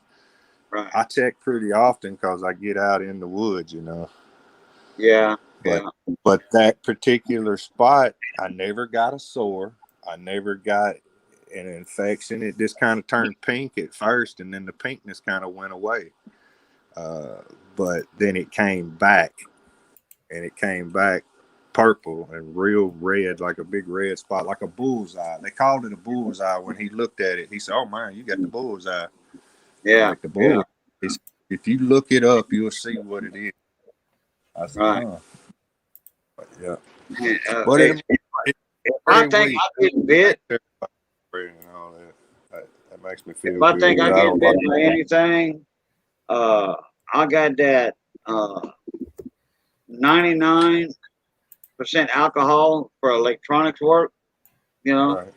'Cause you just can't find that anywhere. Well, especially in the last year and a half now. And peroxide, buddy. I'll take that 99% and that hydrogen peroxide mix, and I'll take a stiff toothbrush and I'll work that then liquids in there. I'll scrub the hell out of that. 'Cause, yeah, ticks. You know, One of them things, man. whew, I don't, I've always gotten ticks on me and stuff, but never thought about no crap like Lyme disease. well, I've yeah, never that's really got where any it comes sores from. from any tick that I've ever had picked off of me. That was what my stepdad, he's like 83 years old, and he says, well, you and one other person that he knows is the only two people that he's ever met in his life that he knows has had it. So I guess it's kind of a rare thing. All I know is I got pretty sick and I started feeling really bad. And I thought about a week ago I was dying. Yeah, knee I mail thought going up, my brother. Knee mail. I thought I had COVID. Me and Missy had a scare 2 weeks ago. We didn't go nowhere. We didn't let nobody. We didn't call nobody to come around. Nothing. Johnny, we didn't even call him to come around. Missy's niece got COVID, and her husband had it, and her mama or something had it. Yeah, her mama, our niece's mama, my sister-in-law, and her husband got it. And then Missy went to her mom's, and her niece was over there at her mom's a couple of days before. Well, her mom didn't catch it, thank God. And then I'm like, Missy, we need to, keep aware of if we get any fever or anything, you need to let me know quick. Watch out for symptoms. But we didn't. Missy didn't get it. I didn't get it. Her mama didn't get it. That's a blessing. We get a call once a week. We got 2 week before last and one this past week from the health department with trace contact where they've somebody's been reported with it, and they've said that they've been around my son at school or at football or something. I've had that call 3 times in the past 2 weeks. That's an uneasy feeling when they just said, the only thing they want to know is, has he been fully vaccinated? And we say, yeah. And then they say, well, he can still go to school. Don't quarantine. He can still go to school and watch for symptoms, watch for any signs or symptoms. No. That's the wrong way to do it. Stay home way and watch for symptoms. No, see, hey, y'all state works a whole lot different. Or we really ain't shut down. We really hadn't skipped a beat here. There's not been much of a change at all, other than we kind of space out a little more than what we did before. None of the businesses really shut down. There's a couple that did, like the hairdressers and places like that. They shut down until they figured a way to reopen. But that's until Nancy Pelosi goes in one and says, "Hey, open up and hair done." right. It was instantly open then, yeah. But yeah, I mean, it really hadn't affected us much. But the schools, see, they still go. They have a I don't know what you would call it, but you go to the school and you can sign to say that your kid can either wear or not wear a mask, whatever they want to do. But they have to sign if they don't want to wear the mask. They're requiring them to wear a mask, but you can sign a piece of paper to not wear a mask. Well, But what's the difference in signing the paper? That means the school's not liable for anything if they do catch COVID or whatever, or what? Absolutely. They're covering themselves, the best that they Yeah, can. So there's no way to come back and say you got it from the school, and it's fault. CYSs, they covering their butt top. And it's they can figure out how to do the festivals and stuff like that around here. They're gonna probably have them back open too.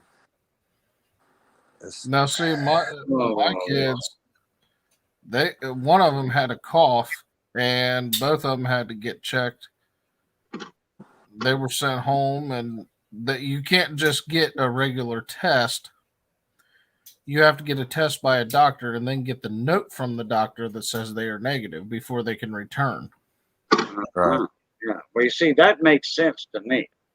What you said, Gary. I was like, okay, but if you only have a cough, like, why not check them for other things? Because if a kid coughs, I mean, come on, what kid doesn't? Everybody coughs. Yeah, I cough. I'm a smoker. I don't cough all day, every day, hacking. I don't wake up hacking and all that because, I smoke cigars. I don't smoke cigarettes. And it's just like, but sending your child to school and saying if they develop symptoms, then take that child out of school. Like, wait a minute. If somebody has what we're talking about, okay, I'm not trying to say this on my live stream. If somebody has that, well, they're going to pass it on to some of their classmates that's in close proximity to them, and that's what me and Missy was worried about, because our niece was at my mother-in-law's house, but she was just like in and out. She went pick something up, in and out. She didn't hang around and kiss Mama Faye and all that, because they know, no, not right now at this time. This is going on. This is, hey, Mama Faye, come to pick up my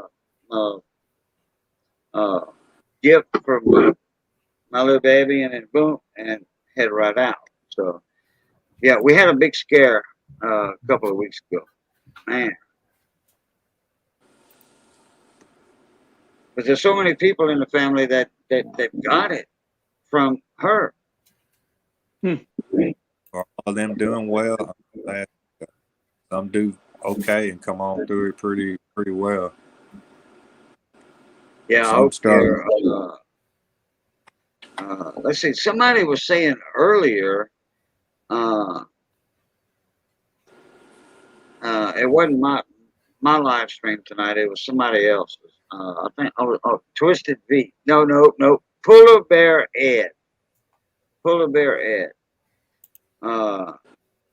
Somebody was, and I forget who it was. They said, I got a cold or something, and it turned into something else. So right now I'm eating strawberries on ice cream and Cool Whip. So, something about strawberries, and I've been hearing a lot about that on the internet. Strawberries helps you recover from a cold or something like that. Zinc does too. Zinc. Yep. Like zinc pills. Yep. Zinc lozenges. Huh? Get some zinc lozenges. Like Ludens, lozenges, the little red ones. Yep. You can get them in zinc too. Oh, man, when I was a kid, the cough lozenges, the Ludens, but that long, kind of like pure shape. Dude, I would almost eat that like candy. I guess that's why, yeah, I guess that's why I've always been healthy. They got zinc lozenges you can take. Yep. Oh yeah, Wine Prats. He just said micronutrients. Yes. Yeah, that's a fact. Red, anything green out the garden. Yep. What's up, Monsieur Hector? How you doing, mon ami? Yeah, like Okay. green beans, snap beans, collard greens. Collard greens. Man, I ate so many collard greens and mustard greens. Mustard greens is mostly what my dad grew. We did a few collard greens, but mustard greens, oh man, and turnips. Man, I was raised in all that stuff. I was a healthy kid. I ate healthy. Yeah. One year I grew a huge garden at my house, and my mom and dad grew a garden at their house. We did not plant the same things.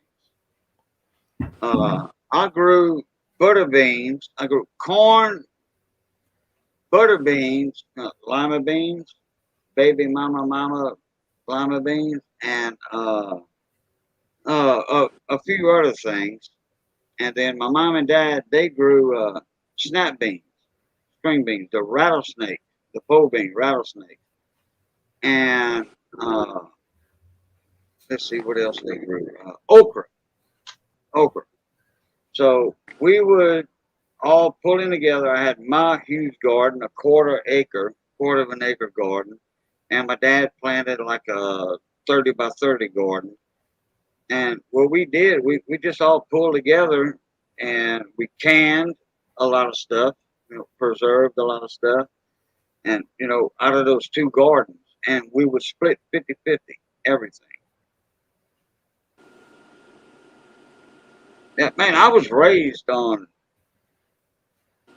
homegrown food, and homegrown calves, pigs, sheep. Oh yeah, oh yeah. Well, we grew what we ate, and we ate what we grew. Same goes for hunting. We kill what we ate, and we ate what we killed.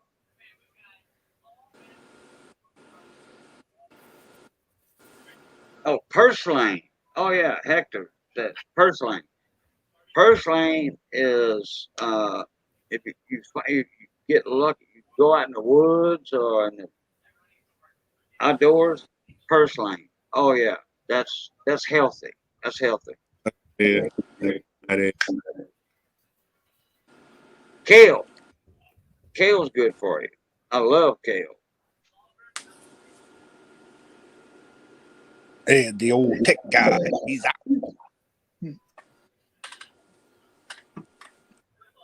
Yeah. Where's Ed? Oh, there he is. He says, "Good night, guys."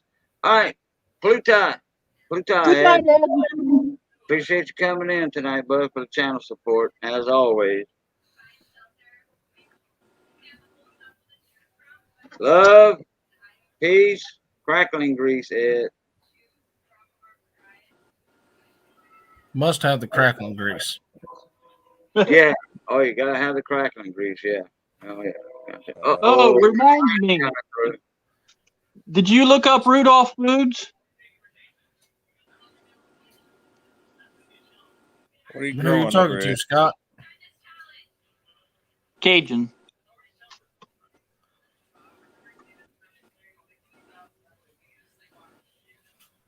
Okay, the train passed. Now I can hear y'all. Cajun, did you look up Rudolph Foods? Okay, wait. Rudolph, like Rudolph the Red-Nosed Reindeer? No. Well, why was I supposed to? Well, on your stream the other night, you was talking about crackling grease. What? Look up Rudolph Foods. All right, I'm gonna do that right now. They are very famous. They're in Ohio, by Waynesfield, Ohio. They make cracklings and pork rinds.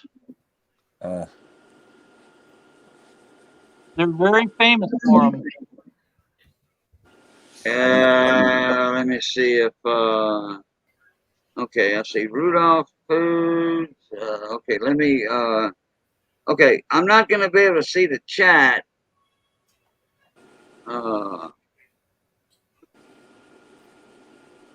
Because I'm expanding my okay. Rudolph Foods got very good. They're very good. Okay. Oh, I see. I see a bag of Rudolph pork rinds. Yeah, they make pork rinds and cracklings. Chicharrones. And it says nobody makes better tasting pork rinds. Yep. Butter, I do. They're talking about company wise. It says we've been producing the best tasting pork rind, best tasting. Okay. Pork rinds for more than 60 years, still using the same secret recipe Mary Rudolph created in her family kitchen. That's right. I'm only like 20 miles from the plant. Tell it to pop pork rinds, to bag pork rinds in just 4 minutes, locking in the freshness. All right. That's not crackling. Well, they make cracklings too. That's not what we call crackling. What that is, and that's the only thing I see on here. Let me see. There's zero carb menu. Okay, let me go to that menu. Buy pellets online. Okay. We buy them from local stores down here. The little square pellets about like that. That's what you're talking about? All right. We buy those like that down here at our local markets. And you take them little square pellets. They different sizes, actually. And I throw them in hot grease. And hot grease, 30 seconds later, I mean, they do little pellets. Make them big old pork skins. Okay, our products. Okay. Everybody's talking about your crackling grease thing. We got them right in the backyard. Let me see here. Southern Recipe Small Batch. Southern Recipe. Lee Small Batch Southern Recipe. And I'm looking at. Let's see. Yeah. Okay. These are the pellets right here. Did you see? Were you in the other night when I showed a real crackling, a hog crackling? No. You didn't? Okay. All right. Let me do this. Let me go in my history.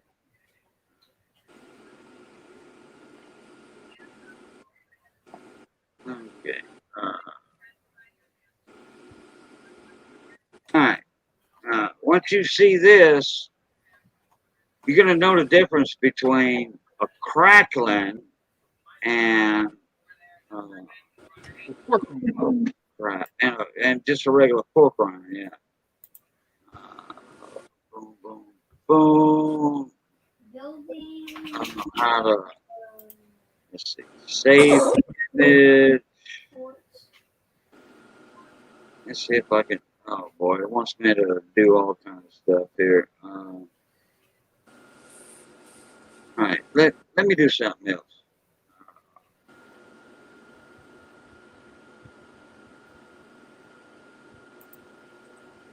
Oh, wait a minute. Let me get back to where I was at. Okay.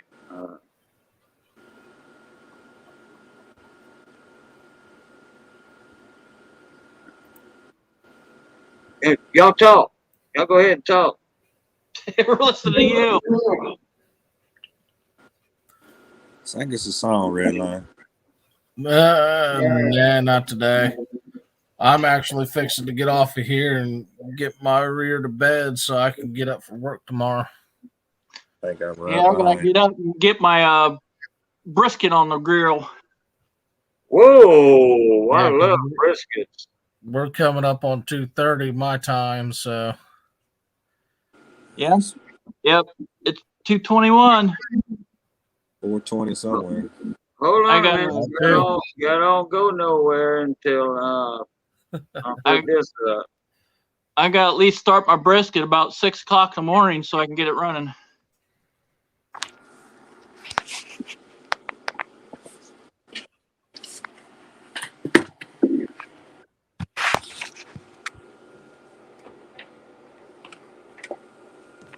Right. Let me get back in where I was at. Okay.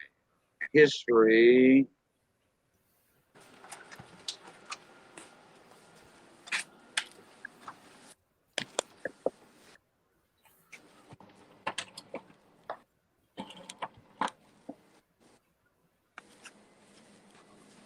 Yeah, but I'll see you guys on the flip side.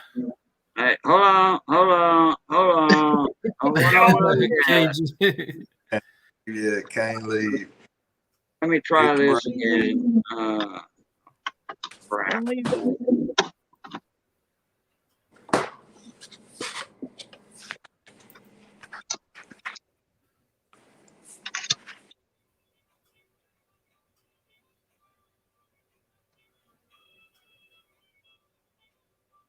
I see one on boom. Let's see if that's gonna show a picture.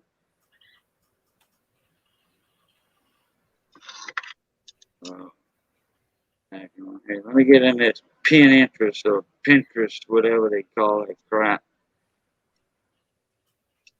Okay, all right. All right, I'm gonna share the screen. That's what I'm gonna do. I'm gonna share the screen. Share screen. Let's see. It's gonna come up Chrome and right there. Okay. Y'all see that right there on the bottom? Y'all see that on the bottom? Yeah. That's the skin of a hog. That's the skin, and Right. it puffs out. It puffs out only when you do it a certain way. All right, there's a little bit of fat right there, right here where my cursor's at. There's some meat. There's a little more fat. There's more meat, and then there's a lot more meat right there. That's the cap, they call it. That's a hog crackle. That's the crackling grease I'm talking about all the time. Well, pork rind's basically just the skin, isn't it? Yeah, pork rind is let's see, where's it at? Right there. A pork rind, or some people call chicharrones or chineros. All right, it's this bottom part right here. That's the skin itself. Now that does not pop up real thick and light, fluffy like Yeah. a pork rind, but it does about halfway. But that's a crackling right there. The skin, fat, meat, a little bit more fat, and more meat, and then the cap. Yeah, okay. Put it this way. Uh, you take bacon, okay? A slab of bacon from the hog. We call them green bellies down here. Green bellies.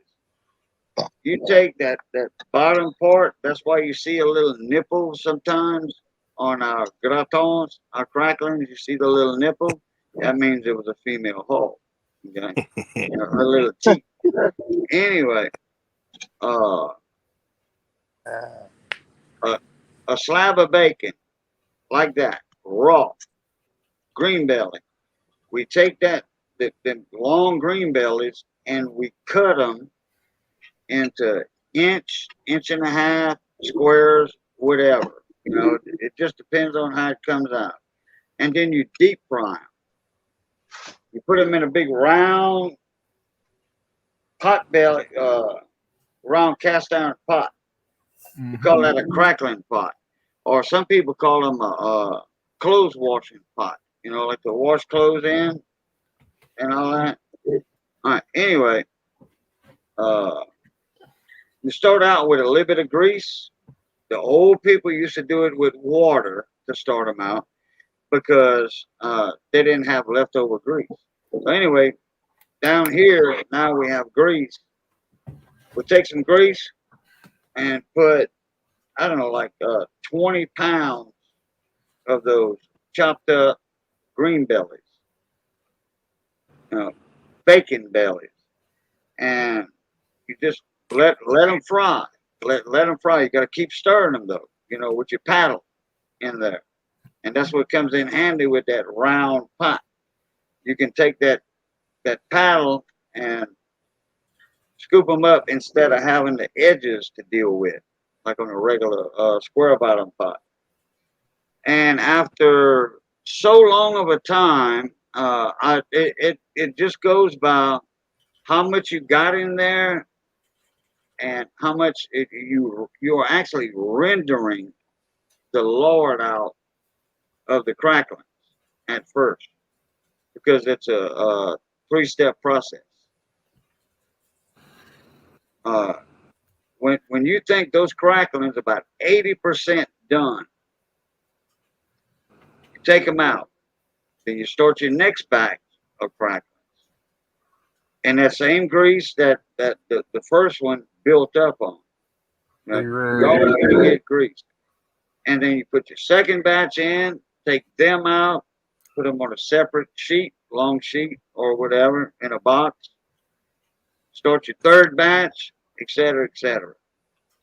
Then you turn that fire up, because your hog grease is not going to burn that much. You throw your first batch in of cracklings. And when those cool down cracklings hit that hot grease, that skin's going to puff up like a pork rind. It's going to puff up like a pork rind. And you do that for another 10 minutes. Get those out, start your second batch, etc., etc. That's what a hog crackling is right there. That's why I say love, peace, and crackling grease. So our cracklings are totally different than the chicharrones. Because those are, but now they do have chicharrones with a little bit of meat, in the skin. They do have some meat in there on certain ones that you buy from the store. And those are considered cracklings instead of pork rinds.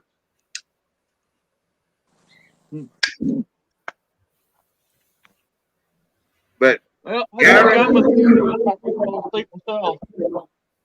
right, Scott. But Gary, if you would ever come down here and eat a true hog crackling, you would be ordering them or having me ship you some about 3 times a year. And them things ain't cheap. Them things run about $18 a pound. Wow. I'll definitely be down. Hey, Scott, Gary, and 710 knows it already. I already invited 710 to my house. I'm gonna come. I'm gonna come one day. Y'all welcome to put y'all feet under my table any day. Hell, I wish I would have known you a couple years ago. I was down right beside you. Where? I come right down 49. Yeah. Hey, if you would have came down 49 below when you went through Alexandria, 2 or 3 exits from Alexandria, it would say Highway 13, Ville Platte. If you turned off that exit right there, you'd have passed right in front of my house. Wow. I slept down there somewhere. I think I got down. I went from Shreveport to what is that? What is that down there south? Lafayette. Yep, Lafayette on 10. Yep, Lafayette's right at where 49 dumps into I-10. Yep, that's where I went from Shreveport. Well, I was actually up in Arkansas.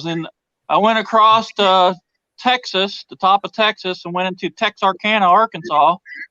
And I Wait a went from minute. Texas.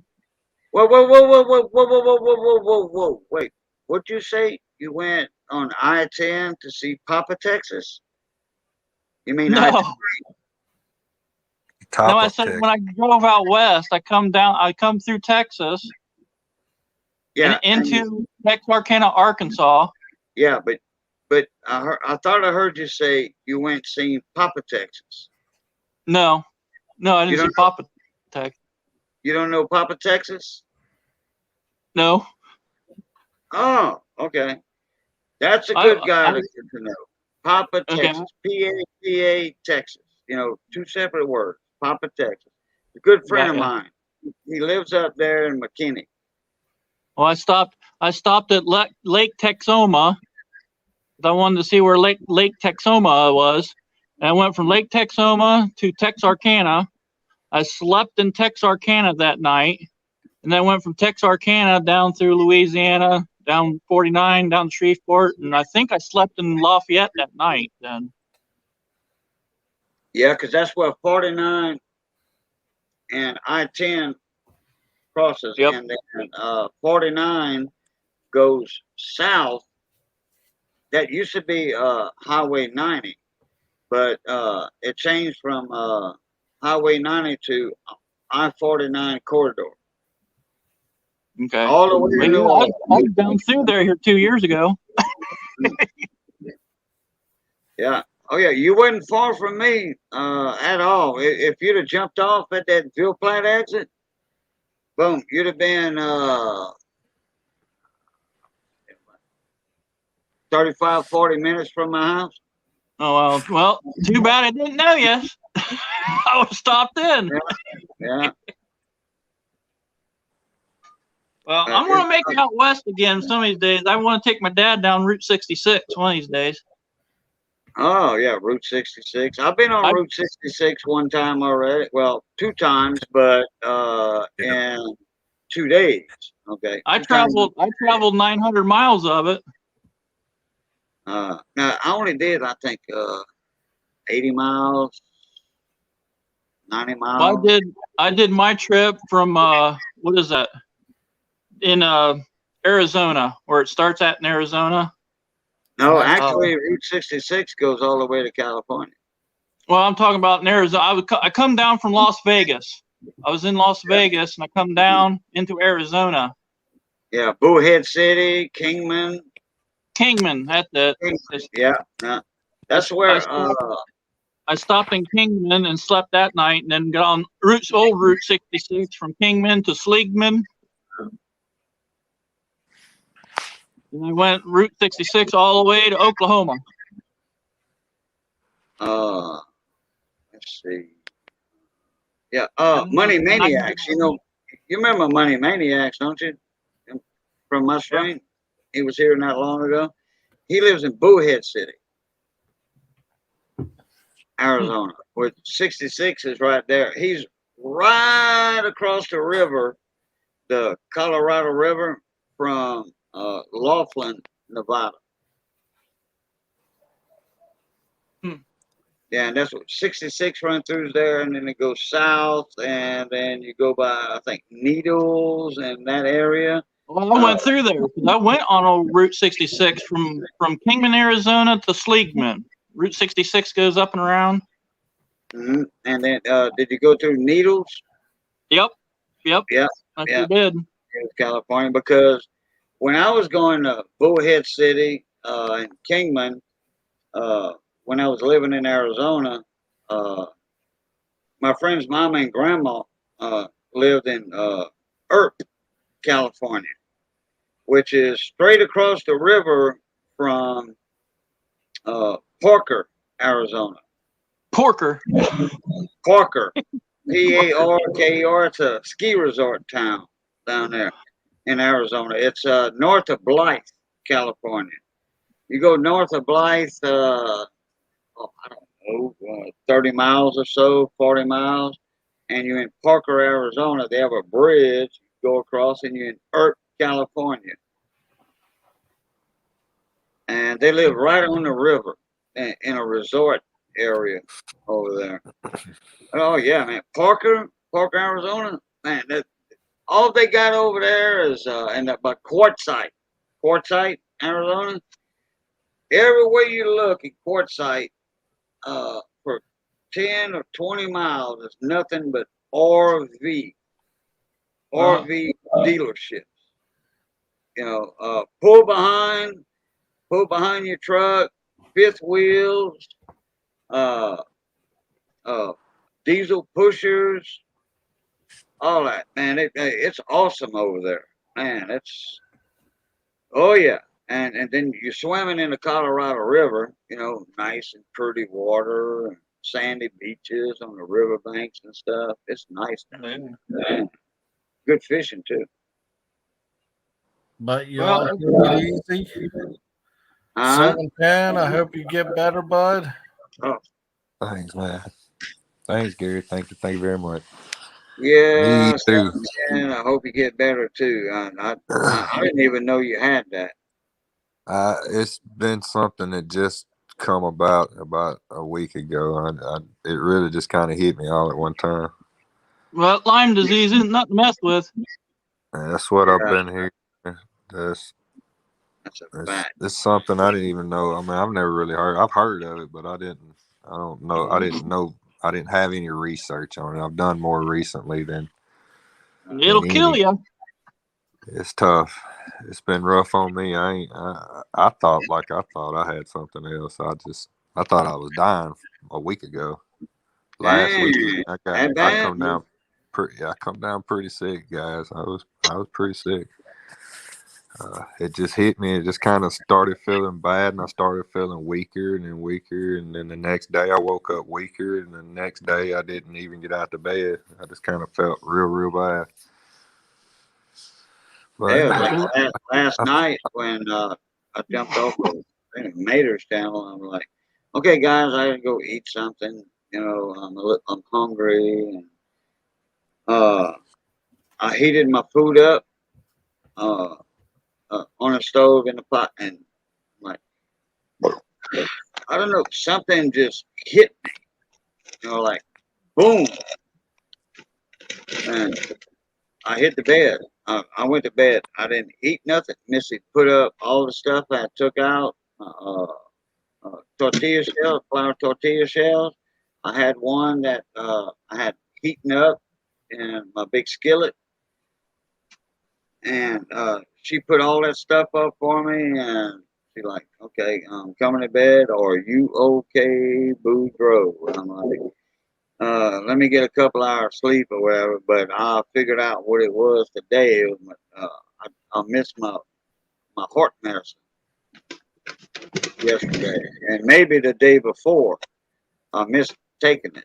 You know, I didn't take it, so I took it earlier. So I'm all right now.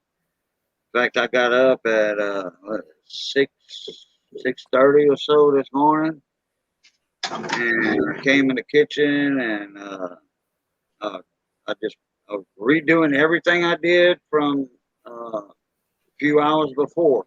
You know, and I got some food in my stomach, and I was all right. Mm-hmm.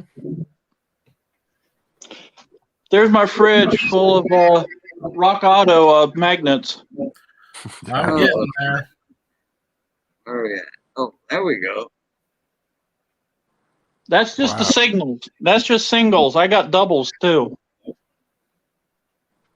That's all Rock So Auto magnets. you get something every time you order from them? Yep. That's cool. Won't be They're long. pretty You have your cool, refrigerator actually. full. Wow, look at that old Jeep. Wait, no, that was an International. Sorry. That red woke stop right there. Yeah, that's an old International. Yep. Yeah, I had a It's a, 1972 International pickup truck. That's a it's a four-wheel Bronco. drive.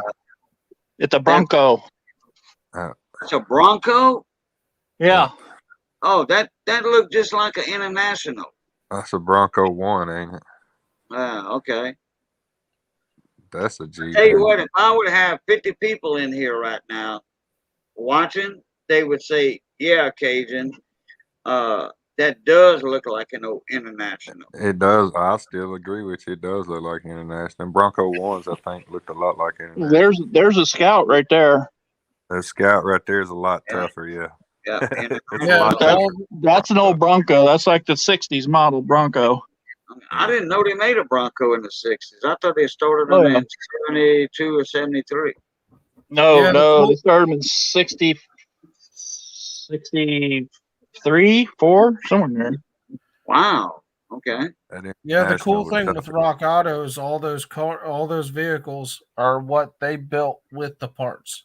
Yeah, Right. what people built with their parts. Right. Right. I should send them some pictures of mine. Yeah. Yeah. Yeah, No but kidding. you all take it easy. I got Um, one All right. from Be good, buddy. 5. We got 5, number 5. Thanks for having me on, Cajun. All right, Redline. Gary, appreciate you coming up, buddy. As always, you're a good channel supporter. Thank you very much for coming in. Yep. Peace out, y'all. Have a good one, Gary. You know it, brother. That's where I'm going to. I'm going to head to bed myself. I love you, brother. Have a Oh, good night. hey, look what number one thug stack can put in there. That's 442 Cutlass. That's what I'm talking about. 40. Yeah, 40. I had mine and my seat turned sideways, at an angle like that so you can get out the door easier. You remember them olds from, what was it, 70, 69 or 70, 71? Cutlass Supreme. Yeah, that 442. Mm-hmm. That's how I bought it.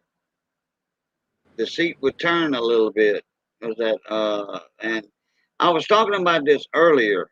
I don't know, 5, 6 months ago, or maybe 3 months ago, and somebody said, "Yeah, I remember the seat used to swivel."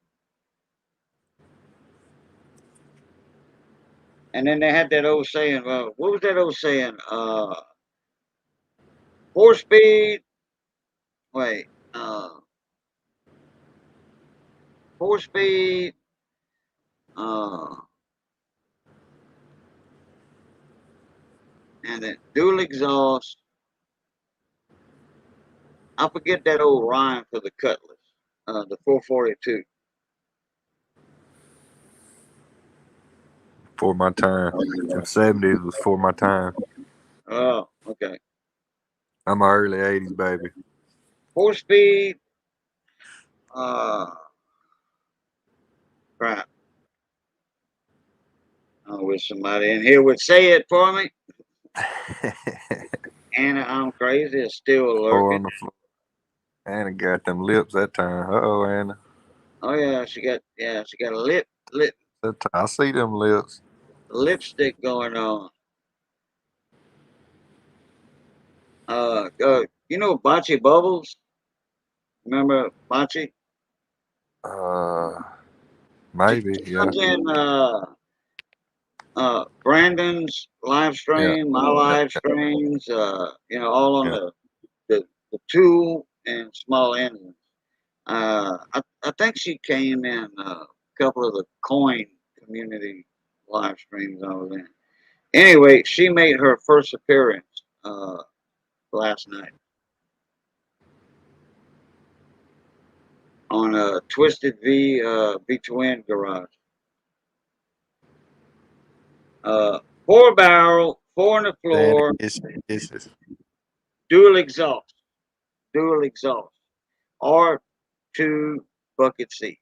Yeah, yeah, because they did have the bucket seats. Yeah, and the driver's side that I know of, man, I had that car for 2 months and it got total loss.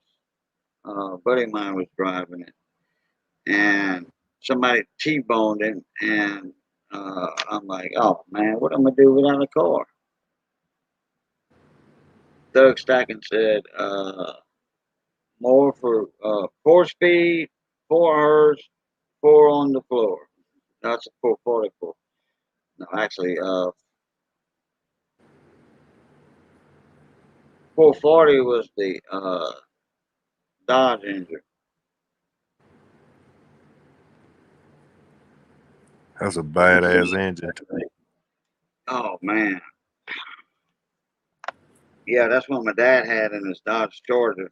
He ordered it from the factory. A '73 Dodge Charger. He ordered it from the factory through the dealership from the factory, just like he wanted it. Man, that thing would boot, scoot, boogie. Oh, CUDA. Oh yeah, CUDA. The Stacker. Barracuda. They did make the Barracuda, and then they made the CUDA. They shortened the name though. In the what was it, 71 or 72, I think. They shortened the name from Barracuda to CUDA. Oh boy, I need to fill that liner up. Shake your hood. That's where it mounts onto breather, and the hood set down over it with a hole, right? Yeah, 4 barrel, 4 on the floor, and dual exhaust. Okay, I think that's what I was saying earlier, and or trying to spit that out. Hector agrees with that. Yeah, 4 on the floor and dual exhaust. Oh, Hector knows. He been around ever since y'all. I think y'all probably born about the same time, wasn't you? Yeah, yeah. Me and Hector's the oldest one in the bunch on here tonight. Yeah, we older than dinosaur shit. I was thinking if I wasn't saying it. Yeah. Oh yeah, well I did. Oh wait a minute, Doug Stacking said my '68 goat. Go ahead with the goat. GTO. 400, 420 with 4-speed Hertz. All original. You still got a tug. 409s. I remember them old 409 engines. Yeah, Chevy 409, Chevy Impala. If it's not painted, it's double dimple chrome all show. Double dimple chrome. Did I show y'all those 1963 models? Chevy models a while back in a video. The I one. don't know if I kept that video. There's a download. I bet That double used to dimple. be it used to be a commercial for Chevrolet cars years ago. In 1963. It's a commercial on TVs they used to have. I don't know if I still have that video in my storage here. They had the Corvette. They had they didn't have the Impala in the commercial, I don't think. They had the Nova 2 or Chevy 2. They had SS. I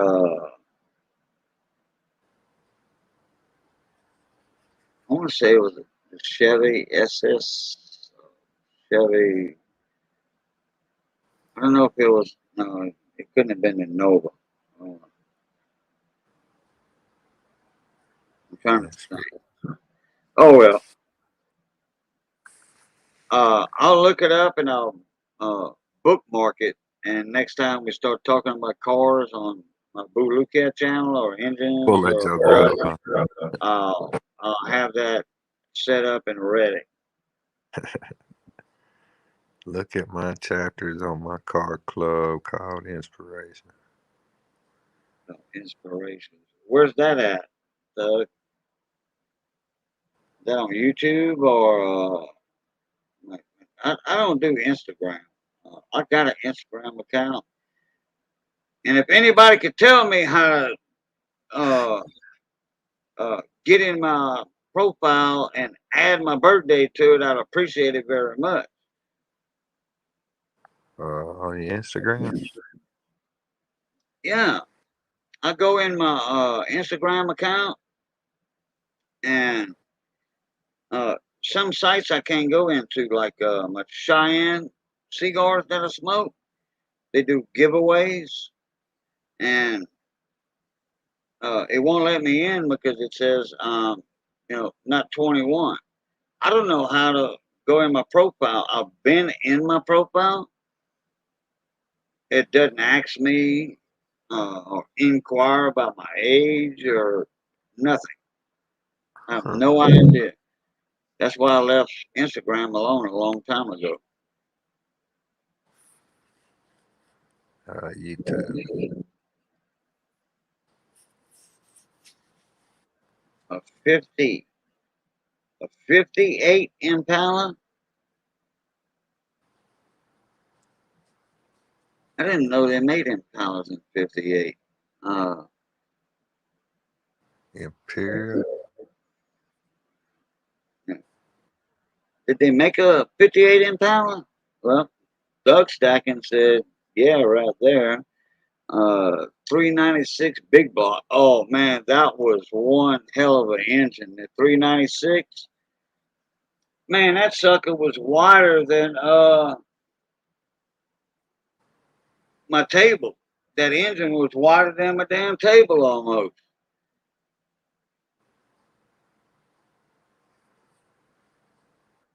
YouTube inspiration car club. Oh, okay. I would like I would like a link for that. No kidding. I have two Chevy 2 nose front clips to build at work.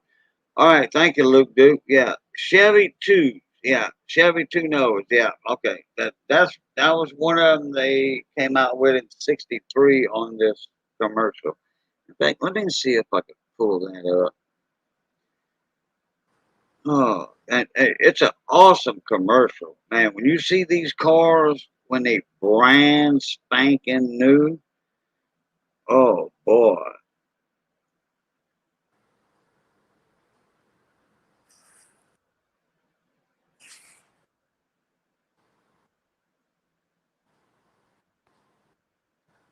I don't know what I'm doing. Okay. So used to my old phone. Now I'm lost. She got me an iPhone this time, so I'm completely lost. Oh, that's what you got now, iPhone? Yes, sir. Oh, okay. Yeah. Well, hey, I ain't got nothing against iPhones. Me and Missy had iPhones. The 4S's or whatever they were. Yeah, I think I got 12. 9 years ago.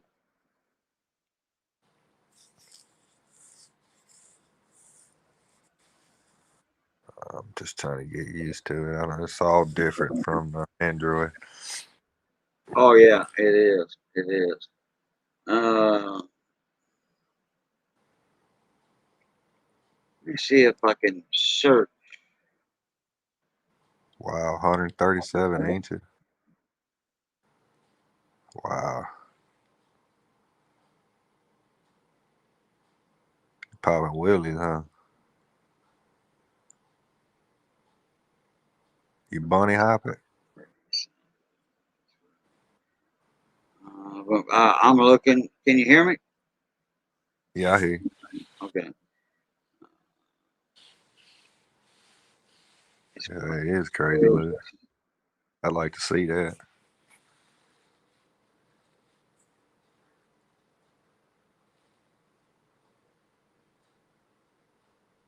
This on your channel, Thug? Why am I missing this? Why don't I know about this yet? Why is this the first I've heard of this?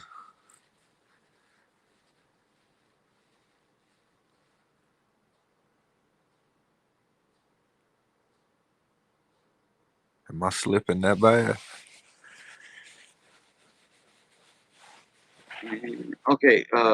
Let me get into my StreamYard here. See what I'm missing. What am I missing? Uh,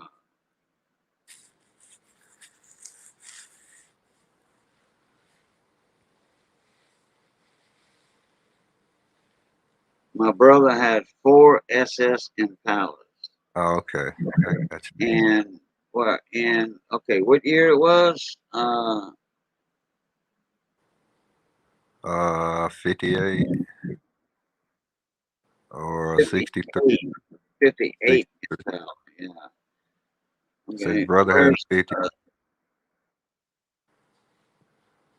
my, my sponsor is Del Toro Hydraulics YouTube. They holding the world record. Okay, for hydraulics on the 63 Impala. My dad had a 66. I know that. From there, that. Okay, where's the link at for? I thought he had put a link up. No. I didn't see one. Oh, okay. All right. I thought you had said. Why didn't I know about this before? I did. I asked him why I didn't know yet. He told me it's just between us, between me and you and the family that's in here tonight. Nobody else knows. This is new knowledge to everybody.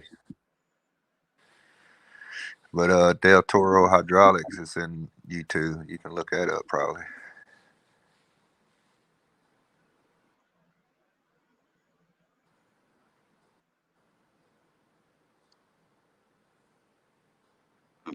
I'm trying to get this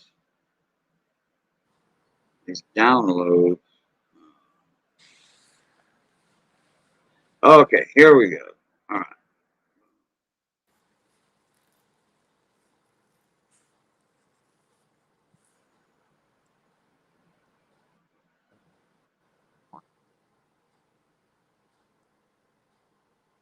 I hope I didn't delete that video. That sucks.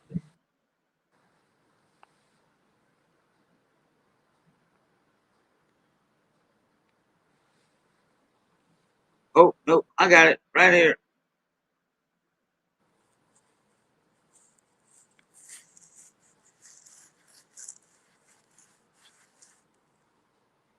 All right, let's see where I can share this at.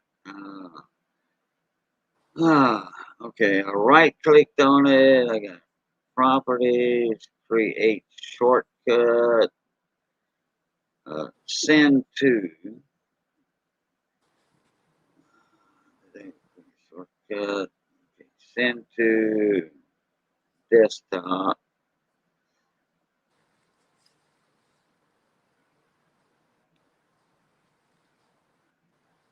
Okay.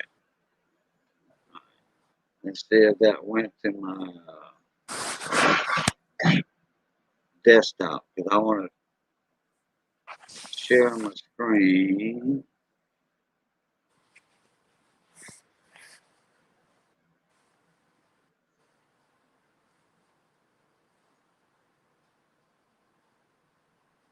Where you screen? Or there you are. Okay, let me share screen.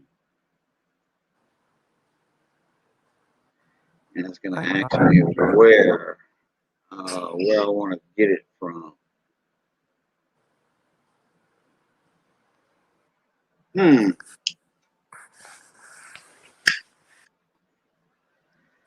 Windows.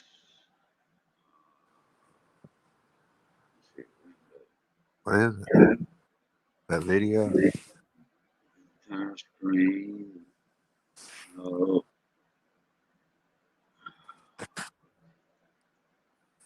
I don't know how to share it from.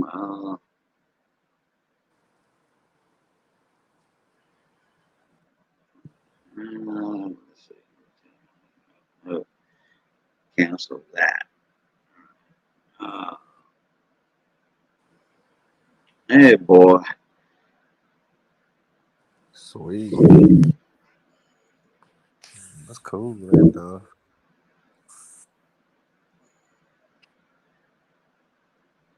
You know all about them, man.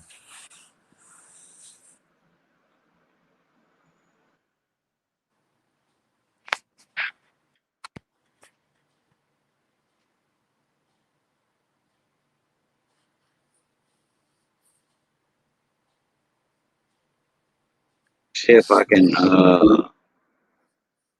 okay, right click on it. Boy, boy, boy, boy. It's cool. A bunch of friends and brothers can get together like that and start a business. That's cool. Share. That's what it's all about. Open with. Oh.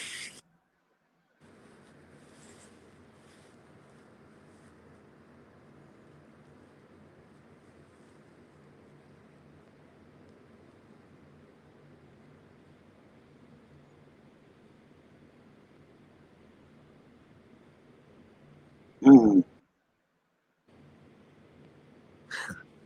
Ain't working for you?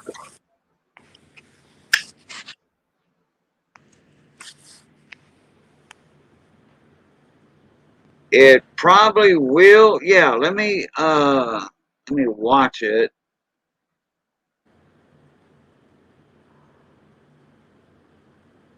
Let me pop it up here. And then what I'll do when it comes up, okay.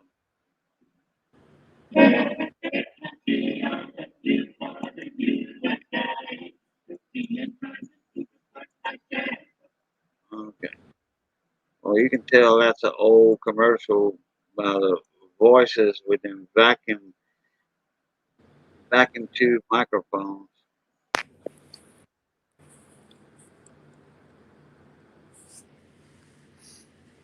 Okay. Let me see if I can move this. Yeah, move it.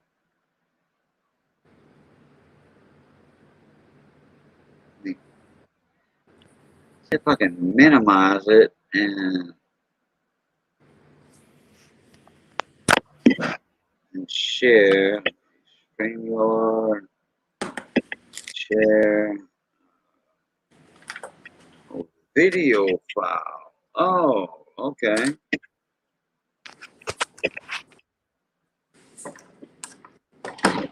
See if I can catch it from there. Yep, sure can. All right, here we go. Got this chicken figured out. Let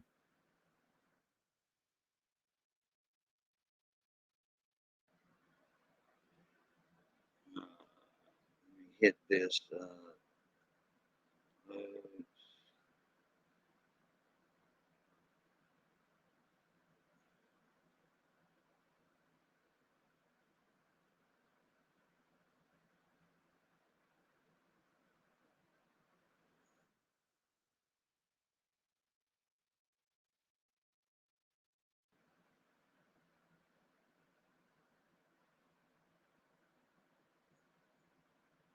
Going too fast on my.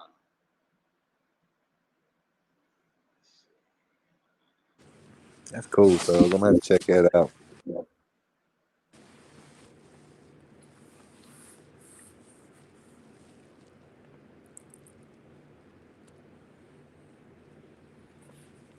Here. Come down.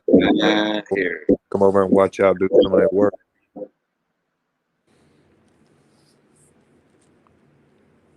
I won't mind a bunny hop.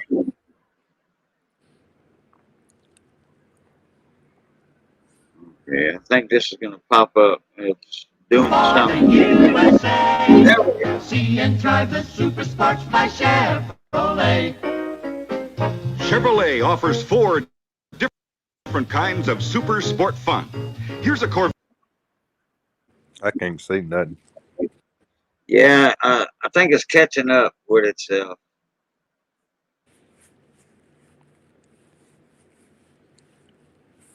Loading up. Yeah, it's slow.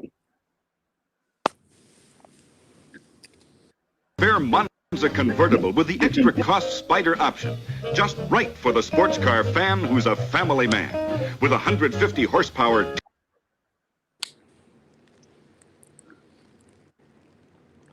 It's still catching here. For the USA.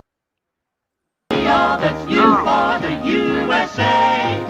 see and drive the Super Sports by Chevrolet. Chevrolet offers 4 different kinds of super sport fun. Here's a Corvair Monza convertible with the extra cost Spider option. Just right for the sports car fan who's a family man. With 150 horsepower turbo supercharged rear engine, snappy Spider nameplates, and special instrumentation. The Spider option's available on the Corvair Monza convertible and Monza Club Coupe. Now see all that's new for the USA. Here's a Chevy 2 Nova Super Sport. Individually adjustable front bucket seats are included in its extra cost, extra fun equipment. Available on Nova convertibles and sport coupes. The Chevy 2 Super Sport option also features an electric clock and gauges and all vinyl leather grain upholstery. Now see all that's new for the USA. Here's the Jet Smooth Chevrolet with the extra cost, extra glamour Super Sport option. The central console has a convenient locking compartment. And Impala Super Sports, convertibles, and sport coupes can also have at extra cost this new adjustable Comfort Tilt steering wheel. And the engine can be Chevrolet's optional TurboFire 409 with 340 horsepower. 409. The all-new Corvette Stingray, completely redesigned for '63 and available for the first time in 2 models, coupe and convertible. Corvette Stingray by Chevrolet, America's only true sports car. Now see all that's new at your Chevrolet dealers today. See. That's All all right. video. Yeah. Man, that '63 Impala. I had my hands on one for $150 one time, and guess what? I You waited waited. a little bit too long.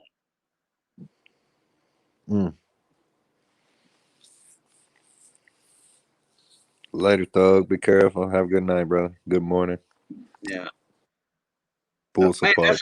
that's some good looking cars back then. Yeah, You they know, are. I the like new that. one I like got- that Stingray that she was polishing on. That was a good looking car. Yeah, it was. Yeah. Well, yeah, the car was good looking. You're right. Yeah, that too. So what? Number one thugs heading out. I gotta close up shop and get my buttocks home. Love all of y'all. Thank you, Doug, for coming in. So yeah, now I figured out how to get videos out of there up to share the screen. It's trial and error. Exactly. Now you know. You tell me. That's the way I do it. If I can't figure it out, I ask somebody I know that's been there and done that. Yeah, like Ed the old tech guy. Yeah, he can tell you how to do something and not how to do something. He helped out Hector. He helped out Hector. He is full of knowledge. He knows electronics. He knows a lot of things. Don't let him fool you. Is Hector still in the chat? I haven't seen him in a minute. I sent him a link. What? 5.5 hours ago. I didn't get the first one that you sent me. You didn't get the first one? No, sir. Oh, maybe Hector didn't get his first one because I sent you, Hector. You know, it's like 10 people. 10 people. You know, You all said at you one sent. time. I went and checked. I had just figured out how to get into my Gmail account through this iPhone. Oh, okay. Well, which iPhone you got? 12 Max Pro. 12 Mac Pro. Yes, sir. Never heard of it. Yeah, I hadn't I either. know they got the 12s, but I don't know the other little words that go with them. You know. I don't know. It's kind of a big phone. It's bigger than what I had.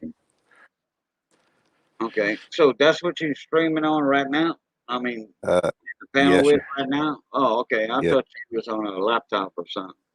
No, it's out in the shed. No, I hadn't really turned it on in a few days. Uh, what was wrong with your other phone? My wife washed it in the washing machine. Oh, that's right. That's right.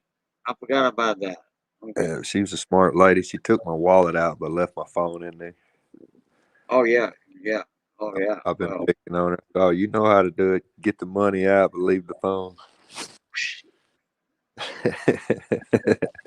yeah. Well, that's what happens when you leave your clothes hanging around on the floor. I did normally I empty my pockets out, and I was just late one night going in and wasn't really feeling great. And Oh shit. either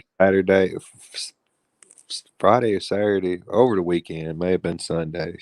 Washed she washed my pants, and uh, yeah, Uh, she co- she come and woke me up. She said, "You're gonna be mad at me." I was like, "Why?" She said, "I washed your pants." I was like, "Well, why would I be mad at you?" She's like, "Your phone was in it." I was like, "Oh no." I got a Uh, the other day. See the other day, I don't know, week or whatever. Uh, I got into the coin store, and I didn't even look at the coins. I seen a few coins in it. This was, and it boy Johnny Best. He messes with my jeweler's visor when he comes over. Okay, I got some coins from the coin store. Uh,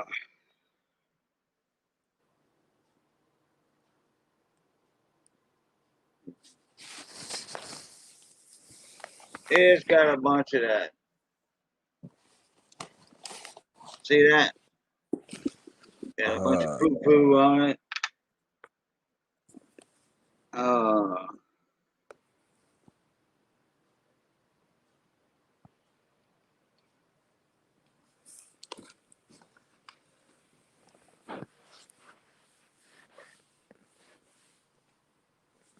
1976, Roosevelt done.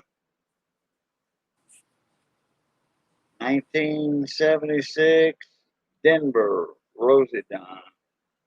76 Looks like I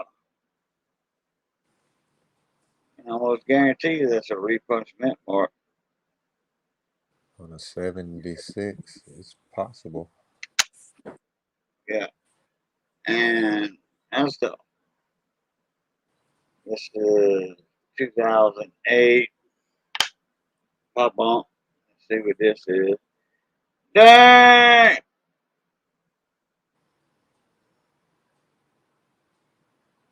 God, dog. Can't even make out Lincoln on this thing.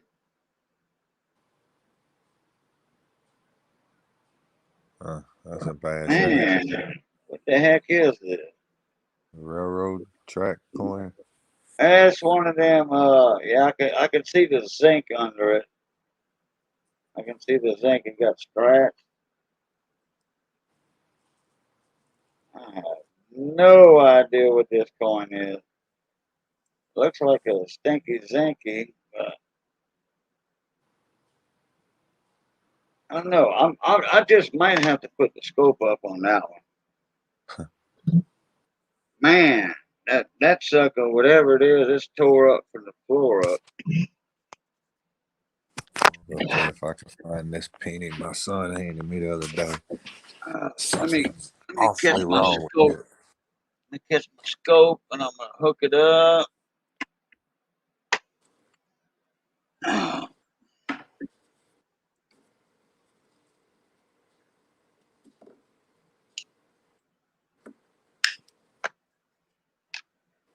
I don't know why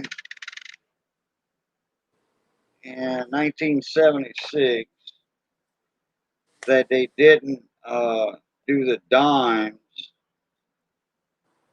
as well as the the quarters and half dollars. I don't know why they didn't do that with the dimes too, but All right. uh, uh,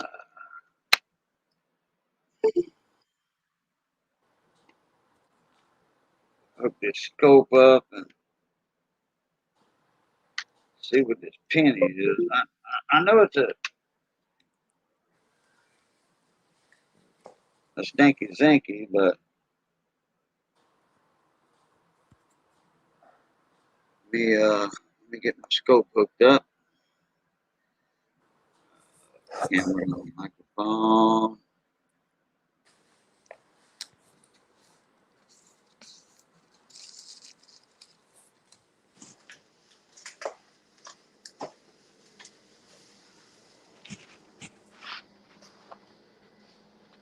There we go. All right. Oh, quit clicking.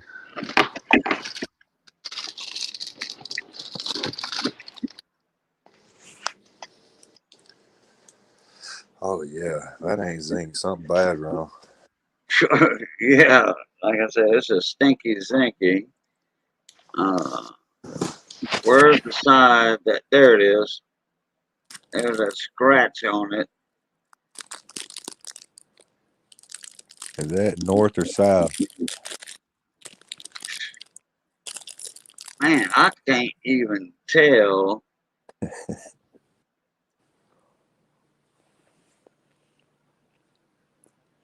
if that's a shield. Yeah, is that a shield penny? Maybe. Man, I don't know. Make it bigger. Oh man, that sucker is. It's not in very good shape.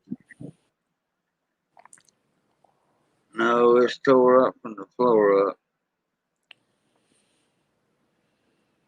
Mm. Oh man. That's a road coin. If I can get some, put that in one of them, what they call that? Them ATMs that you can put $10 into it and convert your money to Bitcoin. Them Bitcoin ATMs. Wonder if I can put that in there and give me $500 worth of gold value for that.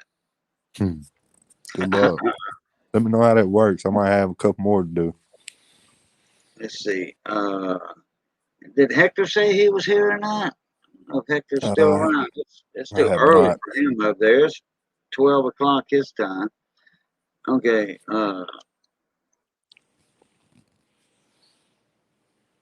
I can't even see how many's in chat. 5. Okay.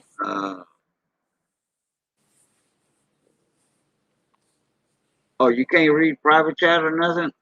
Yeah, I can see the chat and I can see private chat, but I can't see how many's in and I cannot write in it. Through StreamYards, I'd have to go Right. log in on YouTube. I ain't figured out how to do that without disconnecting yet. Luke Duke's still here. Luke Duke. Great outdoors. Who's still around? Yeah. All right.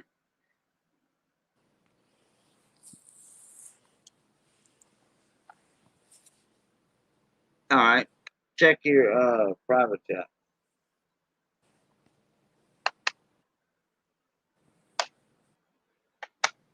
And that's not being offensive or nothing, okay? Because This for real, huh? yeah, I mean, well, a true, you know what I'm talking about. yeah. Right. I know See. exactly what you're talking about. Now I know this is a Jefferson nickel, and it's got to be. Could you see all the full steps on that thing?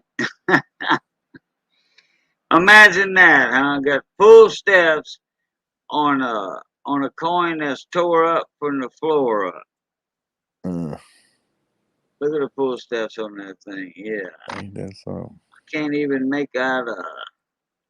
Oh, I can see him now with his ghost eyes. Can't even make out a date on it. Oh That's what wow. came out the coin star. That that that fugly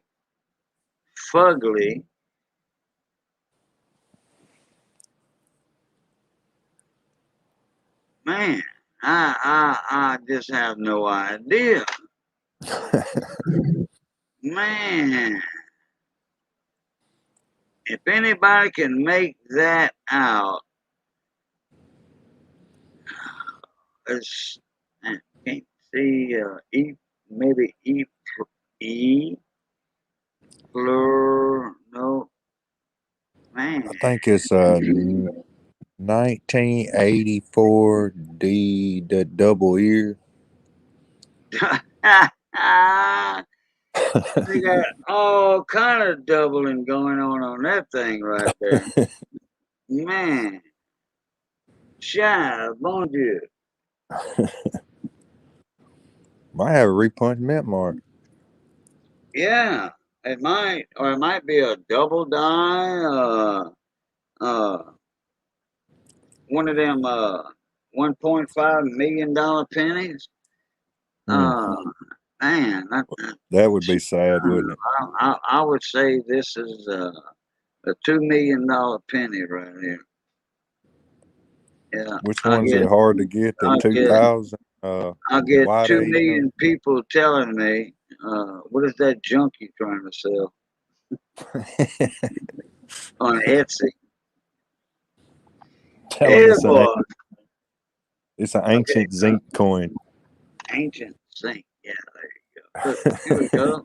There's that 1976 Rosie dime. I don't know if that's. Let me get closer to that mint mark.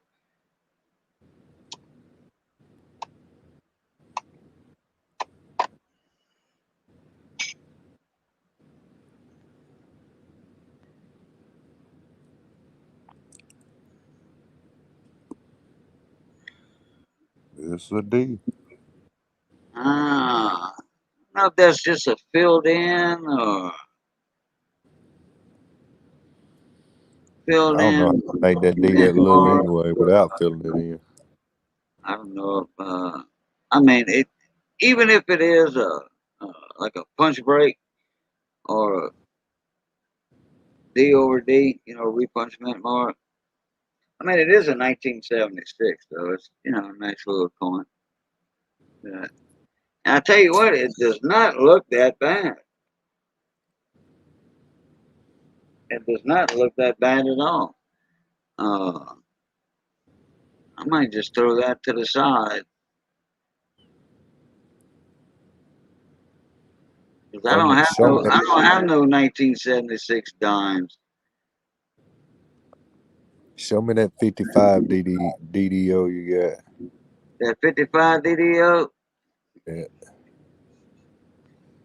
Yeah, boy. I'm going back in pocket change. Right there.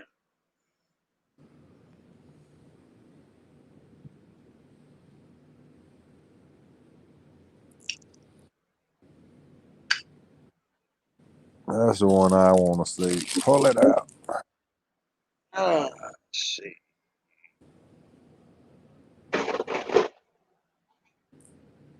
Hey, did when Missy won a couple of weeks ago, I see what look dude said found Found on I-65 that coin that looked like it was run over 100 times. found on Interstate 65. Yeah, okay, gotcha. Right. I-65. Is that the one that that runs from Mobile, Alabama, up across the Dolly Parton Bridge over there, heading north. I-65. I think that starts in Mobile, Alabama, and heads north. 55's over. No. No. 55 runs from Louisiana and heads north. Okay. And then they got 55 goes up from Hammond. I want to say Hammond. And then Slidell, they have, I think it's 59. I want to say I-65 starts in Mobile, I think. I'm not sure. And they have what they call the Dolly Parton Bridge. Even the news in Mobile, Alabama, the news stations over there, they call it the Dolly Parton Bridge. Huh. Dolly Parton got a ATV dirt bike track in Nashville or wherever it is up there. Okay, wait, let me turn my volume up a little bit. Oh yeah, I was low. What'd you say about dirt track? It's like a dirt bike track where you do cross country dirt bikes. One of my buddies go there all the time. It's at Dolly Parton, somewhere in Nashville, Tennessee, maybe. Is that where the bridge is? Where does the bridge go over? Do you know?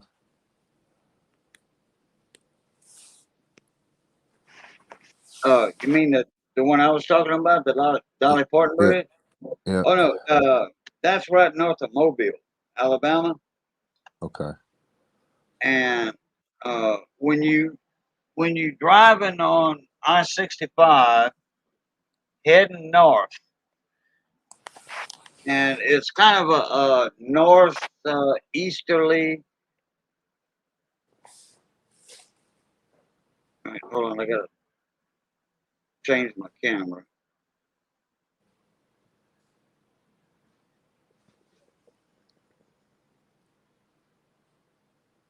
Oh wait, oh crap! I don't have it plugged in. Ain't gonna work if I ain't gonna plug it in. Huh? All right, now Missy wants to show something off. Here we go. All right, there we go. Oh yeah, the little flower ornaments. Wow, check that out. Look, I'm gonna show that first. Oh, nice. See the little fleur de lis. All right, Missy making this for our great niece. She's really good at that. Oh, yeah, and it didn't take her but an hour and a half to make this. Yeah, she's really good at that. That's the little bonnet right there, or we call it bonnets or gonsolet Yeah. in French. That's cool. She don't mess Okay. around. She gets this stuff done. Oh yeah, man, she can just she don't have to even think about nothing. She can take a skein of yarn and just start one needle and just going on there like to beat the band. All right. And she's gonna make whatever, Oh yeah, okay. Show it over here, Missy. Gonna be with the bunny over the head for the baby, the dress. I'm gonna have some little baby booties. Put this down a little bit, Missy. It's gonna go over the baby's head. The baby's head's gonna be right there. It's not gonna be that low. No, I know, but I'm trying to get it in the camera. You know, you can tie him. Oh, that's gonna be cute. Oh yeah. I'm gonna make a baby blanket the same color. You gonna make some slippers too? Baby diaper. Yeah. Oh yeah, she's gonna make the booties. The booty. Booties, yeah, boobies. Okay, anyway, when you leave Mobile, Alabama, and you're heading uh, northeast, you're heading north, but it's kind of northeast, and then once you pass Mobile, it goes more to the east. And when you're looking at the Dolly Parton Bridge, okay, it looks like this, okay, side by side. It's like looking at Dolly Parton while she's laying down with her. You know what I'm talking about? I got you. I got you. The arches on the bridge. Now, when you hit straight on, it's just one hump, two humps. But when you approach it, uh, north of Mobile, when you start seeing the bridge, that's what it looks like. Dolly Parton laying down. So that's why they called it the Dolly Parton Bridge. And even the newsmen, newscasters, anchormen, they say the Dolly Parton Bridge because it's been like that for years and years and years since the bridge was built.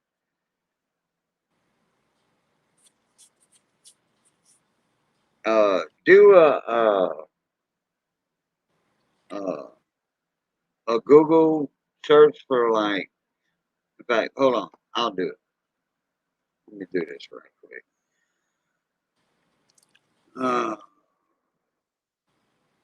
Mobile,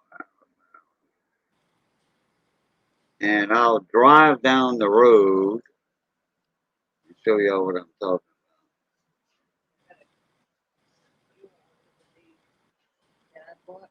Oh, you got some more little white roses, yellow roses.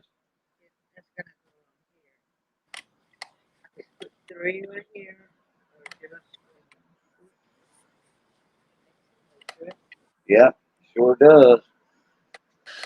Okay, let me see here. So, okay, we're on Creola, Louisiana. I mean Alabama, and then we got the Mobile River. Yeah, 65. Is that what we were talking about earlier? 65? I-65 where that penny was drug across? At least been laying there for a while, for a long while. All right, let me.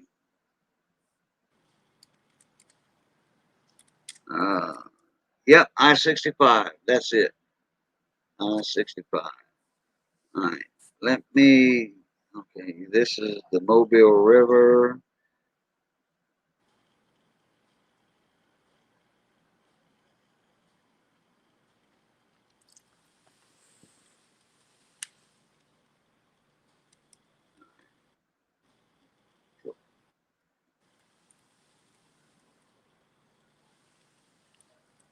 I'll be right back. Hold tight. All right. Yeah, that way I could drive down the road over here and show you what I was talking about.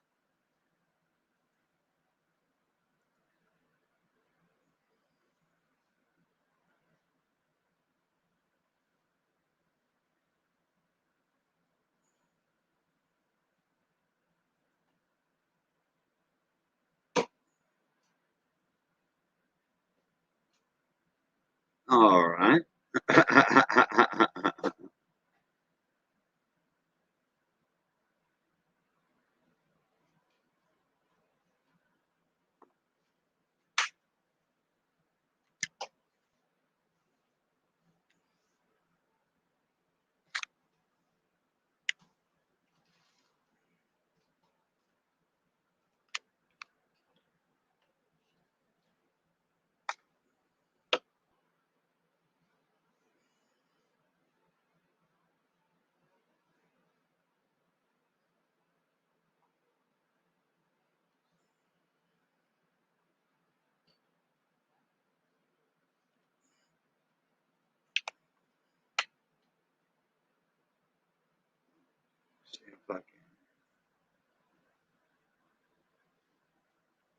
See if I can do this. Turn myself around.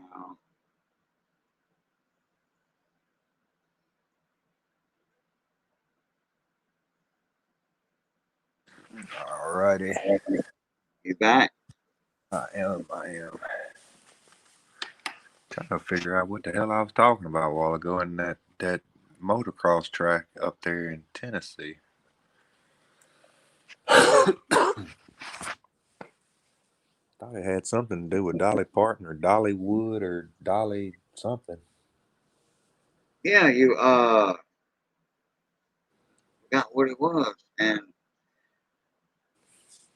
that's what gave me the idea for. I mean, that's what made me start talking about the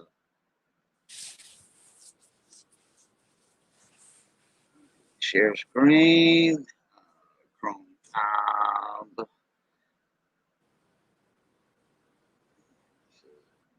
YouTube, StreamYard, 65, Google Maps. All right, there we go. Let me make it bigger. Okay, what do you see right? What do you see right here? Tree line. Okay, let me get it big. Let me make it big here. Let me.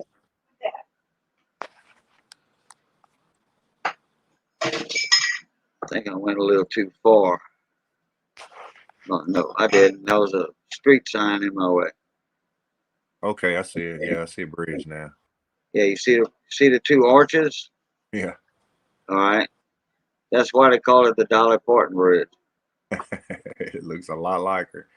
Uh-huh.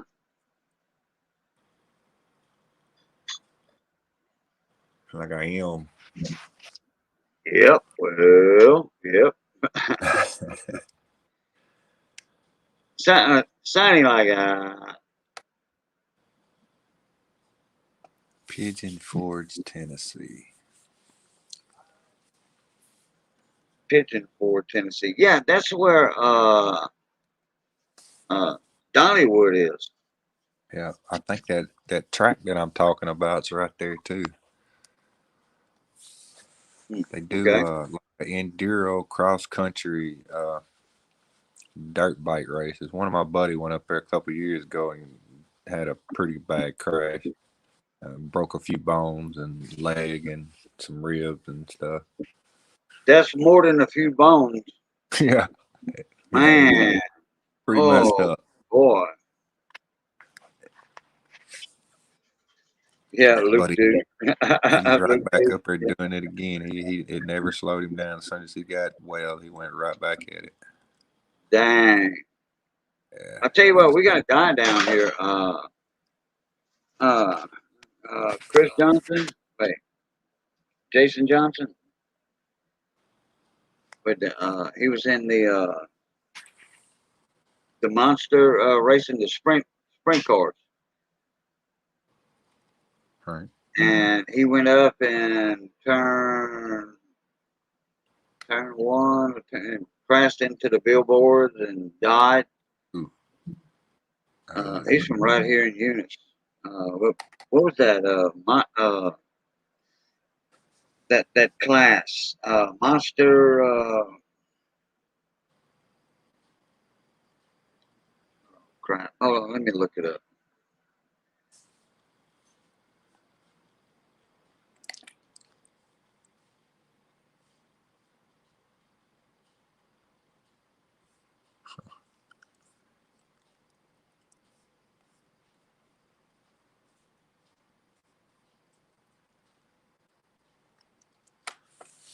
I don't know where he is. Jason. Yeah, Jason Johnson.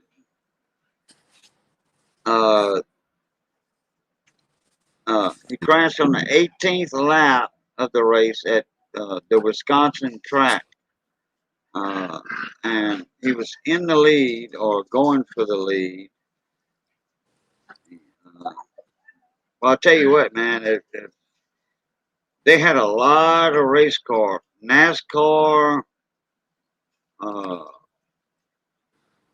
sprint cars, drivers. Man, we had Beaver Dam, Wisconsin.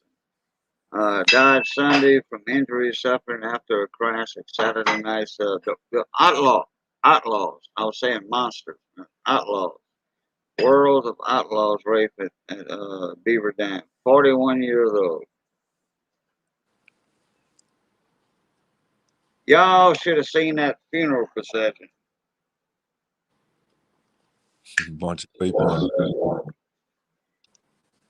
Man, I don't know how y'all do it. Where, and in your part of the country up there in Arkansas, but down here we got a lot of Catholics.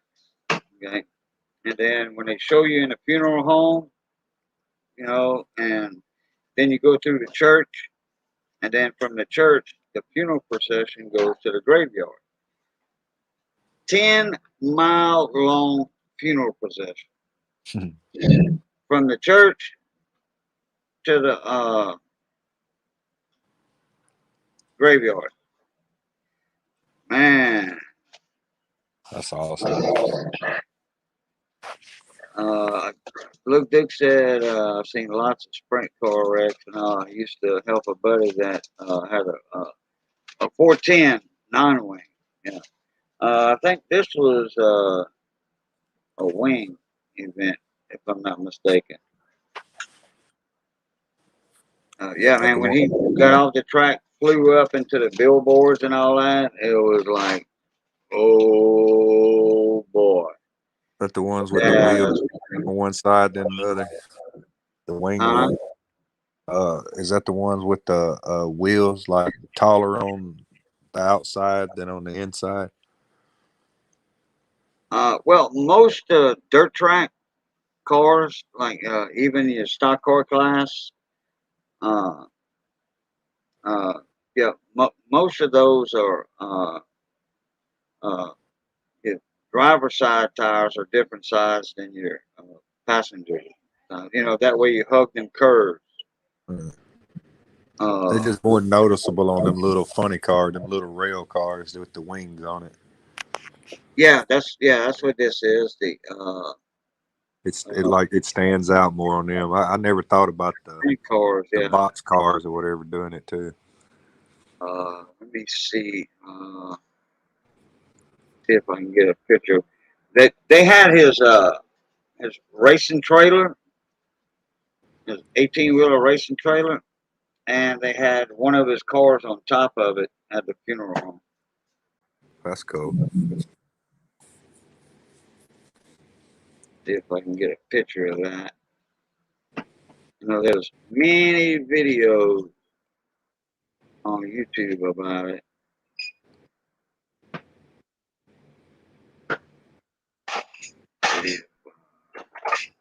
I'm not seeing any pictures.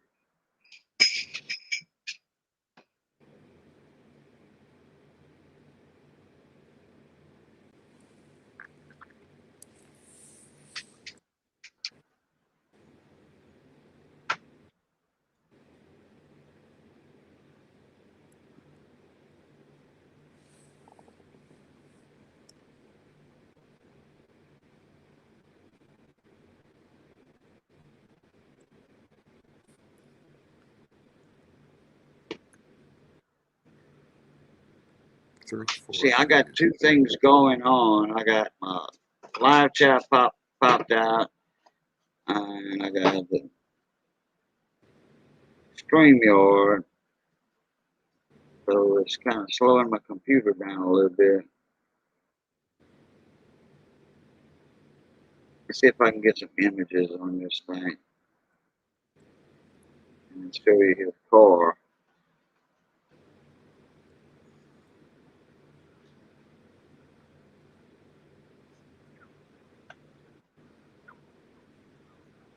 All right. I can share. Luke Duke bringing that knowledge.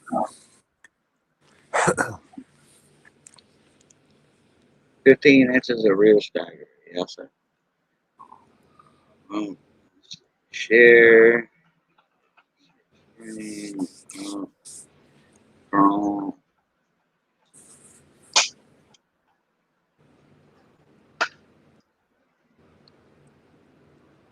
see if I'm gonna get the images up.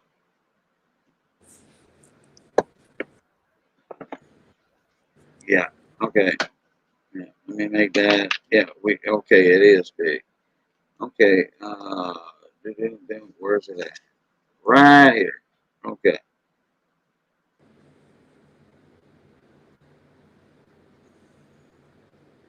All right. 41. Yeah.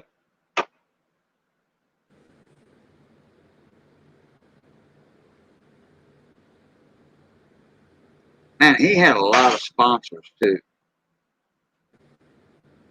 Man, look at that big old check. No kidding. Look like you got the good sponsors.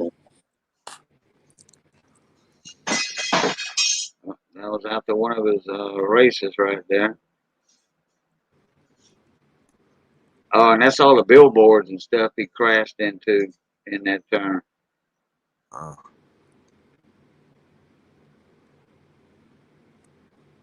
That's got to be a dangerous sport. Any race car sport is dangerous. I don't care if you're doing 45 miles an hour. Very true. It's That's what you showing us the other night. Them cars that was running over each other with them trailers behind it. That was crazy. I wonder how many people get hurt during that. No, it's got to be a few injuries in it. You know, there's a lot of NASCAR drivers that race these sprint cars, like on Saturday. Give them something to do. Yeah, yeah. Because a lot of your NASCAR drivers, they more or less either at the same place or right there in the area.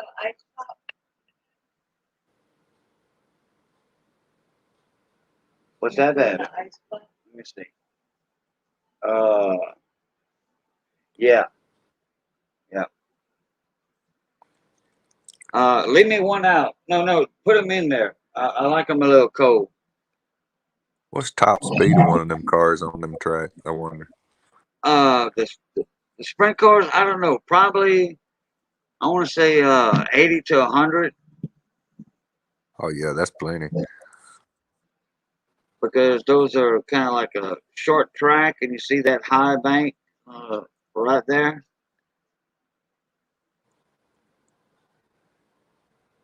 And they do slide like the other, not NASCAR, but uh, stock car racing on the dirt oval tracks. Yeah. 150 mile per hour, half mile. Let's see. Oh Yeah. wow. 50. Yeah. Yeah. Okay. He he told us what we needed to know. I forget what I said. 90 mile an hour. Wow. I forget what I said, but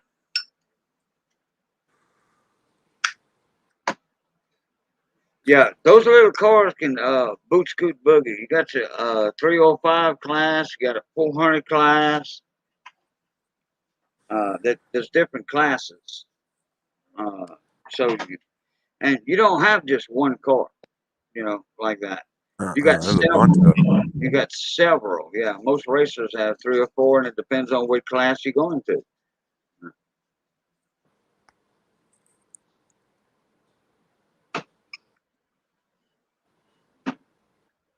I haven't looked. No, I've seen a few on videos and stuff. My dad used to do it when I was a baby, I guess you would say, but that's been 40 years ago. But no, I hadn't never been to one personally. No. Yeah, because my buddy said it accelerates so fast it felt like getting shot out of a cannon. Yeah, that and flying in a jet. Like I flew in a 757 one time, not the 747, 757, which is a smaller uh, jet plane than the 747. And let me tell you what, when them pilots rev up them engines and you start going, you going from like 0 to 150 in like 3 seconds. Hmm. Pull some. Man, it's an acceleration, kind of like riding in a Corvette, and the driver is stomping the gas. Okay. That's where you sit there and said, I put $100 bill on the dash. If you can reach and grab it, and they stomp it to the floor. Yeah, yeah. I've heard a couple of stories like that already. Yeah. That pull some G's. It set you back in them seats. Some of them Mhm. got some.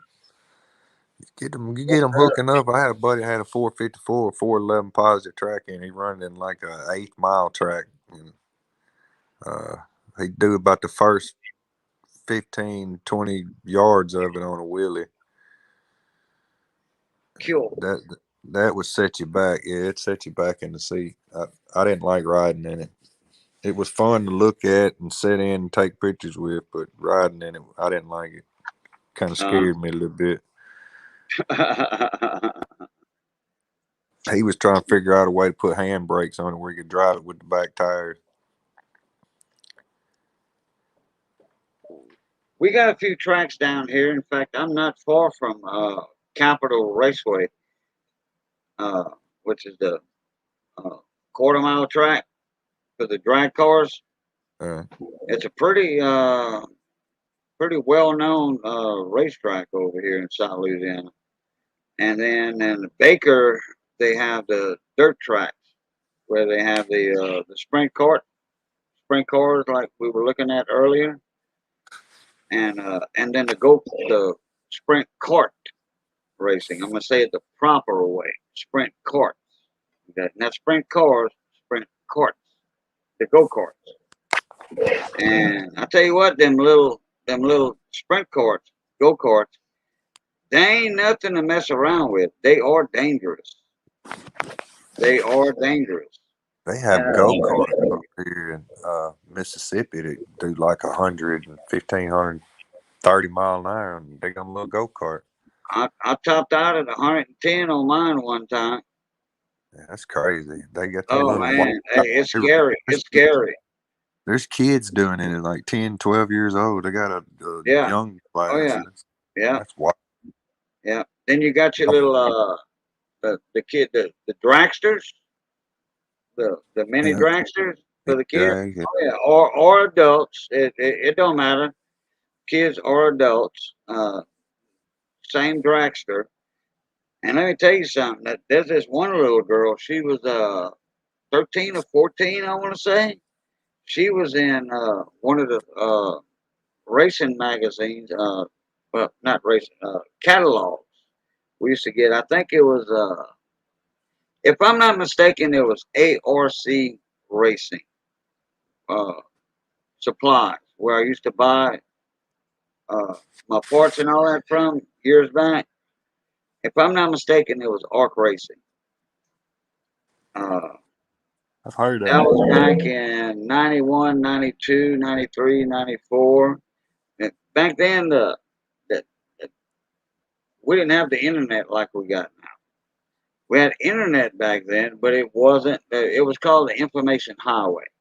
It wasn't called the internet, and then it got started calling it internet. And man, uh, that these little kids, this one little 13, 14-year-old girl, man, she was the champ of the little mini dragsters. They don't do much. I mean, I say much drag racing. We got Memphis Speedway right up the road that you see a lot of that on TV. The Street Outlaws and all them boys race there, but Yeah. we have not much around where I'm at. Okay, which track you was talking about earlier in Mississippi? You talking about in Magnolia County?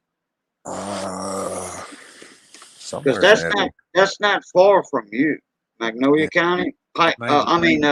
Magnolia Raceway in Pike County, right north of Hammond.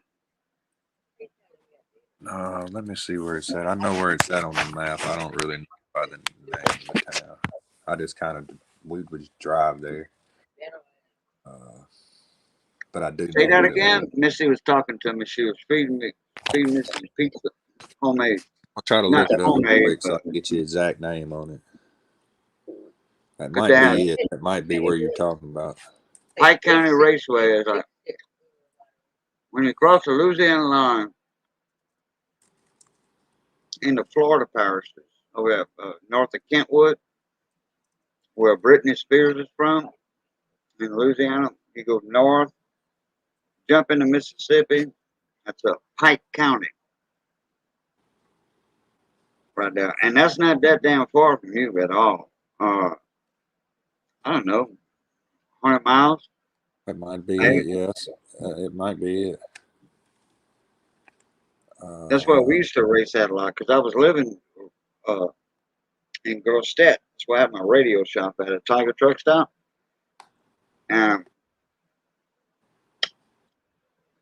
we used to leave Grostedt.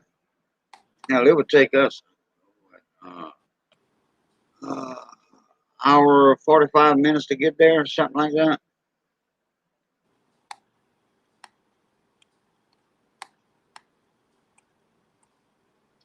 Right up, right above the Louisiana Mississippi line.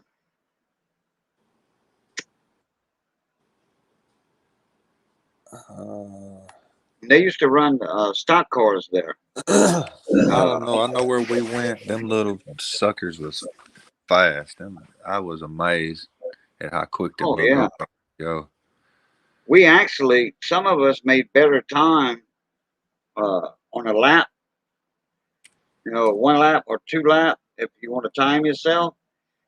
Some of the small sprint cars that we were running made better time than the stock cars because we didn't spend a lot of time in the curves drifting like that, drifting in the curves and then shoot out. No, no, no. We just went around that fast.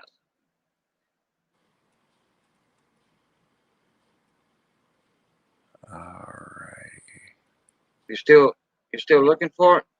I am. Yeah, Okay. Well, let not me. showing. It's not showing it as a go-kart racetrack. No, well, it's a stock car track, but they race the go karts on it too. Let's see, where are we at here? Wiggins. Here we go. Poplarville. Okay, get up here. Where's I 55? Right here. And they got a little town called what is that? Osaka or whatever. See if I can get the county name right there.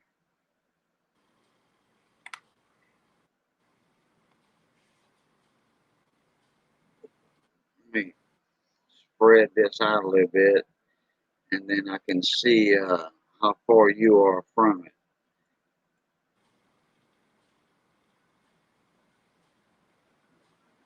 Where's the Mississippi River? Yeah, because there's a town called Magnolia right there, uh, where I was talking about Pike County. They call it Magnolia Raceway or Pike County Raceway, uh, and that's right below Macomb. Right in that area. Yeah. Yeah. In fact, Maybe. if I go to Liberty, Mississippi, and okay, I'm trying to remember where you at. Okay, you below Natchez, right? Yeah. Okay. Well, if you cross that bridge, wait a minute, you would probably have to go through Natchez. I don't know. I don't see another bridge that goes across the river below Natchez. What's the nearest bridge or ferry below Natchez? Below Natchez. Natchez, Mississippi. I'm above Natchez. I don't Oh, know. you're above it. I thought you were Above. below it. Okay. I had to think about that for a second. Yeah, I'm above Natchez. Oh, okay. Well, if you would cross the bridge and then go down 61, which Okay. is the what they call it Airline Highway in Louisiana. Uh, it's also called some scenic route or something, river scenic route or something. River Road Scenic Route. Something, yeah. And if you go down to Woodville or Liberty, yeah, you get to Liberty and Magnolia is just I don't know 30 miles to the east of Liberty. All right. Got the map pulled up, and that should be in the right area you're talking about. Uh,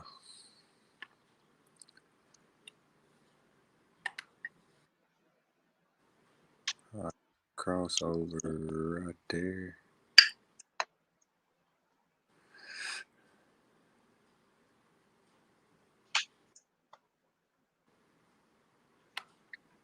Hey, baby.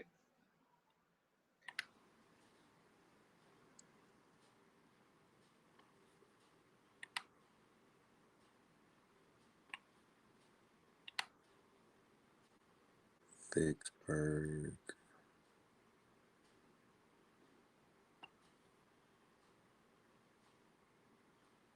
I don't think it was in Jackson. I don't want to think it was in Jackson.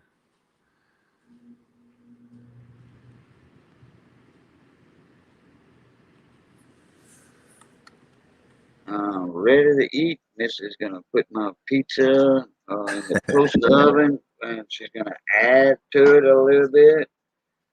Oh boy, got some of that I'm gonna look mozzarella. that up though. I'll get you that information on that because a guy I know that's kin of some of my family. He has a lot to do with it, and I'm sure they still do it. So, kind of interesting that the way he got into it. Him and his kids. You know, LNR story how he got a few go karts for his kid.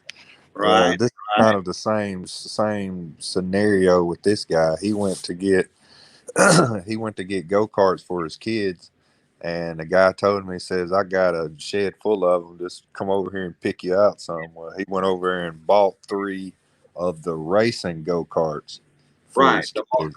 like the Margate, Yeah, Margate. he paid like $1,800 a piece for them, like $2,000 a piece.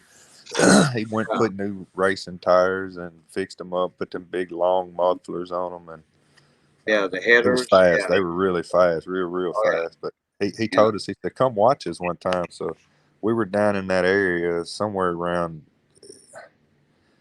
I want to think Greenville or I don't think we were down. It didn't take that long, about an hour and a half, like about what you were talking about an hour and a yeah. half from our house That would to it. be like a Woodville. Yeah, maybe somewhere in there. But Now they do have Greenville. They do have a Greenville, Mississippi. I think yeah, that's where the crazy house is. I wouldn't doubt it. Yeah, well, it's uh kind of like Pineville. Years ago when I was a kid, and if somebody went to Pineville, that means you were crazy. Because we just called it the crazy house. But Greenville, Mississippi, uh, that there was it's not like an asylum, but they call it the crazy house. And that's where everybody goes, and you spend a month or two in it. You come out, you got a disability check. And Greenville's in the Delta area, on the Mississippi side. It would seem like it was. I mean, and that's about an hour and a half from me there. So it seems like it was around that area, but it was like what you're talking about. We kind of took the river route, not really the river route. We took 61 south, probably an hour and a half down that I way. guess, yeah. Okay, let me see. Greenville.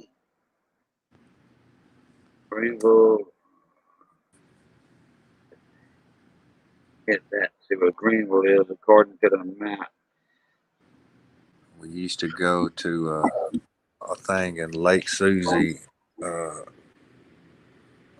What was that called? We'd go to dirt tracks there, and then we would go down there the next. We go to the dirt tracks on like a Saturday night, and then we'd go down there on a Sunday, or maybe it was a Friday night at Lake Susie, and then we'd go there on a Sunday.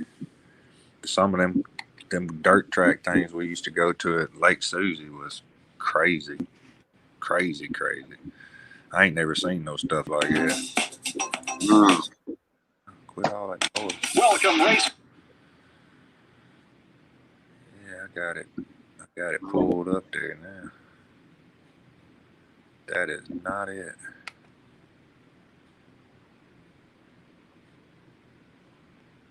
Okay, Greenville would be.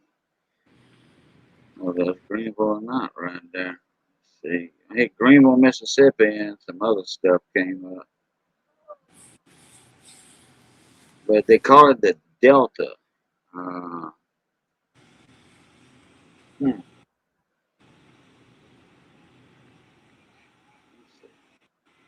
trying to see if I could. Kind of the wrong way to go about it, but.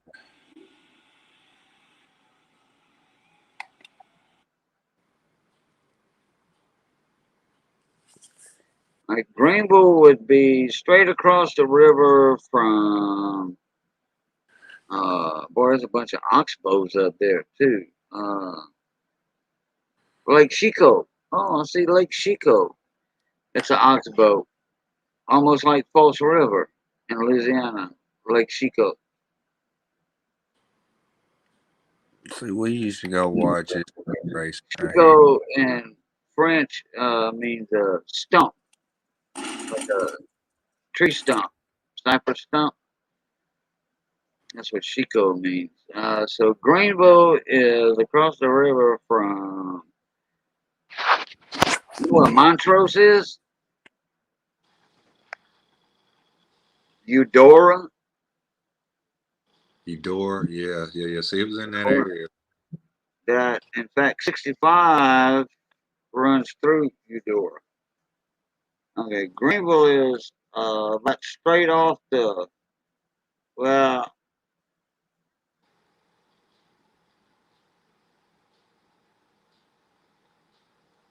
let's see. Okay. Oh boy.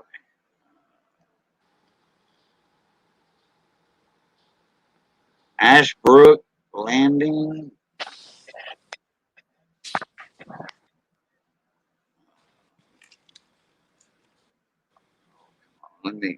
I need a new mouse. You know where Portland is? Portland, yeah, I do know where that is. Portland, Montrose. Cyclops stacks, how you? Okay. Well, that's almost straight west of Greenville. Somewhere in that area down there is where that go-kart track is. Some around within 50 miles of that area, because we would leave here and it'd take about an hour and 30 minutes, and I'd drive pretty fast, but we wouldn't ever stop or nothing, so it wouldn't take a long time to get there. Right. Okay, let's see here. Oh man, I'm almost up to Tennessee right there. Okay. Yeah, you below I-20. 20. Yeah, you below I-20. I don't know. Interstate 20. I-20 is below us, I believe. Oh, you north of I-20? Yeah, I'm at 49. 49 would be the closest sideways highway to me. Oh, okay. Hold on. Oh, all right. I lost track on the map. Okay. All right. Yeah. Jackson, Mississippi. I-20 runs right through it. And let's see where. Yeah, I-55 runs north and south through Jackson. So if you come from, if you go down to Tallulah, Louisiana, Yeah, Tallulah. and Yeah. then hit 20 to Jackson and go down a little further south, that's where that track's at. Yeah, no, that would have been too far. That'd been like 3 hours for me. It's 3 hours to Jackson from my house. Oh, okay. It would have All right. been probably closer to like Greenwood or Greenville or maybe Indianola or somewhere like in that area. I was thinking Water Valley at first, but it's not Water Valley. Where we used to go to these dirt tracks where we do the dirt races was in Batesville, and we would go the same way to go there. We would go to Batesville, and then it'd take about, I don't know, maybe 45 minutes from there south on what is that highway? 55? I-55.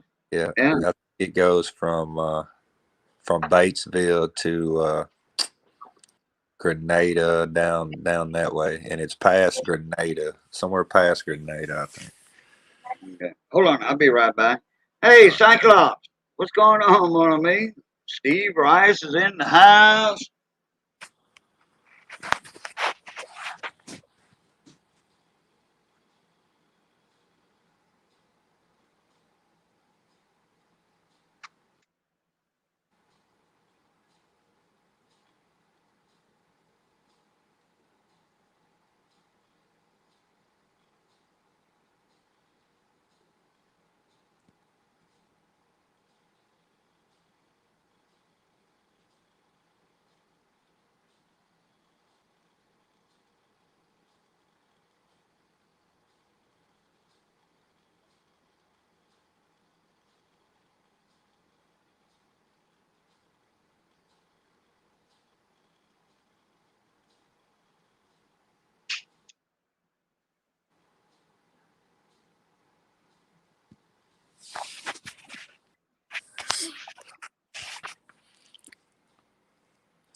All right, Cyclops, you have a good night, good morning.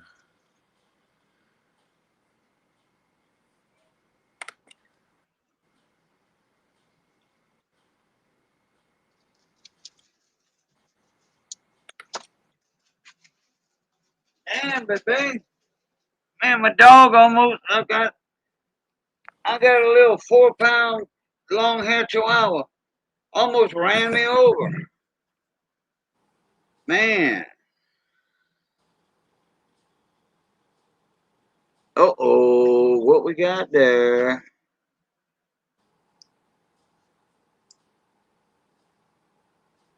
Oh, hell yeah. Oh, hell yeah. That's the kind of shit they do over at that dirt track. Oh, boy. They do 100 yards in 3 seconds from dead stop on dirt. Oh, I can imagine, yeah. Yeah, you don't want to blink. You miss a lot. They had a guy, when I had my radio shop in Grostead at Tiger Truck Stop, he had a car hauler and pulling it with a big dually, custom dually and all that. Oh, well, I saw something nice right there. Anyway, oh look, a Husqvarna. Is that a Husqvarna air blower? No, probably not. Anyway, uh, he had a big 1-ton dually with a camper special on the back of it. What he had a bed and all that in it, and had air conditioning running from the truck inside of that. The the bed. It wasn't really a bed. It was a custom dually, and he would pull a funny car like that. And he gave us a tour. He stopped in at the truck stop. He had a little trouble with his CB radio, so he stopped in my radio shop, and I did some work, on it. Got him up and running, and he was like, "Hey, y'all want some stickers, racing stickers and stuff? Y'all into racing?" I'm like, "Hell yeah!" He gave us the whole tour of that car. And I was like, look at this stuff, man.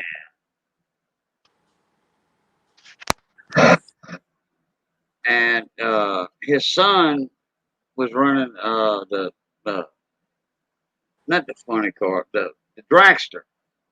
The dragster. I said funny car, the dragster. He gave us stickers and all kind of stuff. But I don't know if his was dirt or asphalt. You should have seen that engine in that thing.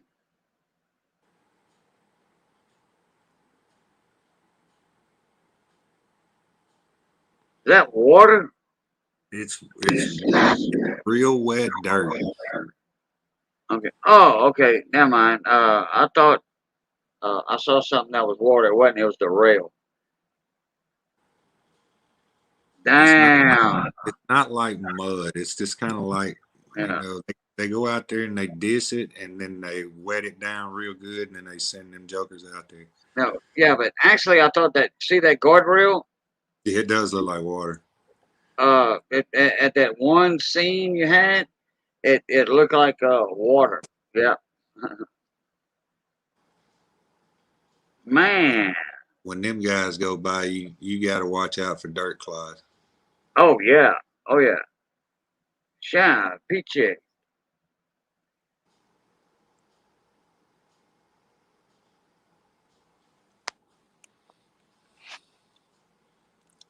You gotta. Oh, look at that one.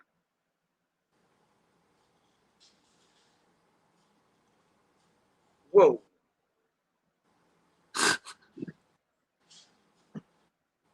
Man. Dedicated to Mr. Tommy Camp. Tommy Camp. Good guy. That's awesome right there. Yeah, there's a Lake Susie dirt track.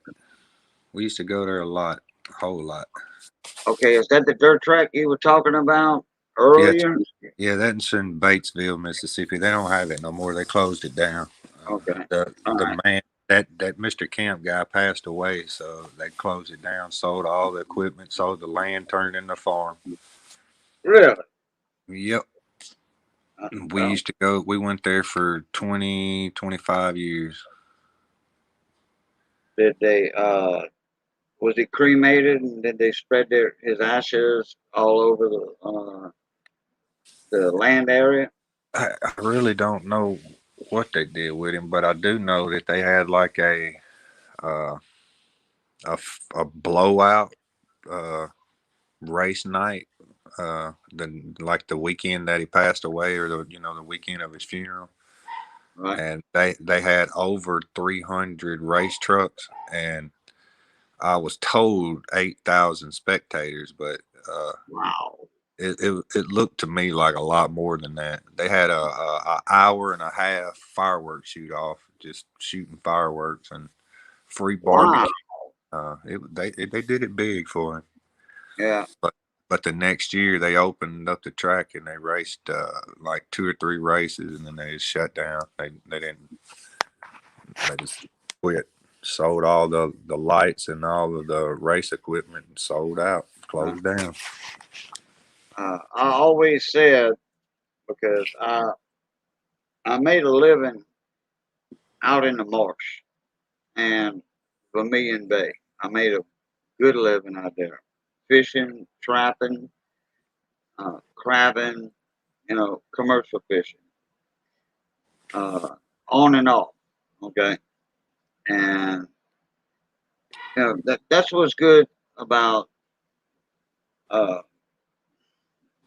being a carpenter, a commercial fisherman, or what have you. If like in the wintertime when it rains and rains and rains like it does down here in the wintertime, uh, go trapping. You're not gonna make a lot of money building houses.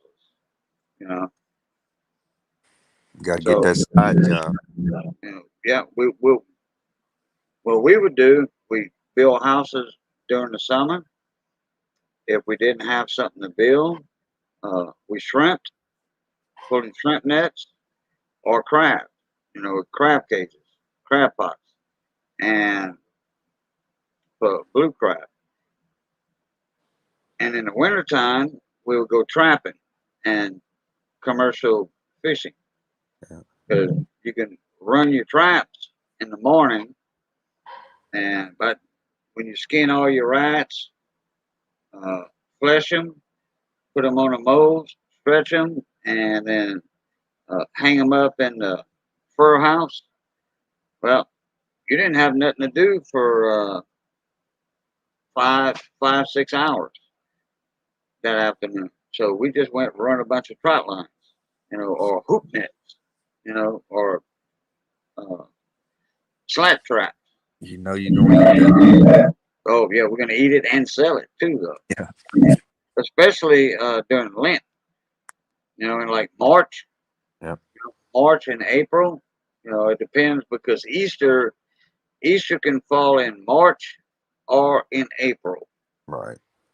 Because Easter Sunday always lands on a Sunday, but never on like December 25th for Christmas, or the 4th of July for Independence Day. So, yep. Stephen Doolittle, what's going on, my mon ami? How you doing? I hope you feel better.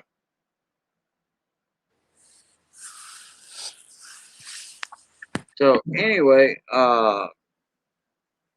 in the wintertime we trapped, ran trot lines, and in the spring, that's more when we ran catfish lines. Because when Lent comes up, everybody wants catfish. All right. On Wednesdays and Fridays, that's seafood days during Lent. And then when Easter comes up, everybody will do a big fish fry or a crawfish ball. My youngest boy went fishing today and caught 3 gar, a drum, and about a 12 or 15 pound catfish. He caught 3 garfish. He caught 3 spotted gar, about a 3 pound drum, and probably I don't know, 12, 13. I'll say 15 pound, but I don't think it was quite that big catfish. Okay, with a freshwater drum. We call those gaspagoos down here. Gaspagoos, yeah, rockheads. Yeah. I've heard them called a bunch of things. Yeah. But now, hey, that's good eating, yeah. It is. My aunt would beat your butt if you threw that fish back in the water. She knew about it. We threw him back in the water. Only one we kept was the catfish. He was there for, I don't know, probably hour and a half. He had him a little fun time. Not bad. Yeah. It's right there on the river where another river joins into the Mississippi, so we can kind of pull right up there and walk down to the bank, fish right at the mouth of it. Another river that goes into the Mississippi. Oh, you mean like a little oxbow? No, it's actually another river called the St. Francis River. It joins into the Mississippi River. It's like a runoff from the top part of Arkansas. It's a very dirty river that feeds into it. Yeah, but there's no levee. It's a levee built around it on both sides. Yeah. Okay. It comes down on the Mississippi side down to it, and then there's a levee built up on it up so far, and then it has a dam like a long ways up off from where it joins into the river. So they can hold water back when they don't need it, and then they can dump it out in the river when they need to release it out of the lowland, I guess you would call it, off of the top part of Arkansas. Below West Memphis, Wynn, all that area is a low area, so it's kind of a holding area and a dump for it. Okay. But when that river is coming out, when the St. Francis River is running into the Mississippi River, you can fish at that mouth and do pretty good. I told him, I said, we can ride down there for a little while. You know, I've been promising him for a few weeks that I'd take him, and I really hadn't felt real great, but I couldn't say no today. It was kind of cloudy, and it really wasn't a bad evening. I said, we'll ride down there for a little while. About, I don't know, probably an hour and a half. It caught 3 gar, drum, and then catfish. 3, okay. How big were the garfish? Probably 2 feet long. 2 foot? What'd y'all do with them? Threw them back in the water. Okay. Gar 2 foot long, and the nose of it's probably 6 inches. Yep. Yep, might as well throw that back in. But I tell you what, if I'm not catching anything, and I happen to catch like a 3 foot garfish, you know, about that big around, Coke can size. you know, yeah, something like that, I'm keeping him. Yeah, he'll come to the house. Oh yeah, it's coming to the house. I'm gonna, from his tail on down, I'm gonna cut that ribbon off, and I'm gonna fillet him down on the sides like that, and then I'm gonna grind all that garfish meat up with some half cooked potatoes, you know, and onions, green onion tops, and make me some garfish patties, and then drench that in my egg and milk wash. Put that in some flour and deep fry them suckers. Oh boy! You know, out of a 3 foot garfish, I can probably get 100 patties. Really? It sounds good. I've never had them. What, gar patties? I've had never. Whoa! What? Really? I have not. I'll tell you, I've eaten gar 2 or 3 times, and all 3 times it was not something I would buy. Man, that's a delicacy down here. I had a Cajun lady that came up. She was married to my uncle, and she came from Baton Rouge, and she could cook some good gumbo. Now she would take gar and a few other things and put it in some gumbo. Now that was delicious. But I've tried it fried. I've tried it a few ways, but I was never really a fan of it. I'm waiting on somebody to show me or cook some for me where I could say, all right, now every one of them we catch, we're taking home. But I'll take the big ones home because I got a lady that I don't know what she does with them. I think she just cooks them. I don't really know, but every time I catch one that's about 2.5 or 3 foot long, I'll take it to her. I guarantee you, she's probably making patties with it. She may be. I'll ask her next time I see her. Say, what are you doing with them gars? Last time I seen her, she got on my butt. You ain't brought me no gar fish in a long time. I said, ma'am, I really hadn't been fishing in a while. He wanted to go. He's been bugging me for, I don't know, 2 or 3 months to go. And I said, son, it's just too hot. I don't like going when it's hot like this. Yeah. And I seen that it was supposed to be cooler this weekend. And I said, well, let's try to go this weekend.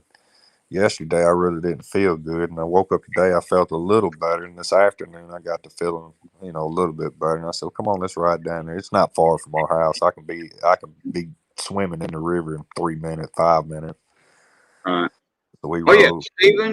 Steven, yeah, 710 is subscribed to Power Stroke Dude. Yep, he is. In fact, Jude wants 710 to come up on his panel one night and do one of them giveaways. I told him whenever he got ready, I'd do it. Yeah, that's right. But look, guys, I'm gonna jet out of here. I'm eating. I don't want to really, eat in front of everybody, and the chat kind of dropped down a little bit. We had like I don't know, 18 people or something earlier, or 15, and it dropped down now to 5. So, It's you want to 3 do in the your morning. outro 710? I'll do mine. All right, but y'all have a good one. Thanks, Cage, for having me up, and everybody have a blessed day, and I'll see you when I see you. All right, buddy. As always, love, peace, crackling grease. Get your blue tie. Later, everybody. Y'all take care. There you guys.